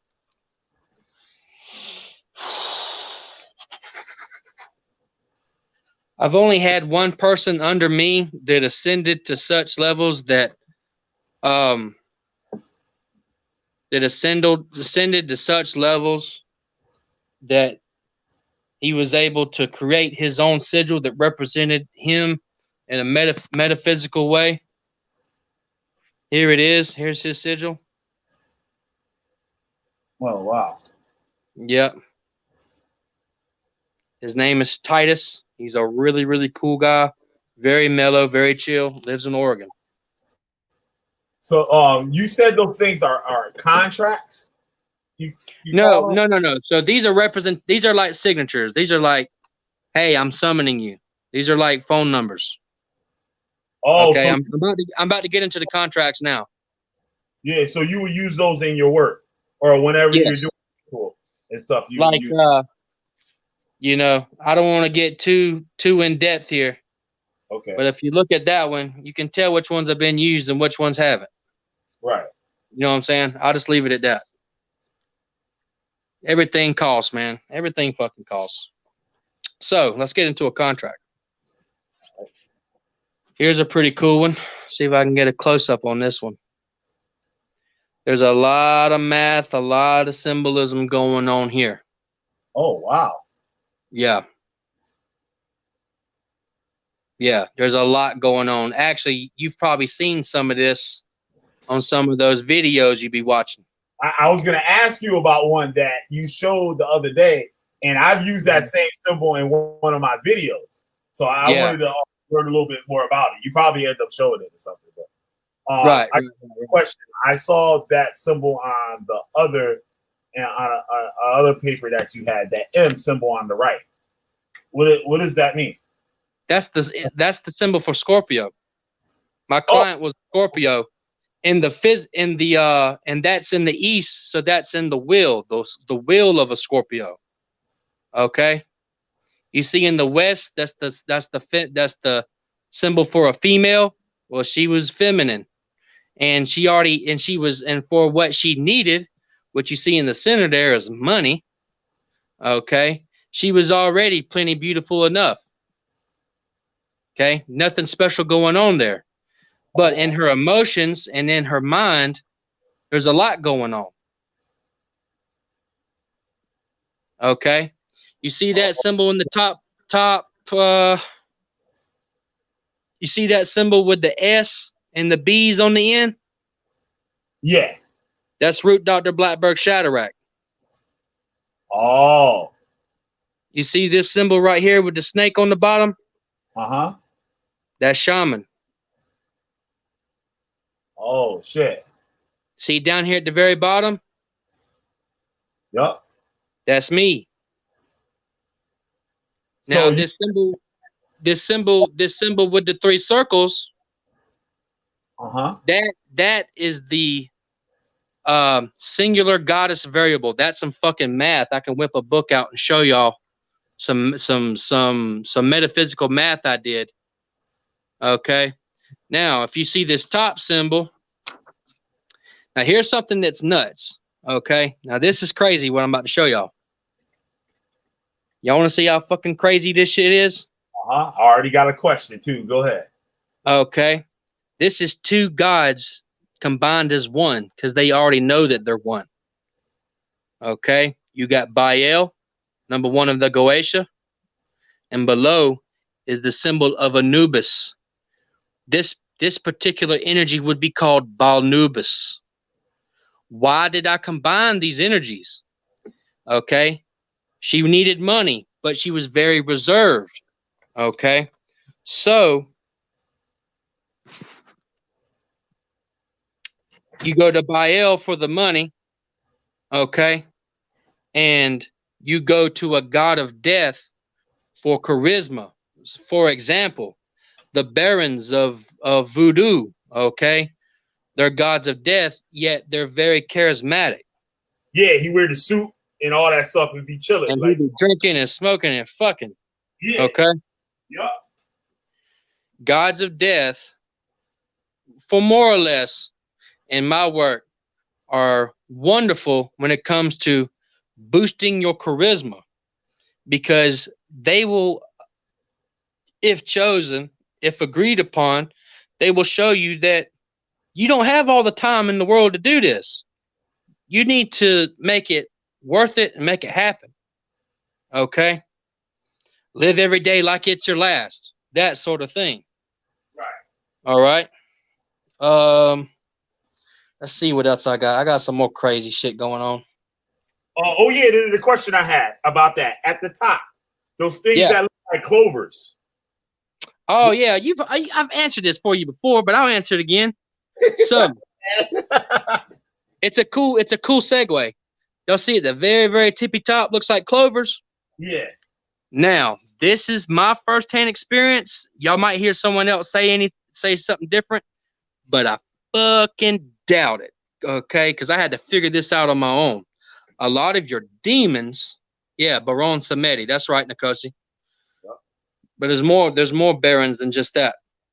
A lot of your demons in the Goetia, they're going to have those symbols. Okay, these are symbols of chaos. They're basically there to represent hammers. Okay, let me show y'all what the fuck I mean. I've got a perfect example in my utensil drawer over here. Let me show y'all one of them fucking clovers.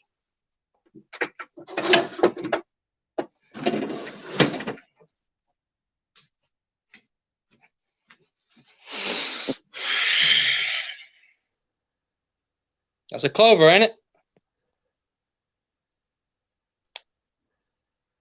Yep.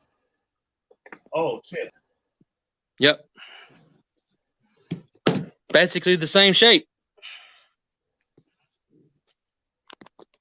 So those are utensils or symbols of chaos. That's what I have developed over many years. So I associate it with I kind of forgot the shit. I gotta show you that video I did. Okay. With talk. With the what do we call it? The is it a fucking Hebrew? It's TAU. And I use it associated with the number 9. And with a serpent and the number 9. I forgot how I did it. I can't think of it like right now. Shit in my head. But I guess I'll talk to you later. But that clover symbol, like that's what I got out of it. And it's on that. But yeah, continue on. Don't let me distract you. Go ahead. Okay. So when I did this contract, my client fucked up royally, really bad. Like shit was going bad. She was getting a bunch of fugazi emails saying that she had done got $1,300, $1,500, and it's just a fake. It's the universe teasing you. Okay. So I had to reconstruct it with this particular sigil here, or path working. Damn, I'm having a hard time lining it up. Okay. Okay, and it would take me a long time to get into this, but just know that it's fucking super serious. Okay, I can explain every single piece on here, every single line, and maybe that's another time there. But see what else I got. So are those the contracts? Is the work done on those, or is it something that's like a map of how to do the work? No, it's a contract like you would sign with an attorney or anything else. These symbols are basically signatures, and where the symbols are located is is through medicine wheel magic of my own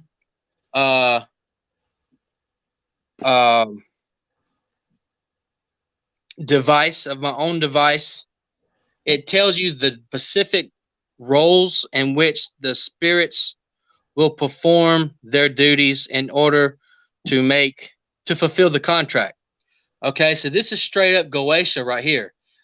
Okay. I had a 2nd degree domestic violence dropped in the preliminary because of this right here. The judge was like, "Can we do that? Can we just fucking do that?"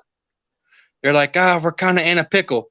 They basically had me and the other party both listed as victims. What? Oh, yeah, I had to drop that shit after I sweated it out for like 2 months. I mean, went hard into paint. So this was for myself. Wow. Yep.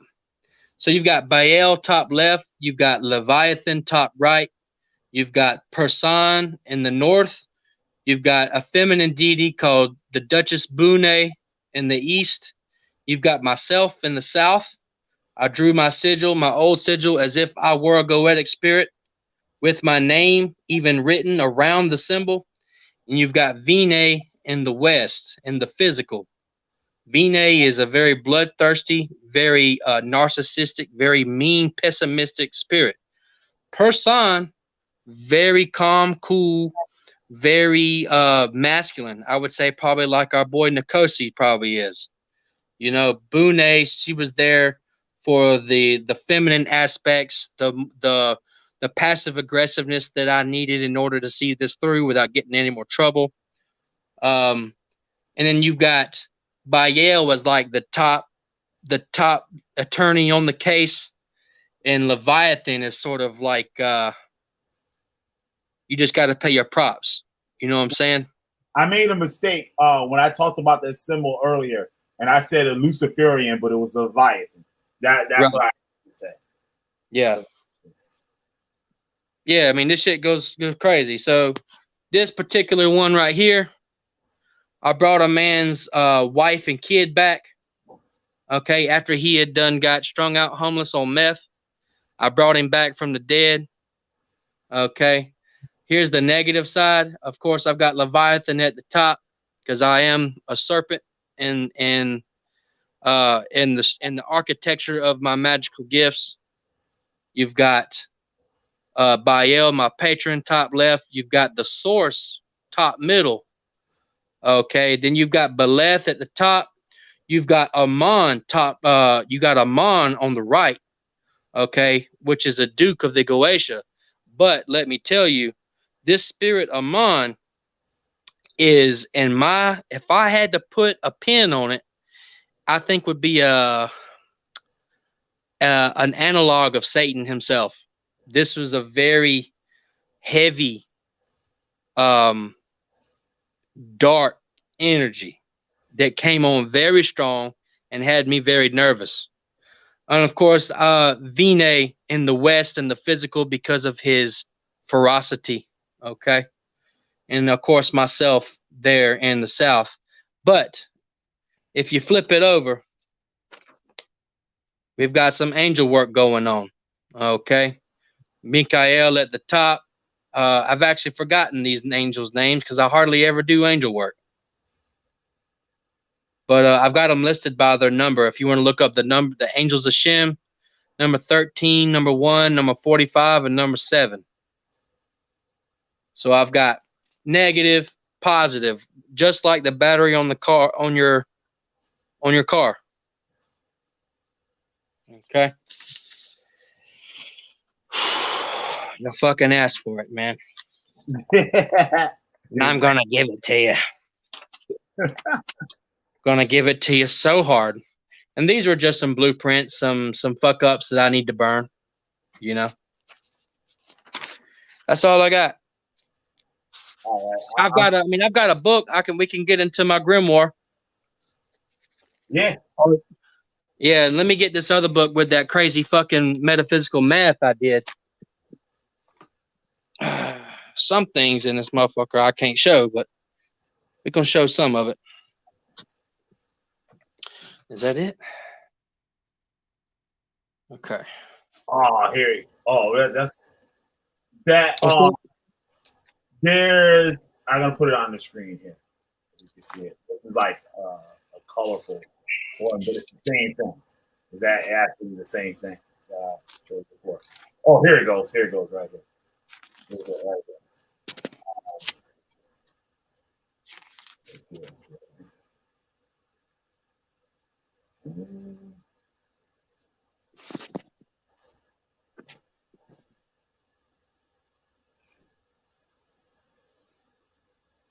This symbol right. What is it?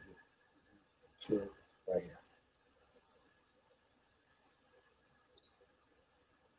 That one right here on the right. And you had that in your video.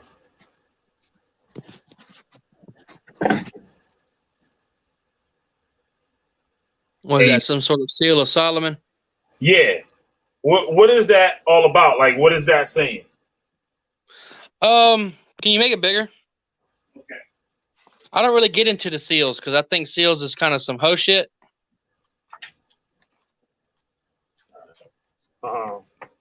Let's see how I can do this more visible.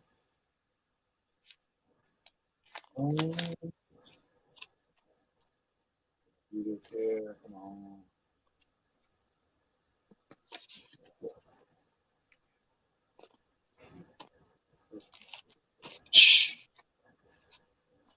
Man, this stuff right here wears me out. Yeah, I appreciate you sharing this stuff with us. Yeah. I mean, it's some real shit. You know, we getting into my notes. Some of this stuff I cannot share. All right, you see it? Oh, I can zoom in. Shit. Oh, it's not even. I'm not even sharing it. Hold on, I thought I was. The magical circle of King Solomon. You know, I saw that part. Wait, hold on. I got it. Yeah, the magical circle. Yep, that's what's called. Right there. And you see those T's? That's the thing. Are those the same thing with those clover things that I was talking about earlier? Yeah, they very well could be. I'd have to really study that symbol. There's a lot going on there. All right. Because one in your video, I think this is the same thing that you had in the video. Not the rap songs, the other one that you did. Right. And there was one clip and you had that in there. Which one? And the last, not the rap songs that you did, the ones before the rap songs. What was the name of the video?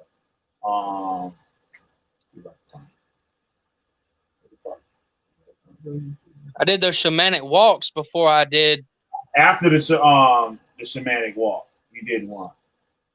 The last joint you did, it was, damn, what was it on? Wait, hold on.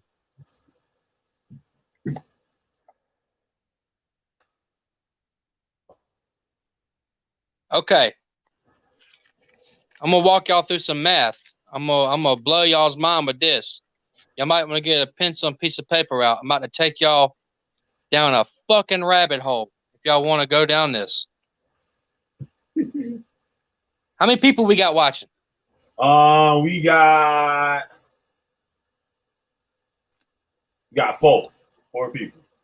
4 people. Okay. Yep. The motherfuckers missing out. It's all good. It's all good. What book you talking about, Nkosi? I think he might have been talking about what you was about to show, I think. Oh, the book that I was talking about is my personal book. My personal, it's like a fucking diary. I mean, shit. But it ain't. I don't talk about my fucking feelings in it. I talk about some fucking work. It was the shamanic, the tracking shamanism occult video. The shamanic walk. And what was I talking about? No, it was just like you showed a bunch of pictures, clips on the outro, and it was on there. Oh, yeah. I put it on there because it looked cool, man. I wouldn't pay no attention to that. All right, I got you. Good eye, though. Yep. Okay. All right, let's get into this fucking work. I'm about to fucking blow some bung holes. All right, first what you got to do as a guide is you got to write your ABCs from A to Z down your piece of paper. Let's do that. Then you gotta number the letters, but you can only go to 9. So 1, 2, 3, 4, 5, 6, 7, 8, 9. 9 being an I. J starts back at 1. 1, 2, 3, 4, 5, 6, 7, 8, 9. At R, S starts at 1. 1, 2, 3, 4, 5, 6, 7, 8. Z should be 8. Now, if you want to get into linguistics and why this is, and that there's only 9 true numbers, and how our numerical alphabet is a representation of this cosmic law, y'all can go check out Jordan Peterson. I'm not a historian. I'm going off of what he said, but it checks out. The numbers make sense, and we're about to prove it. Okay. Yep. All right. Now write MC squared.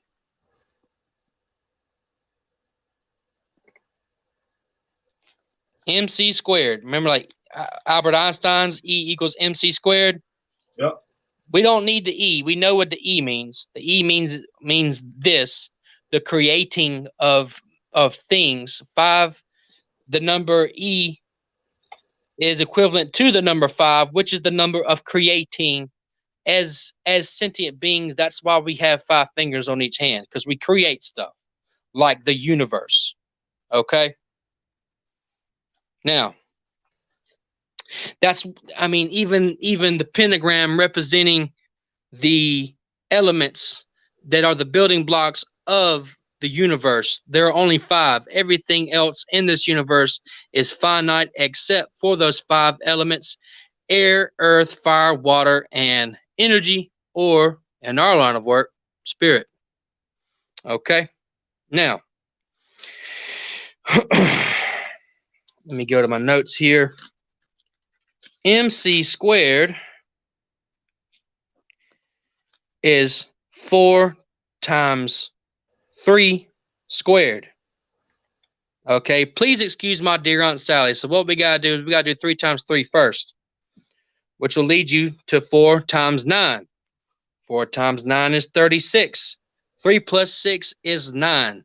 Okay, now that is a representation of the physical universe with the singularity of the hand of God, 9 being creation, which is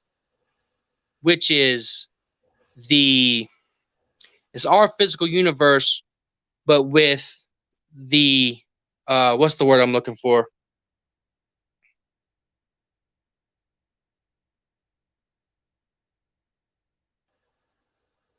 But with spiritual happenings being a variable, okay, through the spiritual side of God. That's number 9. Remember that 8, even the symbol for infinity is 8, okay? 8 being all physical matter and infinite, okay? The time space is infinite. The number 9 being the number of creation. A woman gestates children for 9 months. That soul got to come from somewhere. It comes from the singularity of the goddess, or the source, or God, or whatever you want to call it. So that is the divine hand in the physical universe, okay? But that only describes this universe. We know that there are realms beyond our own. We know this, okay? So what we have to do is we have to figure it out. Where did Einstein go wrong?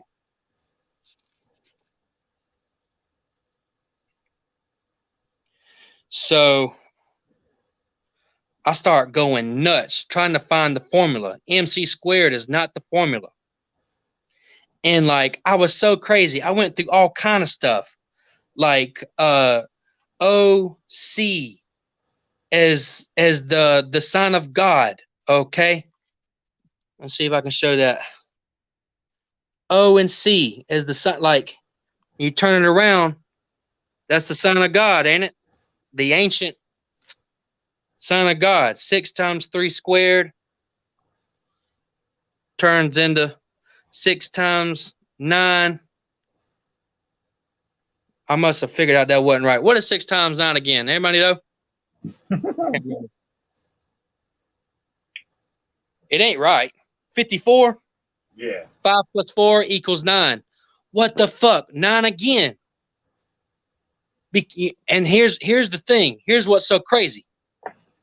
Yes, that's right, Nikosi. He left out the fucking spirit world. That's right. And I figured that shit out. I broke the code on that ass. It's because of the squared. Okay? These monotheistic people that think that there is a heaven and a hell, okay, that a coin has two sides. No, 3 dimensions. We don't live in 2 dimensions. We live in 3 dimensions. Okay? The answer is m cubed. Y'all do the math on that and tell me what you get. If you do the math the exact same way that I just showed you, do m cubed.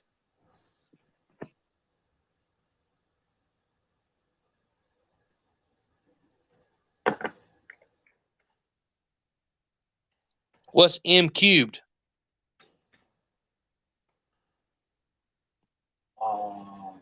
Hang on, let me do the math myself real quick, make sure I wasn't tripping.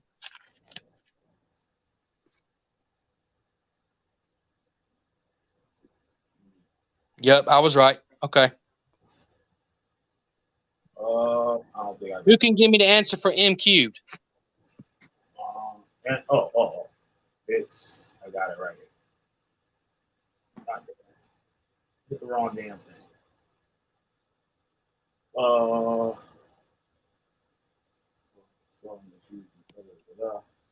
Cubic. M cubed. I need the answer. I'm gonna break it down. It's gonna be dope. I'm gonna let the geniuses in the chat answer that motherfucker shit. Okay, so you do 4 times 4. What's 4 times 4?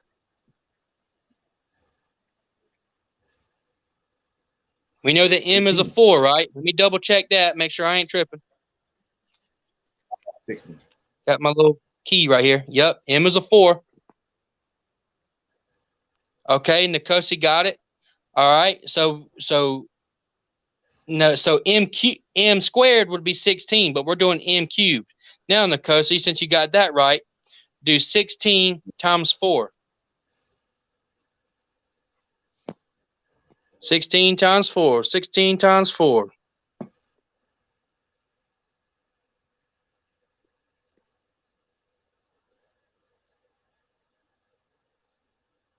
Uh, 64.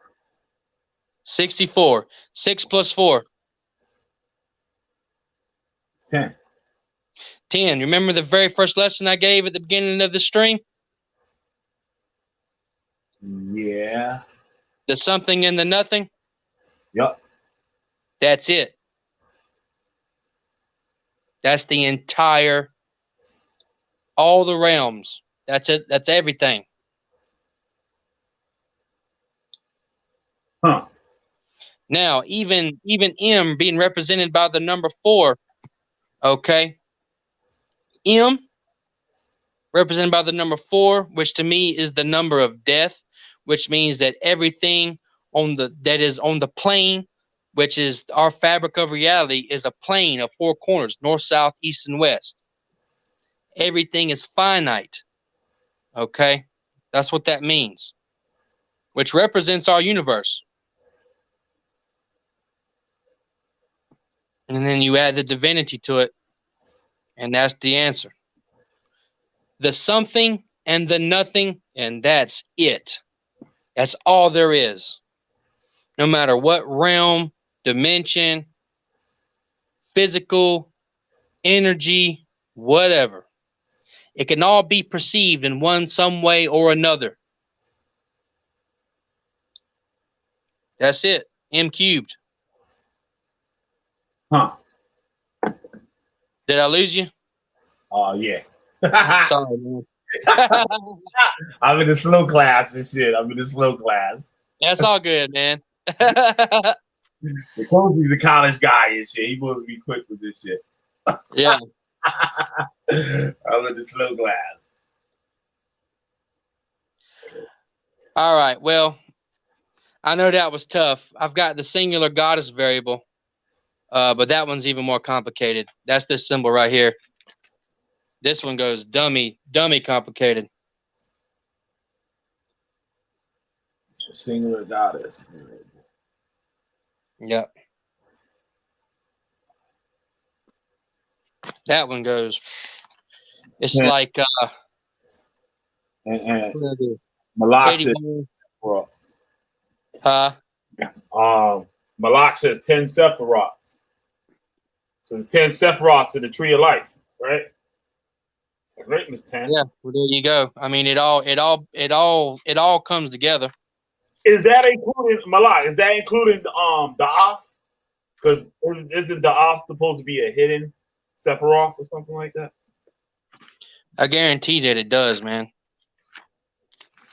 It's the big guarantee on that.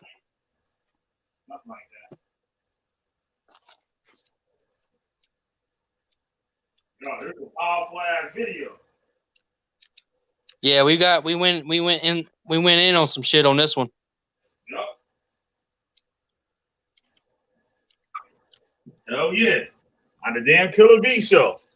Y'all gotta hit that damn like button. How many we got up there? We got 4. 5. I hope Lucky gets to see this.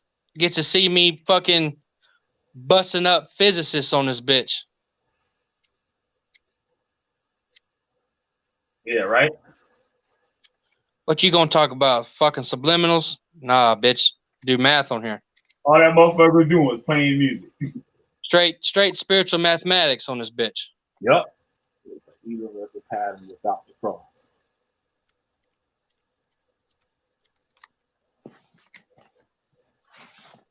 Yeah, I'm definitely gonna be hitting the rewind button on this motherfucker and shit.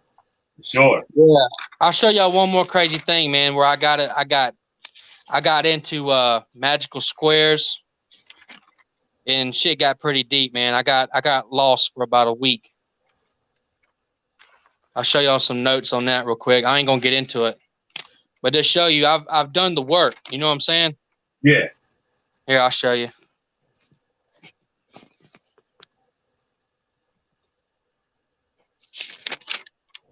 You know, see that? Oh shit. That's the magic of squares. Yeah, I got into it for real deep there for a second. Oh, that's dope shit right there. Yeah, shit got real deep, man. Back up. How you got that in with the Veve? What's that? Now the Veve. Oh, you just flip back. You just flip back the other one. Yeah, put that one back right there. Boom, right there. With the Veve. That's yeah, that's so goon. That's so goon. Boom. I don't even know, man. It was some crazy shit I was getting into. November 15th, 2018.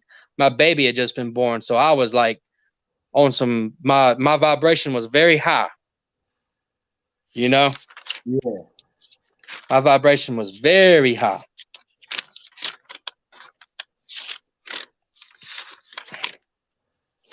I got into writing my own fucking biblical incantations for the feminine side of Leviathan and shit.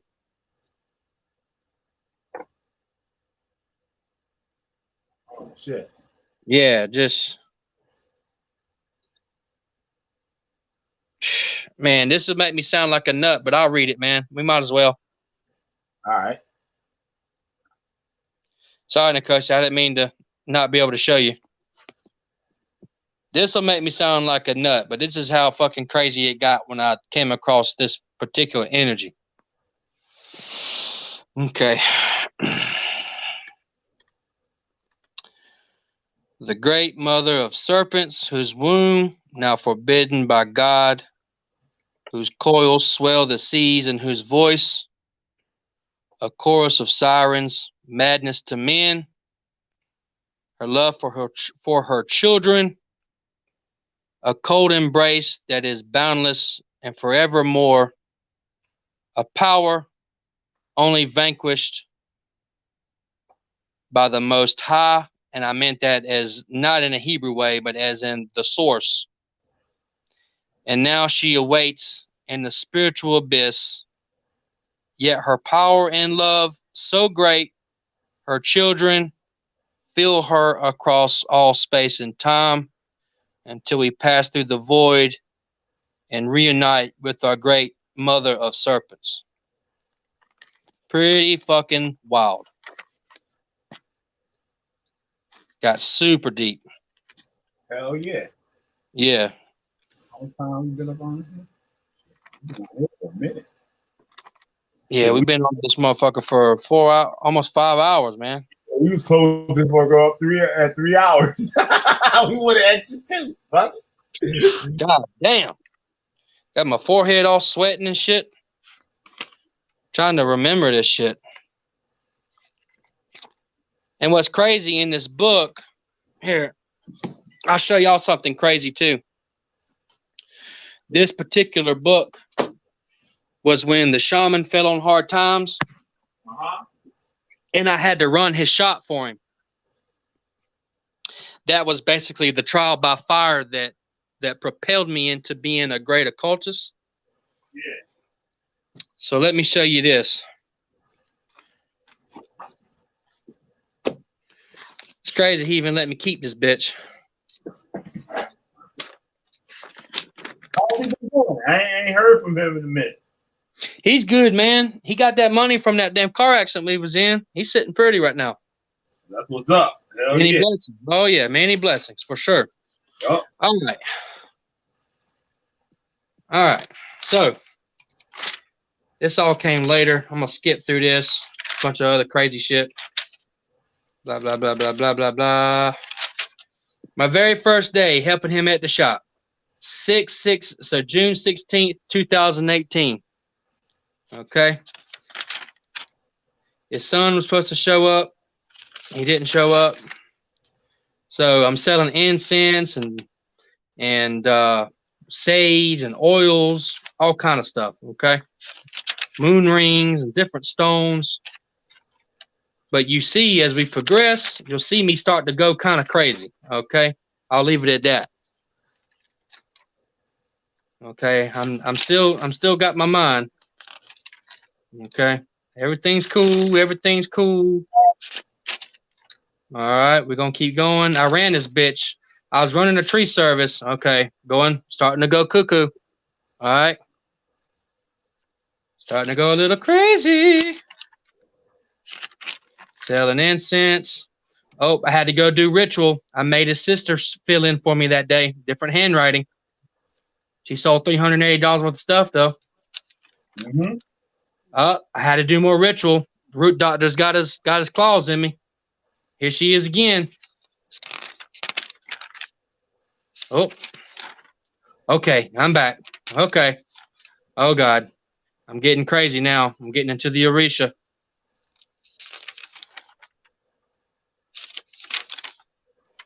Oh, God. Here we go.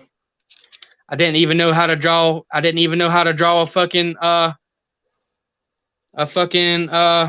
6-pointed star. I didn't understand it. It was two triangles. Oh God, I'm developing my own sigils now. I'm getting into the chaos and creation. Yeah. I'm getting into the numerology. I'm getting into the big bang and the now and the end and the craziness. Okay. Oh shit. Going nuts now. I'm deep in now, man.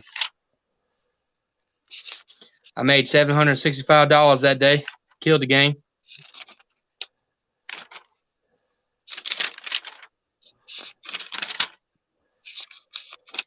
Some more numerology. This is just where I completely lose it here. That's where I start going down. Alchemy symbols. Different sigils that do with medicinal magic ingrained in the symbology. Oh, shit. Different personal sigils for different things. The 7 hermetic principles, 1 through 7 right here.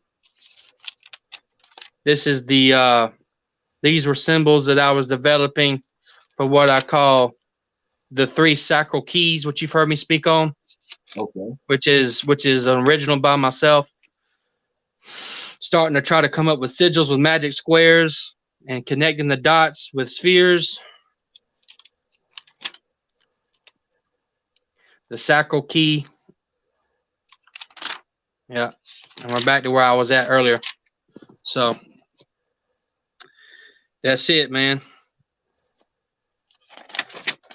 That's what's up. So you guys got any more questions? I guess we can close it up. So we about to hit that 5th hour. Number 5. Yeah, pretty much. I know we got a lot out of you today. Oh yeah. Sure. Yeah. I knew it was gonna happen though. Me being up in my office is bound to happen. Yeah. I don't mind showing y'all. Oh. So yeah, you guys got any last questions or anything? Coasty, Lacquer, Black, y'all still up in here? They might have went to bed, man. It's late. 1:45 where I'm at. This is the beginning of my day. Shit, this time I'll probably be fucking just getting live and shit. Yeah, I know. Shit, need to review that damn pork skins, man. Yeah, right. Yeah, that'd be great. We got pork skins. Pork. Yeah, shit. Fucking, we gonna play that motherfucking shit. We gonna play that shit. Pork skins. Oh, fuck. Fucking shit. If y'all don't know and shit, Siberius made a diss track on Raw Rack. That African chick Kiki or KK, whatever the fuck her name is. KK.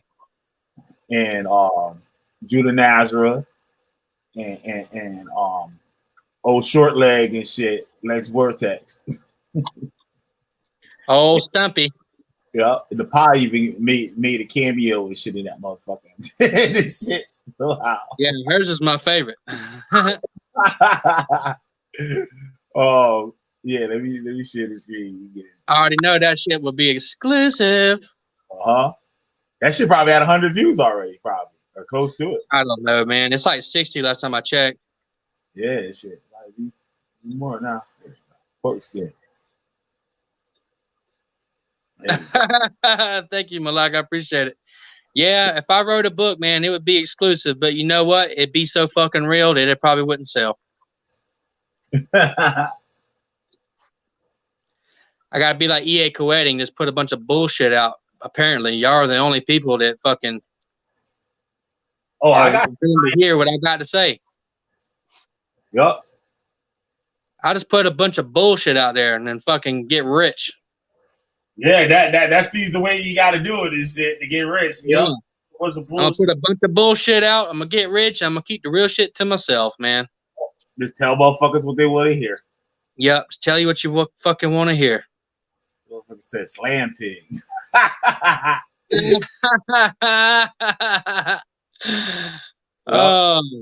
And again, Malak, when I say Malak, I ain't talking about you. I'm talking about that other motherfucker. Yeah, the motherfucker got 66 views and shit. That's 66. That's right, good for me, man. That's real good. Yep, let's play this motherfucker.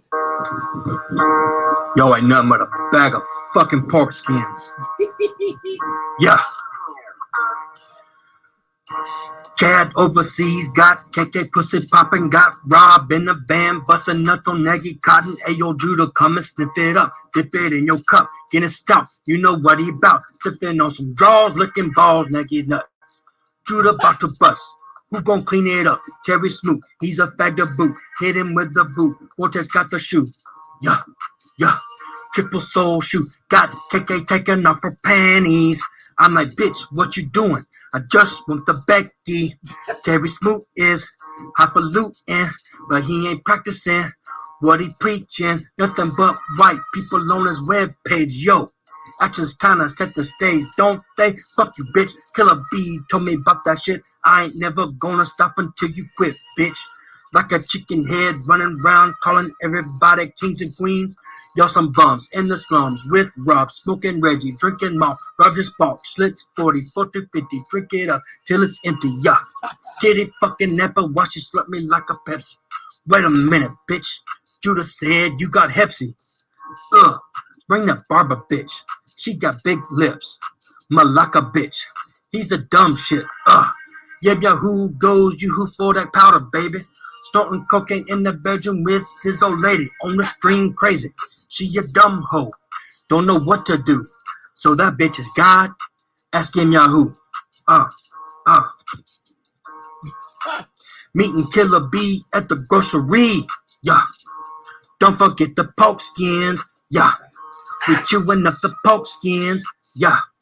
We chewing up the pork skins. Yeah. Meeting Killer B at the grocery. Don't forget the pork skins. Yeah. We chewing up the pork skins. Yeah. We chewing up the pork skins. Yeah.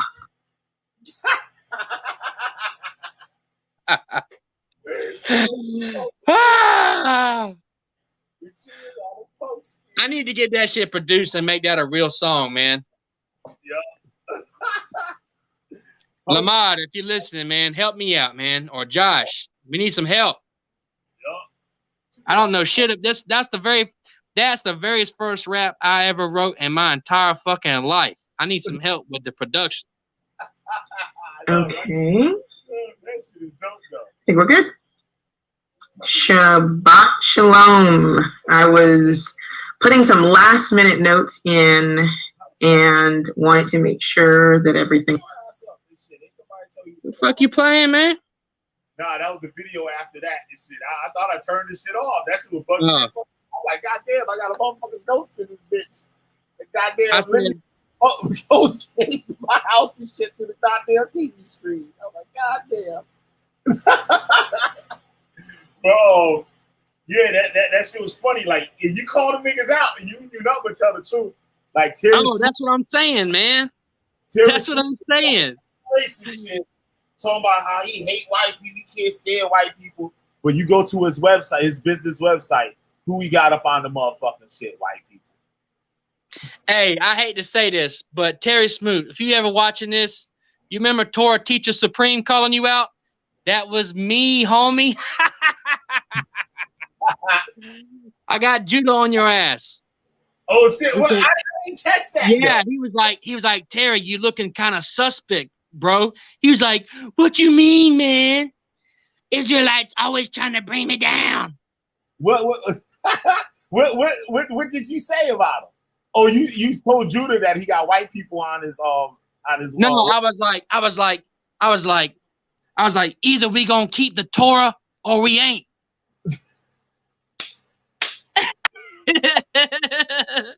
Oh shit! I know that shit burned his ass up, yo. Oh, dude, I fucked him up.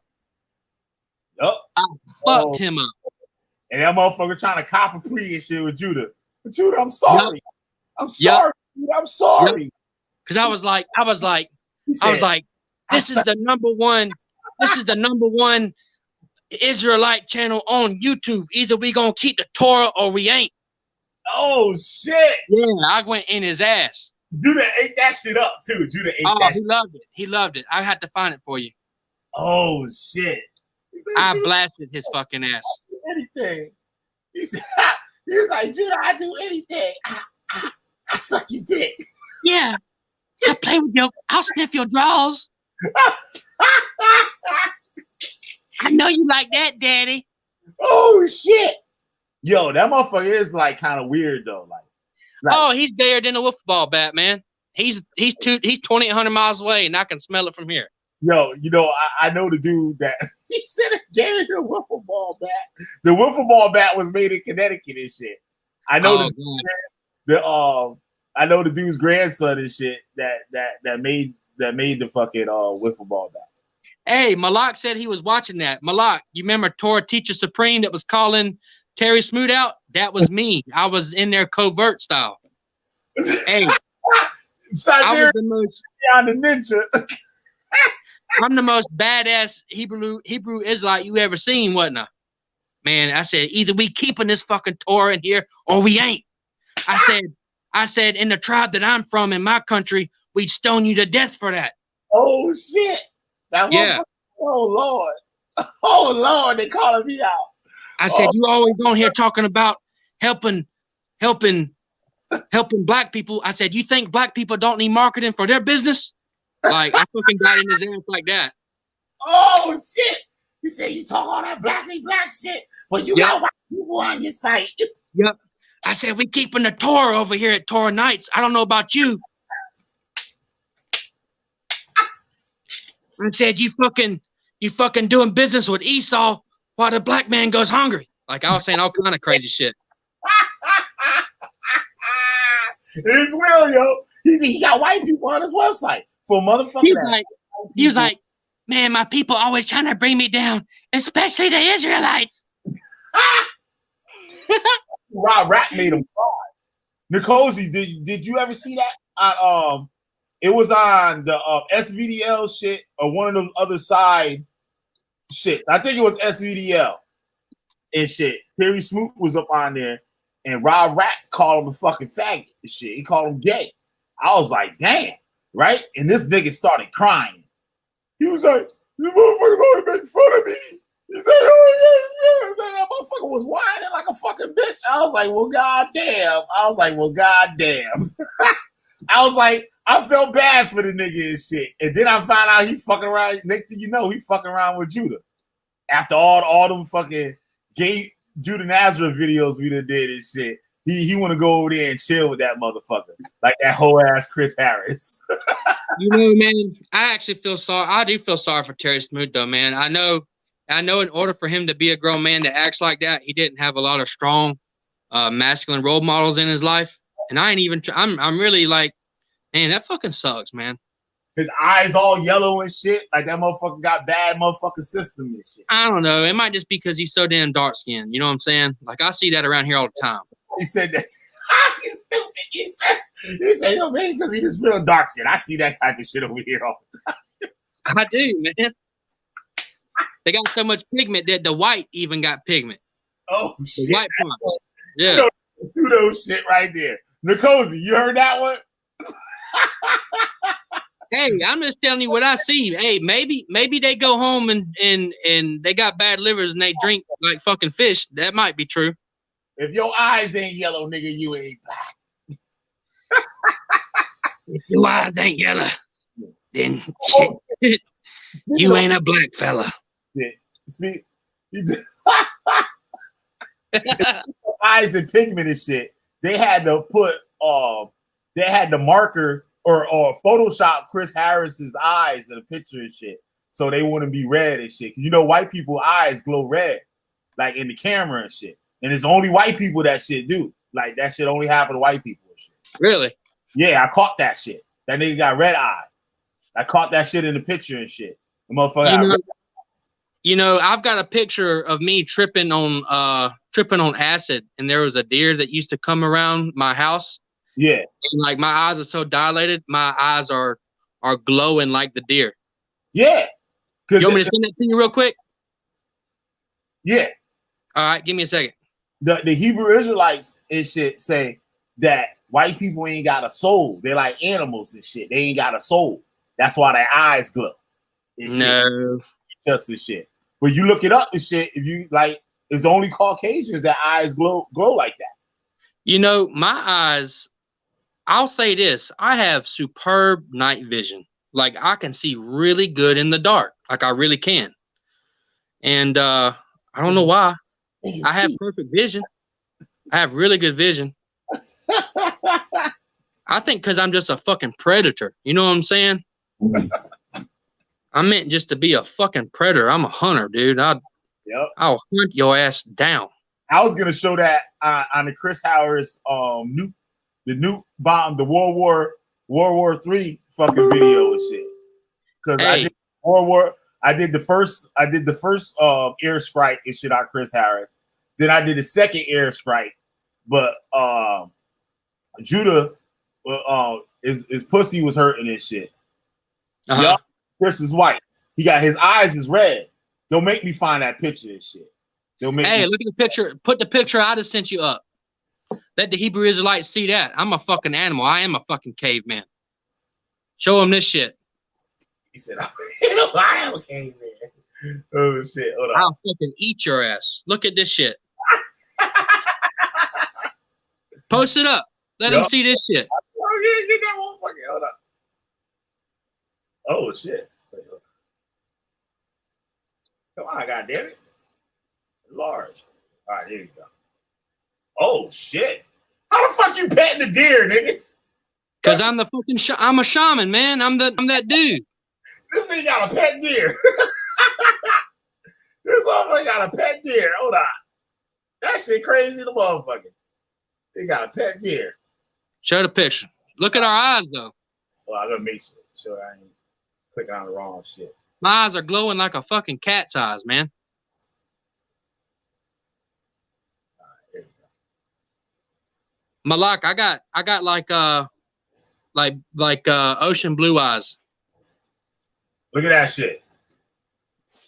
Make that shit big. Yeah, enlarge that.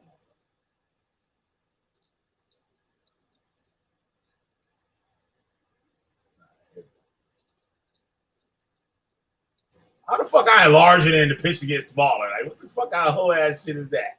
I know. Hold on. Look at my eyes in this picture.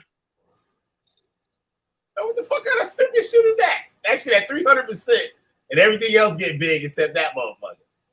Go small with it. That a bitch. The motherfucker got bigger when I was. And I really do see really good in the dark, man. I've always have.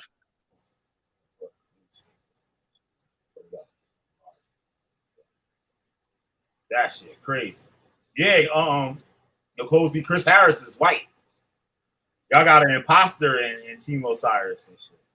And you heard it from Killer B first. Judah didn't want me to release that video and shit. So he fucked up now and shit. That nigga fucked up. Those fucking with Killer B and shit. Judah warned him and shit. Judah did warn him. And I didn't even do nothing to the nigga and shit. That nigga, he said, "Oh, I hate my ancestors," and all this fucking monkey ass shit. But he was up there in Solar Vision calling motherfuckers niggers. I was like, well, goddamn. I was like, what about all that shit you said? He said, I'm gonna tell these motherfuckers I'm not even black, because I ain't. He said, I'm Indian. I went to that funeral and my people, they said I was Indian. They showed me the pictures. That's why I look like this. Because I'm Indian. I ain't black. That's what that motherfucker said. Swear on everything, yo. I swear on everything. Swear on my mom. That's what that nigga said. And now look at him. He tried to throw Killer B under the bus. Like a whole ass nigga. Now he looking crazy and shit because he white. All right, y'all see that shit better now? Motherfucking glowing. See that shit? Chris Harris' eyes glow the same goddamn way. The same goddamn way. Wait till I do the video and shit. Y'all gotta kick him out of Team O.s.i.r.u.s now, because he white. You gotta kick. He kicked me out of scholarship over holler shit. Now y'all gotta kick him out of Team O.s.i.r.u.s because he white. Then he tried to say, "Oh look, I'm from." What he say? He even did a DNA shit. That nigga ain't mentioned no Indian shit because that nigga was lying. That nigga ain't did no DNA test. That nigga was fronting. I know I ain't no damn Team O.s.i.r.u.s and shit. I know that with a fact. Straight up. Chris Harris can't be either because he white. Y'all gotta put him out. Y'all gotta put him out of Team O.s.i.r.u.s. Y'all gotta kick him out. This shit. Y'all can't be having that shit over there. How y'all gonna have the cave dwellers and shit over there at Team O.s.i.r.u.s? That's the bad look. Y'all gotta put that nigga out. Dead ass. Yo, that nigga eyes glow just like that. Black people eyes don't glow like that. Wait, let me find that shit on the internet and shit.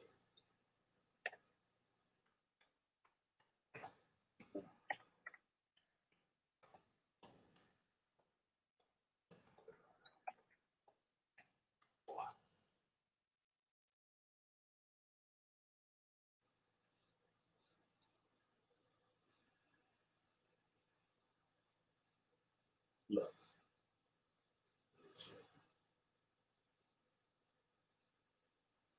Look, check this shit out. Think I'm playing. I don't be playing with y'all niggas. I be kicking the truth. The cozy probably on the horn right now and shit. Kasu! Kasu! Chris Harris, I knew it. Judah Nazareth watching this shit. Judah Nazareth cracking the fuck up because he getting just what he was looking for and shit.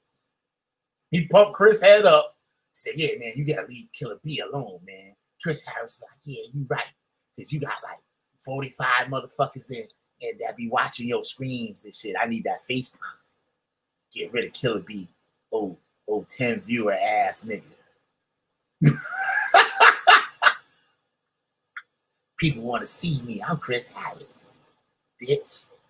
Look, I've been sorry if this seems like a stupid question. I have been sorting through all my digital photos in the past 4 years in an effort to make a photo album. I spent this morning removing red eye from some of the 400 photos, and I noticed that in all of them, only Caucasian people have red eye. And any black person never once had red eye. Ain't nobody had no explanations for that motherfucker. Wait, no, they didn't.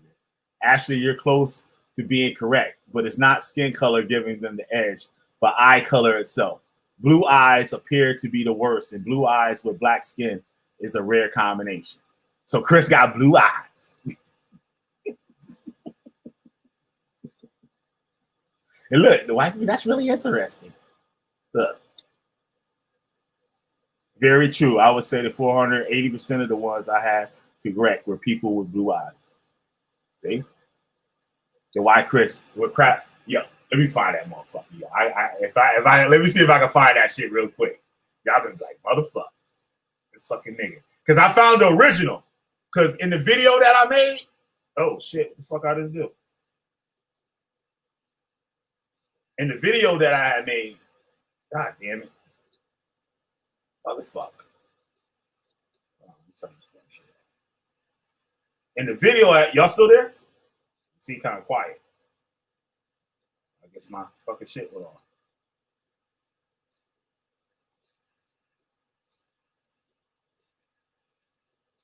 Come on, man. This is stupid.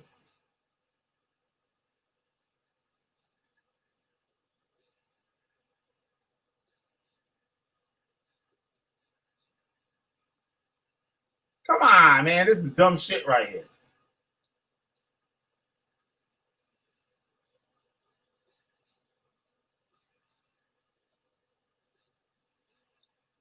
Give me 1 sec, y'all. You still there? Oh, Siberius bounce. Y'all still hear me?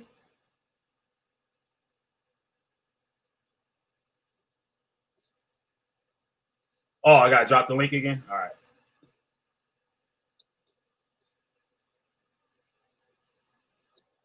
I know I've been hitting that wrong button for a reason too. It's a weird ass reason. Always kicking my own self off the motherfucker. All right, there we go. All right. Oh, okay. All right, bet. All right, let me see if I can find this shit. The nigga be wicked and shit. This will get and shit. Know what I'm saying? Motherfuckers. Oh shit! Now I gotta put his ass back up in. All right, here you go. Heavy duty honky in the building. Goddamn it! God, hold on. All right, let me see if I can find that picture, yo. Let's see if I just got it like this on my computer and shit like that. Because I don't like labeling my shit right.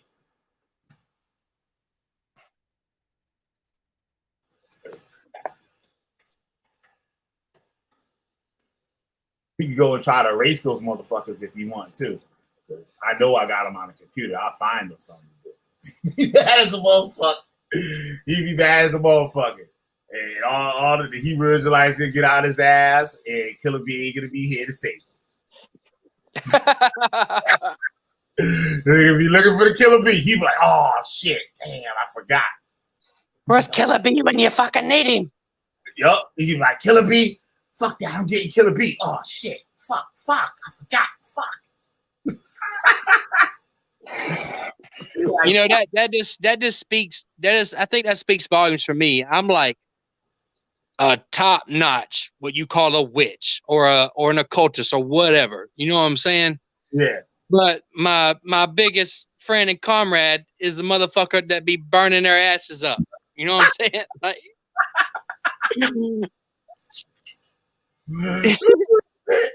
gotta burn their asses up. Oh shit! Don't tell me this is it, yo. This is it. Yeah. I think we should try to do a. Oh shit! Oh Lord, have mercy! Lord have mercy! Oh, Lord have mercy. God damn it. If I didn't find it, go, Lord have mercy. Bless his poor heart. Bless What you his got poor for heart. us? Somebody save him from the Witchfinder General P. Somebody just save him. Hold on a second. Oh, shit. I got to put it in. All right, bless his heart. Fucking around. Being evil. Fuck it.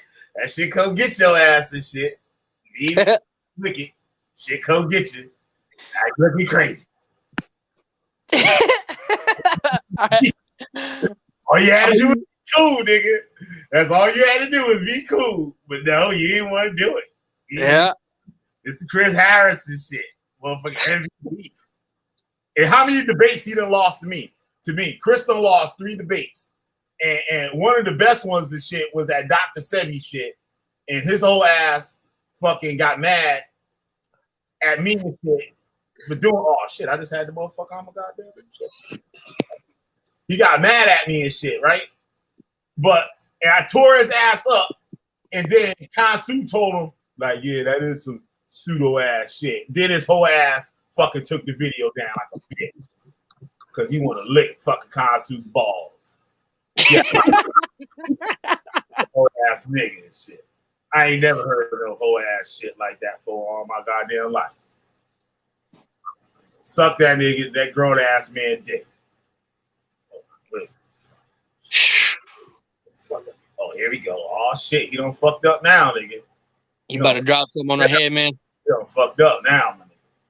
You done fucked up now. I got it. You done fucked up now. You ready to cozy? You go and show this shit to Kansu and shit. You go and show this to Kansu and them. Oh fuck. Oh, he don't fuck my boy done fucked up. Look at them glowing ass eyes. Look at them glowing ass eyes. He got red eye. Now, let me go find this original picture that's been altered. It's on his. Wait, let me see if I can go to his shit. That nigga ain't blocked me. He probably don't block me. Oh, that did I show it or no? I didn't show it on the screen. I think I did. Hold on. Yeah, that's Chris Harris right there with the red eyes, right? And then there's another version when you go on his Facebook. I think that's I got the original. I got the altered version too. But that motherfucker didn't pop up quick enough. Now, let me go to the other shit where they fixed the red eye. They photoshopped it. They put black circles with a white dot for his eyes. Watch this shit. I know Judah Nazareth losing his shit right now. Judah is probably pissing all over the house right now. Big beer piss. Yup. Sharpshooter, fucking with the sharpshooter, killer be the goddamn Witchfinder General, nigga. You be fucked Damn, up. old Caucasian Chris Harris, man. Old Caucasian Chris Harris. Well, go good old boy Chris Harris. Or Cracker Chris for short. Cracker Chris. Cracker Chris. Cracker Chris, what you doing? Fuck you doing, Cracker Chris? You over here riling up these niggas and shit over here, Chris. Oh shit, that's why the nigga all wearing them goddamn shades and shit, motherfucker. All these kids got shades on. Oh, whole ass nigga. Oh shit. The devil is in you. We can see it in your eyes. Yup. Oh shit. Oh shit. Hold on. Oh Don't shit. feel bad, Chris. My eyes glow too, man. Look at this shit, y'all. I'm just I Killer B do not. I'm just always got receipts. Yeah, watch. Yep. Watch. He about to be mad as a bitch. He about to be mad as a bitch. Hold on. Tell you about that bullshit. Oh shit. Watch this shit. Watch this shit. God damn. Motherfucker. Tell you about fucking with the beat.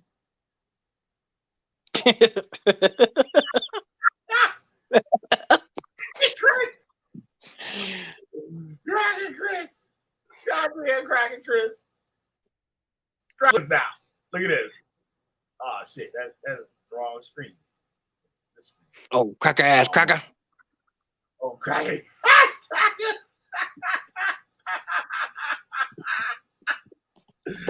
Chris over there right now. I hate your black ass. I hate your gums because they black. I hate black ass dick like Forrest Whitaker. I hate the black ball on the pool table.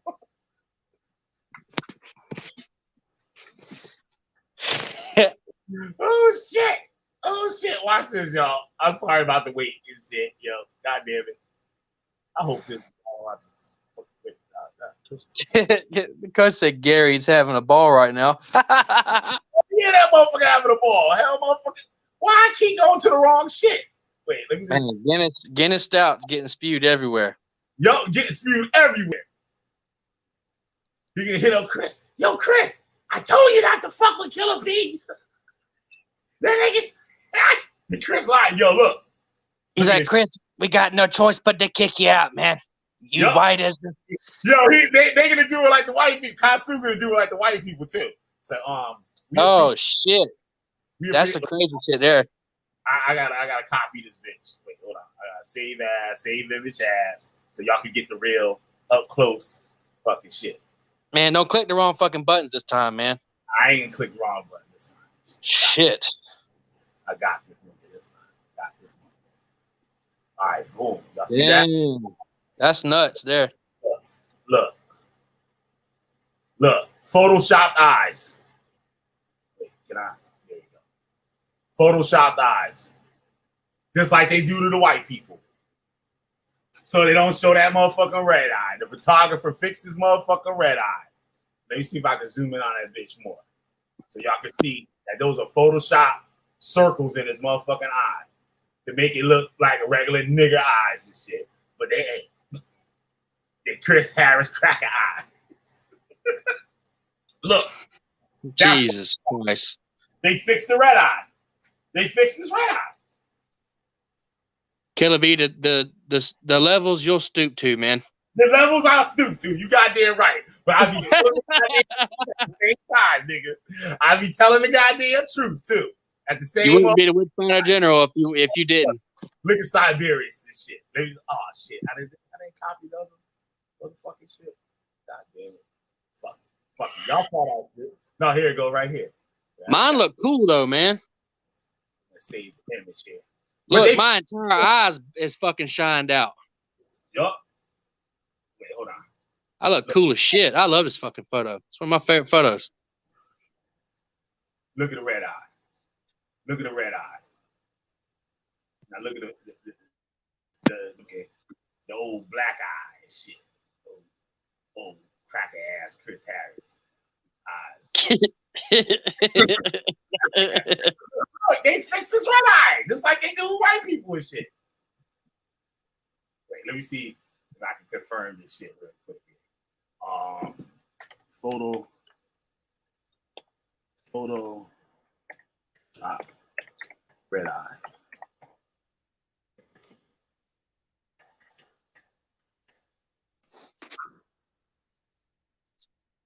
Guinness and tofu burritos for everyone.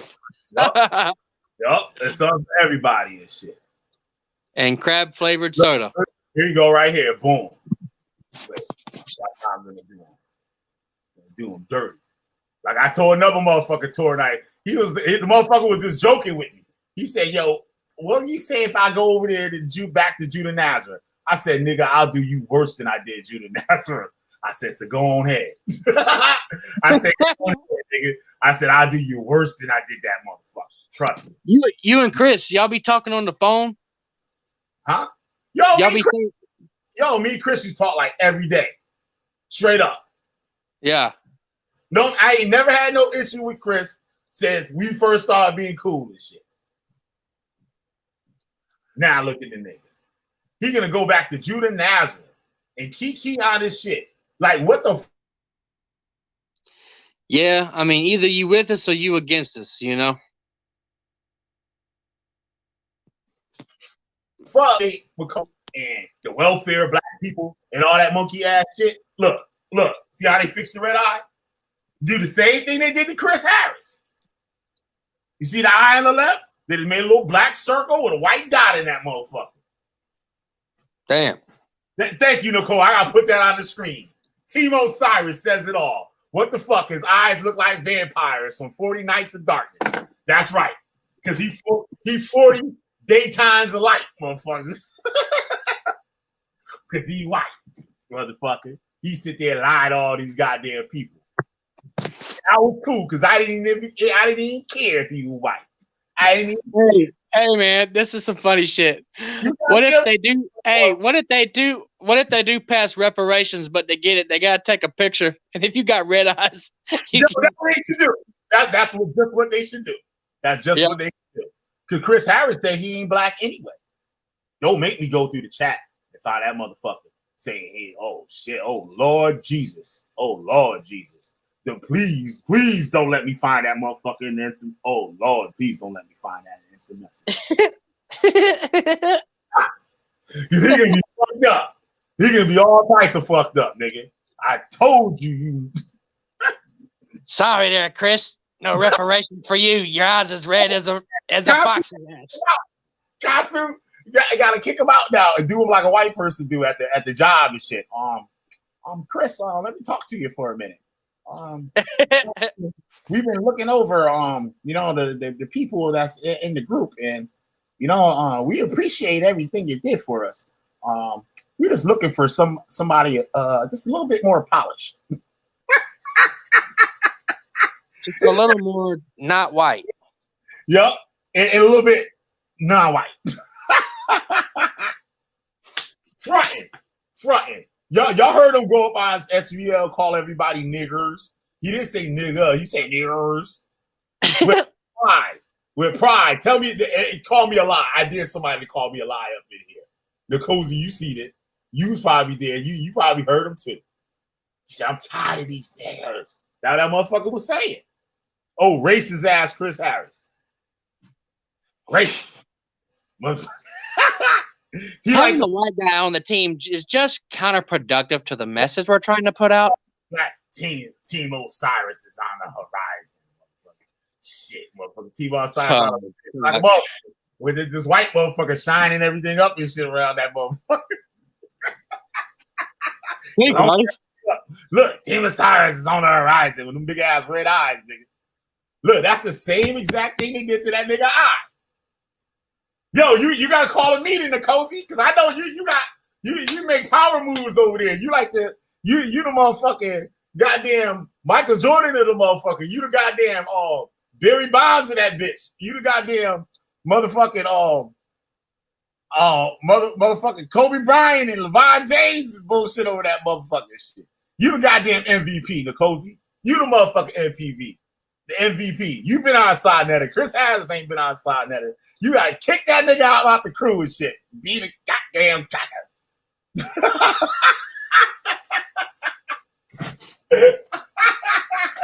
I told him ass out of here. Yo, and I try to be cool with it. Yo, it was real evil because he was up. Y'all was on. I think you was on there too, Nicozy, the other day. It's called Paradigm TV or Pyramid TV or some shit. I had this shit up on my board. Wait, is that bitch still up on the board? Wait, hold on. I might have that motherfucker up on the board right now. Shit, I be keeping notes up on my screen like that hardcore shit, and then I be taking pity on motherfuckers, and I be closing the tab and shit.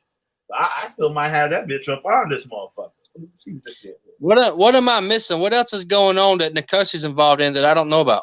Nah, Nicozy in a group called Team O.s.i.r.u.s. And what is Team O.s.i.r.u.s? I let Nicozy explain that shit. Cuz explain Team O.s.i.r.u.s, man. Nicozy the only motherfucker I like over there. Well, I don't know them other niggas and shit. That dude Melvin or whatever, he seemed like he all right dude and shit. I don't know the other motherfuckers and shit. But Kansu, I can't stand that old nigga and shit. He a piece of shit. Is it like some side netta type stuff? Like on the scout, well, this is how I put it. I'm gonna put it the way I see it. It's just the way I see it. I'm not saying that's the way it is. That's just the way I see it. Like I told Chris, I said, motherfuckers is using your talent for their own fucking gain and shit. And they can do this like Lex Vortex got them on Power to the Dock Side and all that bullshit because they need it, motherfucker, Chris, to make the shit look tight. But they don't need Ngozi. He on this whole other shit. Like I've seen his shit. Like motherfuckers listen to him. Like, you know what I'm saying? Like motherfucker, like, oh shit, Ngozi on this motherfucker. Shit. Like, but yeah, so like Kansu, my beef with Kansu, like I've been on a couple of streams and he was doing some shit on Apollo and Voodoo and shit. I was like, yo, because people don't be doing videos and shit on this, especially in English. So I was fucking with the nigga. Like, I was asking questions and shit. I was like, yo, like, you know what I mean?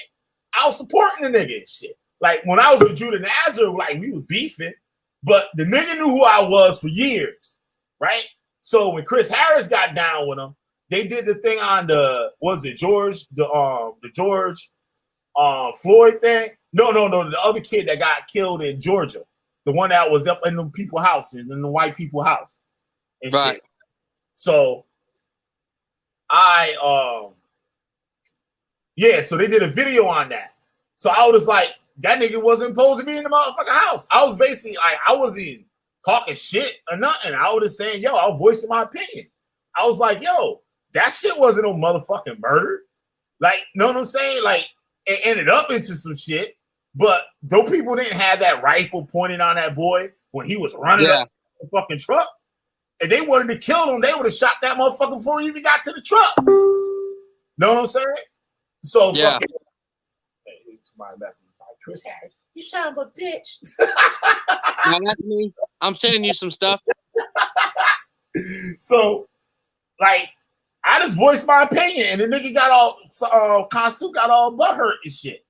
Like, oh fuck this nigga, and like, he try to act like he didn't even know who I was. I don't even know who this nigga is and shit. And Chris sat there like a little bitch and didn't say nothing until like way later. And he was, oh, that's Killer B, you know. He yeah, that's kind of like what Killer B do and shit like that, kissing that motherfucker balls like a hoe. All right, I'll let you in, homie. Oh shit, he is up in here. All right, there you go. What up? What up?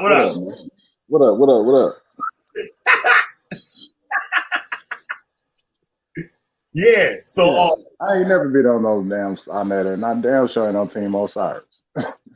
Oh, so you another Nkosi then? Yeah, that's another nigga. You got the wrong motherfucker.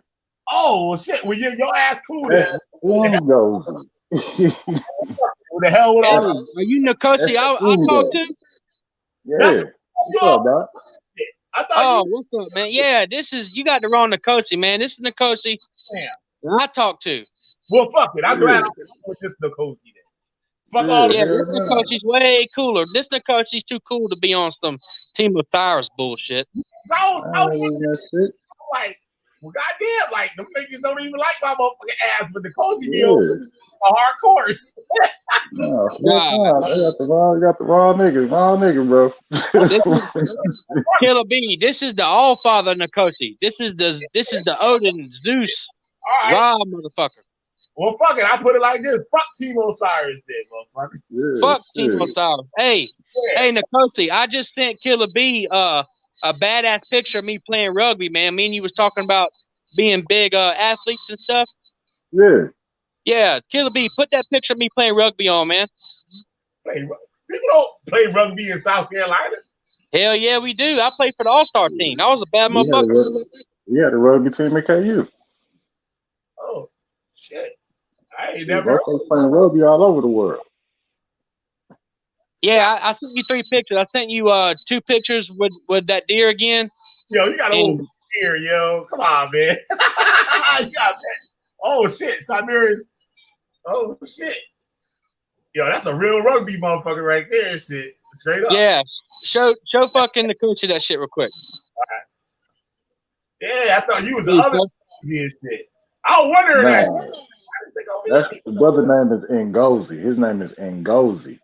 Oh, same, almost the same shit. But he got the same. No, that was you the whole time. Then that was you the whole time. Yeah. I've been on the show, yeah, but I ain't never been on no Team O.s.i.r.u.s for no damn side. Definitely, I ain't been on no side never. Oh shit! That's crazy. Well, fuck it. Yeah, that's Rob Rack show, and You know what I'm saying? That's Ngozi and Chris and all them cats have been on there. He Oh, never did that yeah. shit. Fuck it. Fuck I it. ain't, I ain't, I ain't in the cool club. Yeah, you way cooler and shit. Fuck that shit. Way cooler. Then fuck all them niggas then. Fuck all them niggas not supporting the Killer Bee show. Damn.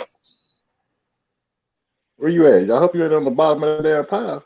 Nah, number No, that's me, number 3 right there. Big motherfucker. Oh, I see. Yeah, you a big motherfucker, bro. Yeah, I was the big dog for sure. Man, they got rugby in South Carolina. Ain't that some shit? Yep, I was the fucking big dog. I wish I had some cooler photos. Damn. You got a dope ass high school and shit. Good shit. It's all right. My high school didn't even have rugby and shit. There was like very few schools and shit. Like you had to live like, you know what I'm saying? And like fucking the schools ain't no more white people in them motherfuckers. They ain't got no to play rugby and shit. Like, you know what I'm saying? Now it's a little different. I think some of the schools, it's up the high school I went to, I think they got rugby now and shit.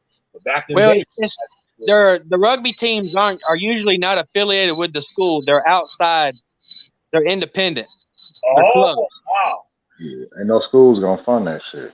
No, they ain't. They ain't got enough teams that even want to play. They don't even got no coaches that can coach the shit. You know? Rugby's a good game though. Like, you know what I'm saying? Rugby's a real good game. You know, I like it more than football, man. There's more technique to it. You know, you can't just blow somebody up. You have to keep your own safety in mind when you hit somebody, you know. But yeah, it is more raw. There's no stopping. You got to have really good cardiovascular fitness. Hell yeah. Mm-hmm. Yeah, that rugby shit is shit. That and lacrosse too. Lacrosse is dope. Lacrosse is cool, man. Rugby's way cooler. See, this is 15. This is big boy rugby. There's different kinds of rugby. This is like like the world championship type of rugby. Oh, you young in this one. Yeah, I'm in fucking great shape right there too. I'll bust your ass in that picture. That deer. Yep, that fucking deer was my homie for a while. What, that motherfucker just come to the crib and chill with you? Yep, all the time. Oh, you had that motherfucker? Yep. He belonged to someone else. That's crazy as a motherfucker. Yep, he just walk up in the yard and chill with me. Oh, so he was like somebody else's pet, and he would just like found your ass and shit. Like, yo, I can get some food over here too. Yeah, just a couple of bucks, man, chilling. Like, what was that? What was that old boy name from that movie, The Beastmaster? Oh shit! I'm serious, Beastmaster. Oh shit! That was a carry with him. Yo, that was one of my favorite movies when I was a kid. Beastmaster. Yeah, I used to watch that shit like a motherfucker when I was a kid. That knife and shit, that throwing fucking thing he had and shit, like that double-ended knife, that was the shit. And that goddamn eagle he had. Yup. Siberius the beast. Hey, you know what else I was at this point too, man? To be honest with you, what? I was a fucking pussy master. I had a bitch for every day of the week, Monday through Friday for about a month straight at one point. Oh shit! So what did you like living out in the woods and shit like that? Did y'all? Yeah, they come to the fucking house. But like you young and stuff, like, oh, but shit, I know when I was young, yo, kids was 13, 12 and shit, driving and shit. I think I'm like 22 right there. Oh, all right. Oh yes, y'all was driving. Y'all can drive around to people's houses and shit. Yeah, I'm 22 in that picture, I do believe. What happened when that deer got big? He just one day stopped coming around. I don't know. Oh shit. Could have got shot. Could have grown up. I don't know. I don't know what happened. Yeah, motherfucker got too big and shit. It was like, yo, fuck these motherfuckers. Yeah, there's always some stupid fucking rednecks, man. Yeah, right. I got shot. Yup. Damn, that's crazy. Yo, that's some bugged out shit. I'd be scared that motherfucker kick the shit out of my ass and shit. Fuck me up. Yeah. Motherfucking deer leg, motherfucker, fuck you up. But I was playing for Columbia Rugby Club right there too.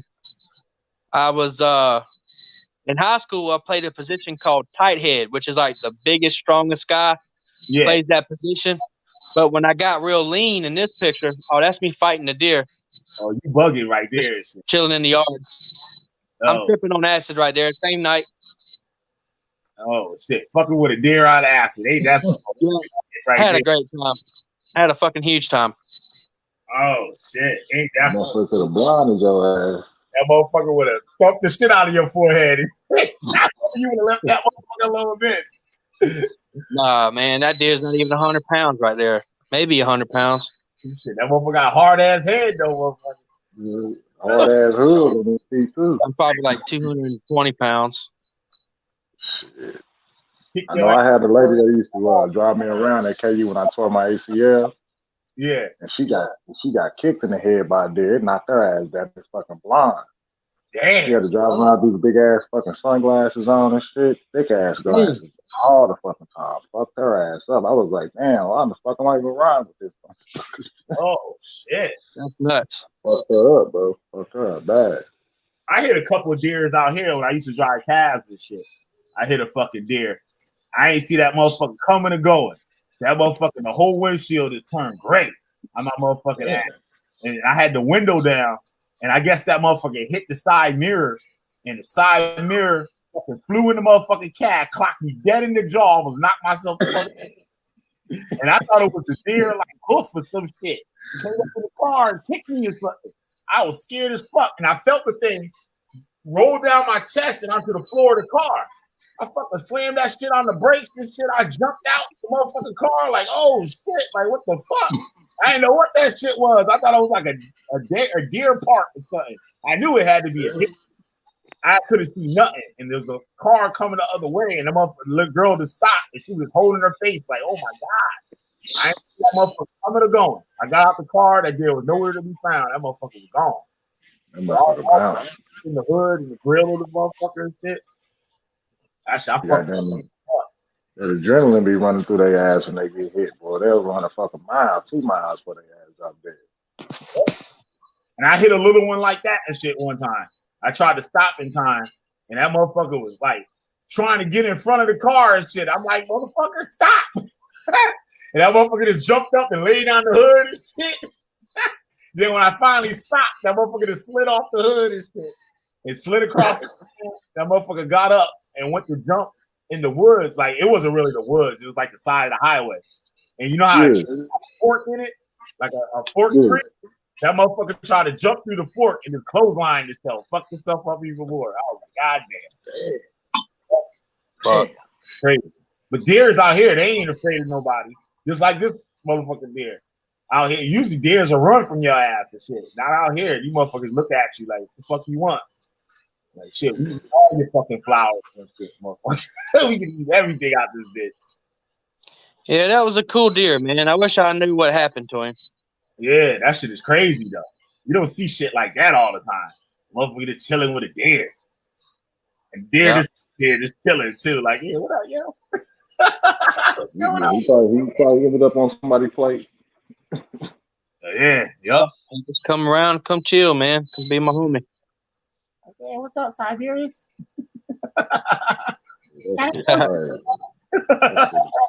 You should have gave that motherfucker some mushrooms, Joe. Shit, I didn't have mushrooms at that point. I did do. Yeah, I've done mushrooms at that point. Gave that motherfucker a couple of shrooms and shit. It'd be cool as fuck, man. Yo, but that's funny though. I thought this was the other Nicosia and shit. Yeah, you're right. It's Nicosia. Yeah, nah. Fuck. Yeah. I'm like, Team O.s.i.r.u.s, like, never me. You were there laughing. Gonna come to that party. I'm like, damn, they about to do Chris dirty. I was like, yo, they about to do Chris dirty and shit. I was like, I got this nigga in here laughing at this motherfucker and shit. I can't believe my man is white though, bro. Like, I can't believe that shit. Like, that's fucking crazy. He pulled the wool over everybody's eyes. I know, what a disgrace, fucking white bastard. How dare he? It ain't even that. It's just the fact that shit, you know, be you. Don't hide it. Yup. Be who the fuck you are. You are who you are. I can't believe he deceived us with his Caucasian ancestor. I hit him with that video, yo. That motherfucker sat the fuck down. He didn't even know who the fuck I was. I came out of nowhere with that shit. I just came out. He's like, who the fuck is Killer B, motherfucker? I dropped that video. That motherfucker found out real quick who the fuck I am. That motherfucker sat down. He had streams. He had like 25 motherfuckers in the stream at a time. I made that video. That 25 went down to 1. I was like, wow. At one motherfucker, I was like, shit. Only one. What video did you do? Huh? What video did you do? I don't know nothing about this. It was called Strike Force or some shit. When I came back, Chris Harris was fucking Judah Nazareth up. When I came back with all that adultery shit and all that bullshit, but I didn't really know like the whole of the shit.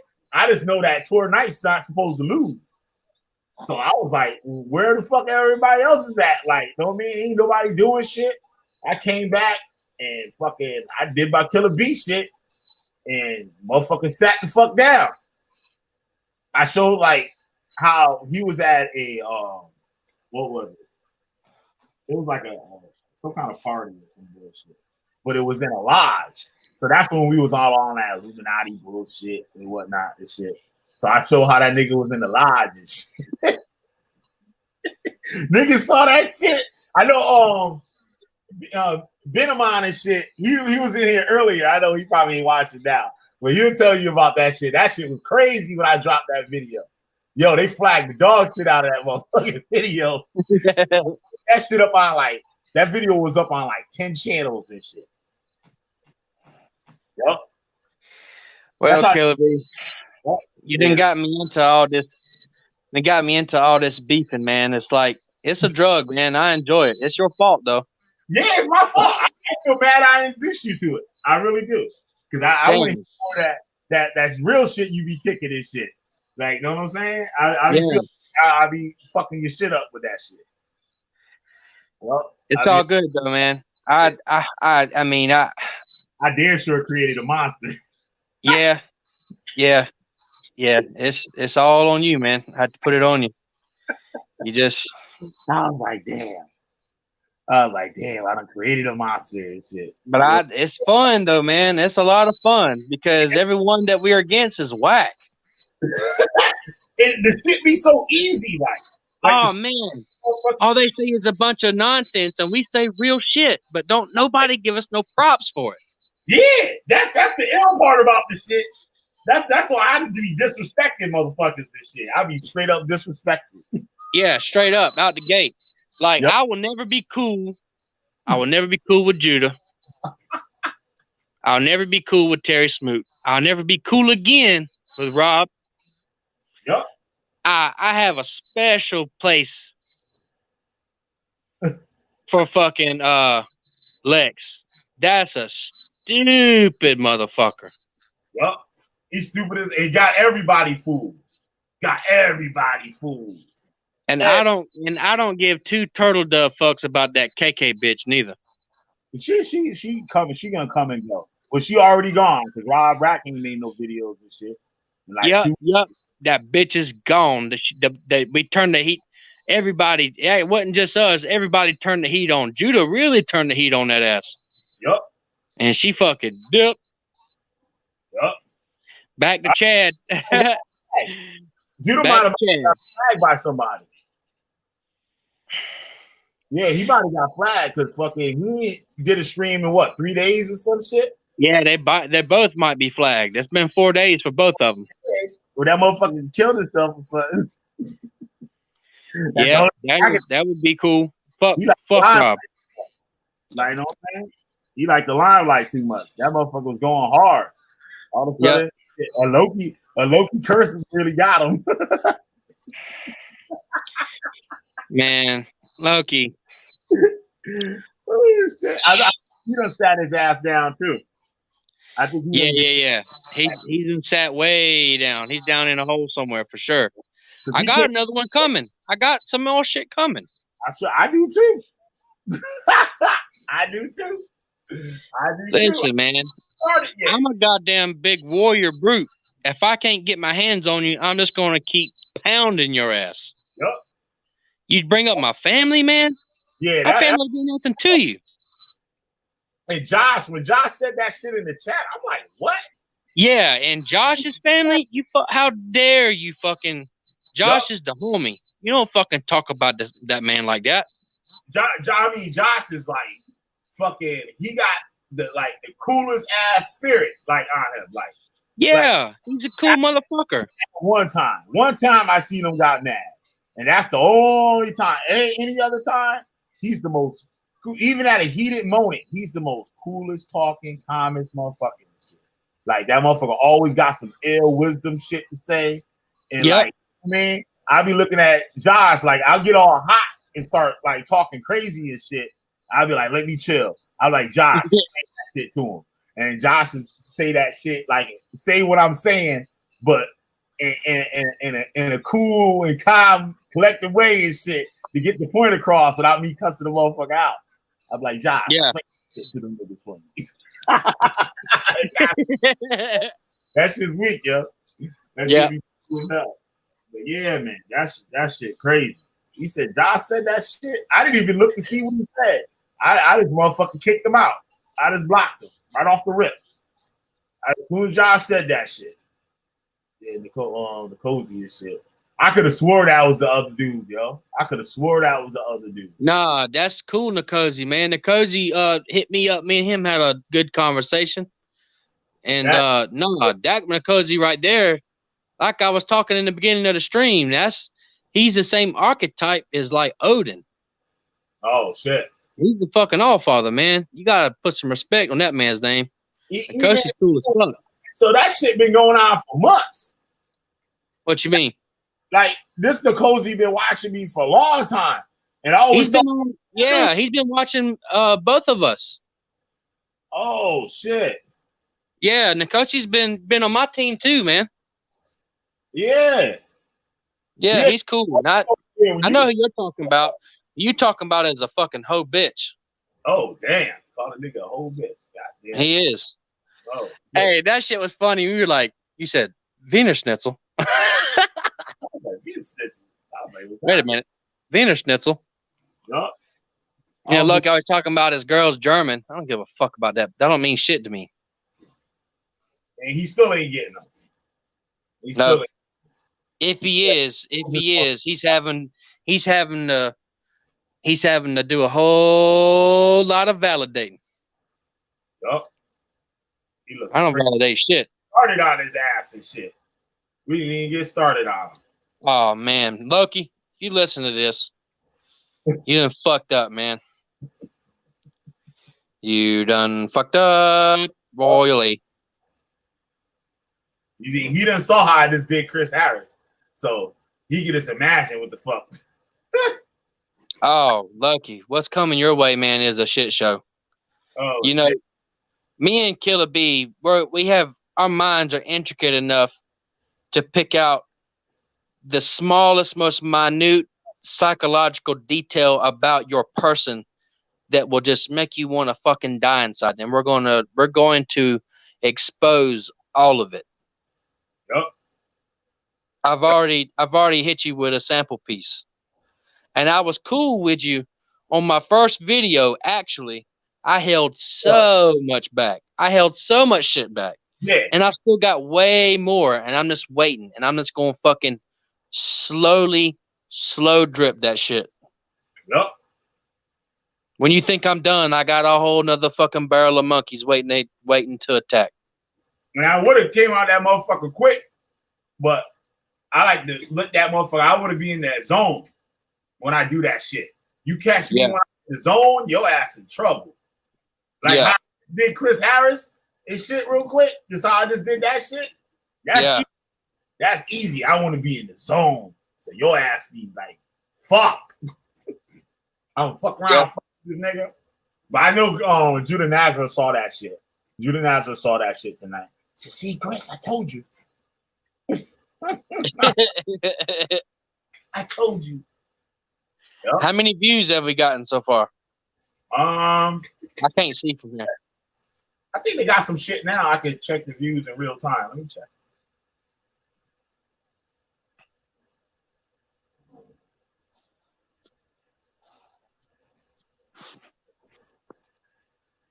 I know I lost another subscriber.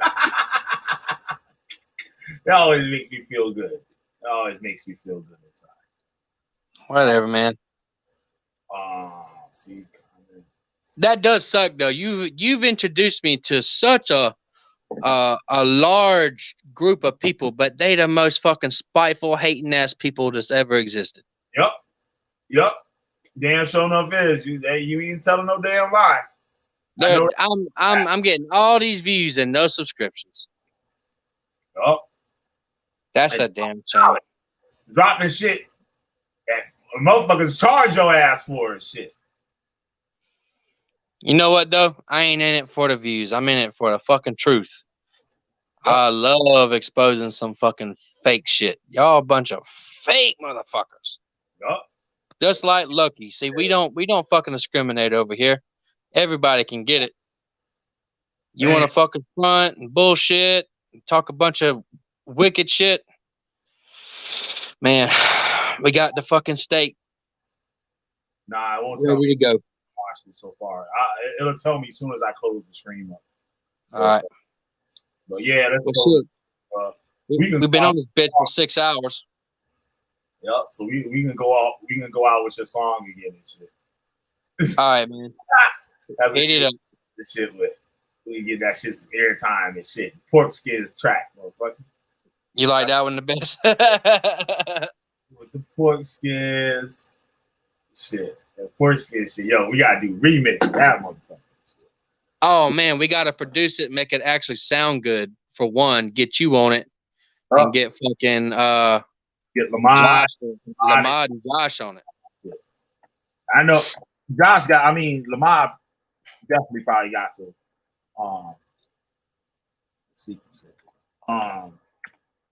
Did Lamar respond back to you today? No, I didn't talk to him and shit. I didn't get to Facebook until like I think I don't know. I might have been on Facebook all month.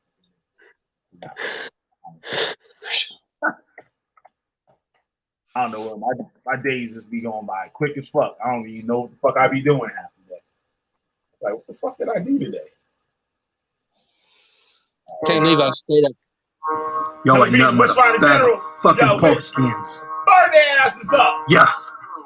The Siberius, the sleeping serpent. Chad overseas got KK pussy popping, got robbed in the van, busting nuts on Nagy Cotton. Ayo, Judah, come and sniff it up, dip it in your cup, getting stomped. You know what he about? Sipping on some draws, licking balls, Nagy's nuts. Judah about to bust. Who gon' clean it up? Terry Smoot, he's a faggot boot. Hit him with the boot. Cortez got the shoe. Yeah. Triple soul shoe. Got KK taking off her panties. I'm like, bitch, what you doing? I just want the Becky. Terry Smoot is highfalutin, but he ain't practicing what he preaching. Nothing but white people on his webpage. Yo, actions kinda set the stage, don't they? Fuck you, bitch. Killer B told me about that shit. I ain't never gonna stop until you quit, bitch. Like a chicken head running around calling everybody kings and queens. Y'all some bums in the slums with Rob, smoking Reggie, drinking malt, Roger's Ball, Schlitz 40, 40, 50, drink it up till it's empty, yeah. Kitty fucking Napa, why she slut me like a Pepsi? Wait a minute, bitch. Judah said you got Hepsi. Bring that Barbara bitch. She got big lips. Malaka bitch. He's a dumb shit. Yahoo goes. Damn, I guess you did. Salt and cocaine in the bedroom with I went at her hard. Crazy. She's a dumb hoe. Don't know what to do. So that bitch is God. Ask him Yahoo. Meeting Killer B at the grocery. Yeah. Don't forget the pork skins. Yeah. We chewing up the pork skins. Yeah. We chewing up the pork skins. Yeah. Meeting Killer B at the grocery. Don't forget the pork skins. Yeah. We chewing up the pork skins. Yeah. We chewing up the pork skins. Yeah. Yeah, I went after Napa's ass hard. That's what she gets. That's what she gets for fucking talking all this bullshit. Not even answering your fucking, not even responding to you or me. That's just crazy, yo. Thinking she got too many subscribers. You only got 2,000 subscribers. That ain't nothing. God damn.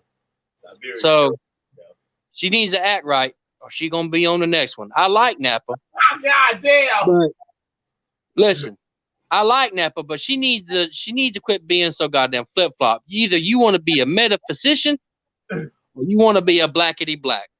There's no in between. Yeah, that Hebrew. I gotta talk to her about that Hebrew Israelite bullshit. I really believe that she has no clue what that shit is that she fucking with. No, there's no in between. You can't be a metaphysician and still be so closed minded to be like these Hebrew Israelites. That don't make sense. So Napa, you listen to this, you need to get right, or you're gonna be on the next track. And you know, I'm gonna exploit your sexuality. I mean, it is what it is. So get right. Shit. I wasn't even gonna go in on it like that. Shit. Nah, she needs to fucking make her mind up. Damn. She's like, you always told me or something. Like Amber and shit. Amber, you better be happy nobody getting out your ass and shit. You always Damn, I forgot about Amber. Shit, thanks for reminding me. You know who Amber is and shit? Yeah. Oh shit. Damn, Amber. You find all the white people and shit. All the white people know about you. You got a white girl's name. Oh, god damn. Damn. Yeah, she married a white dude. She married a white dude and shit. But she be on these fucking she be on these channels though. Yup. Y'all be black niggas channel. As a friend. She be on as an ally. No. Either you with me and Killer B. God damn. Or you're getting on the track. It's as simple as that. Yo, Siberius is bullying motherfuckers and shit. Yo, this shit crazy. These niggas out here bullying motherfuckers. Like, god damn. Yo, we gotta get him out of here for you. You give me some more trouble, give me some more shit. God, yo, you got to kill that coke correctly. You getting on the track. Y'all don't even know. I'm gonna get in the rap game, man. Like, I ain't got no beef with Amber and shit. Like, Amber cool as shit with me. But she did some fuck shit, yo. I ain't like that shit. She did that Chris Harris bullshit. Like, you know what I'm saying? So I do owe her one for that shit. I definitely owe her one for that bullshit. She tried to say I ain't do nothing. But shit. I fucking hate that you got this beef with Chris Harris. Yo, that shit crazy, yo. I ain't do nothing to the nigga. God damn. Yup. I wish I can share the spite that you share, but I don't have it. Yo. You know? Shit, motherfucker. I'm gonna tear this nigga ass up. It's like the quiet before the storm and shit. Just like I did with Judah Nazareth. Everybody was sitting around like, shit, why you ain't gonna do nothing about Judah? Let's do another time for another Torah lesson. And then here comes Killer B with the swarm. But he was another motherfucker like Loki and shit. Like, the motherfucker ain't like, shut the fuck up, let somebody else talk. Like, you ain't got to debate everybody down here talking. Like, you know what I'm saying? Shut the fuck up, nigga. Let somebody fucking talk. So what if he say some stupid shit? Like, fucking let the motherfuckers say the stupid shit and get on. We was like that morning and shit. Like, I was tired. I ain't want to hear all that bullshit. Like, I was listening to that. I remember that. Yeah, you're like, man, can you shut the fuck up? like talking about the crime and shit. Like, right? I know what the fuck I'm talking about. You see how he tried to flip the shit? When I brung the evidence up and shit, he said, well, you gotta have to go to the government shit. I said, that's where it's at, motherfucker. I ain't sitting me running my mouth, don't know what the fuck I'm talking about and shit. Yeah, you made a point. He was like, but he said something like, but not for my people or the black people or something. Yeah, they ain't had shit to do with what the fuck I was talking about. He tried to bring it around, bring it back around. Yup. To some racist shit. Yup. And we talking about everybody. It's less niggas in the United States, and those motherfuckers commit more motherfucking murders and more motherfucking robberies than the white man. The white man leading all the motherfucking crimes in the United States because it's more motherfucking white people. But the niggas lead in murder, robbery, and gambling. That shit's weak though, gambling. But who numbers. But who commits more crime per capita? Do you remember? Was white people. Really? Yeah, white people commit more crimes than anybody in the fucking America. Damn, I'm showing my racism. I'm surprised. I would have never thought that shit. I would have thought black people would have had all this shit. Like, Man, white people are crazy, man. We're just crazy people. Yep. Just like Chris Harris and shit. Crazy. Especially down here in the South, man. Everybody wants to be everyone's a big burly badass. Yep. Crazy cracker Chris. Yep. Yep. Yeah, let's get the fuck up out of here and shit. We've been on this bitch. All right, man. Great stream. I had a great time. Thanks for having me on once again. Awesome show. Awesome. And I like when these shits are real, when they good and they long as a motherfucker, because sometimes that be for the motherfuckers that don't be trying to watch me and shit. And I ain't watching all that shit. That's why you miss it, because you ain't watching that bitch. You watch that shit, you can get some shit. Real talk. But, I put some shit on this shit tonight. We really got in that video too. Really shed some light on some things as well. And the tour of the occult office and shit, that with all the like artifacts and shit, that shit top notch. Like that's the shit right there. Oh, you like that, man? Hell yeah, that's the shit right there. Especially that thing you had with the mirror in it and shit. I listened to a video when they talk about that shit. The mirror. Yeah. But well, that's it don't get more real than me, man. I'll be trying to tell everybody. Yup. But yeah, mama don't even know where this fucking place is at. Yup. So let me get the fuck on out of here. All right, man. Peace out. All right, man. Peace. Later, y'all. Killer B, the Witch Finder General. You got a witch. I'll burn your asses up. Peace. See you later, P. Miss you tonight.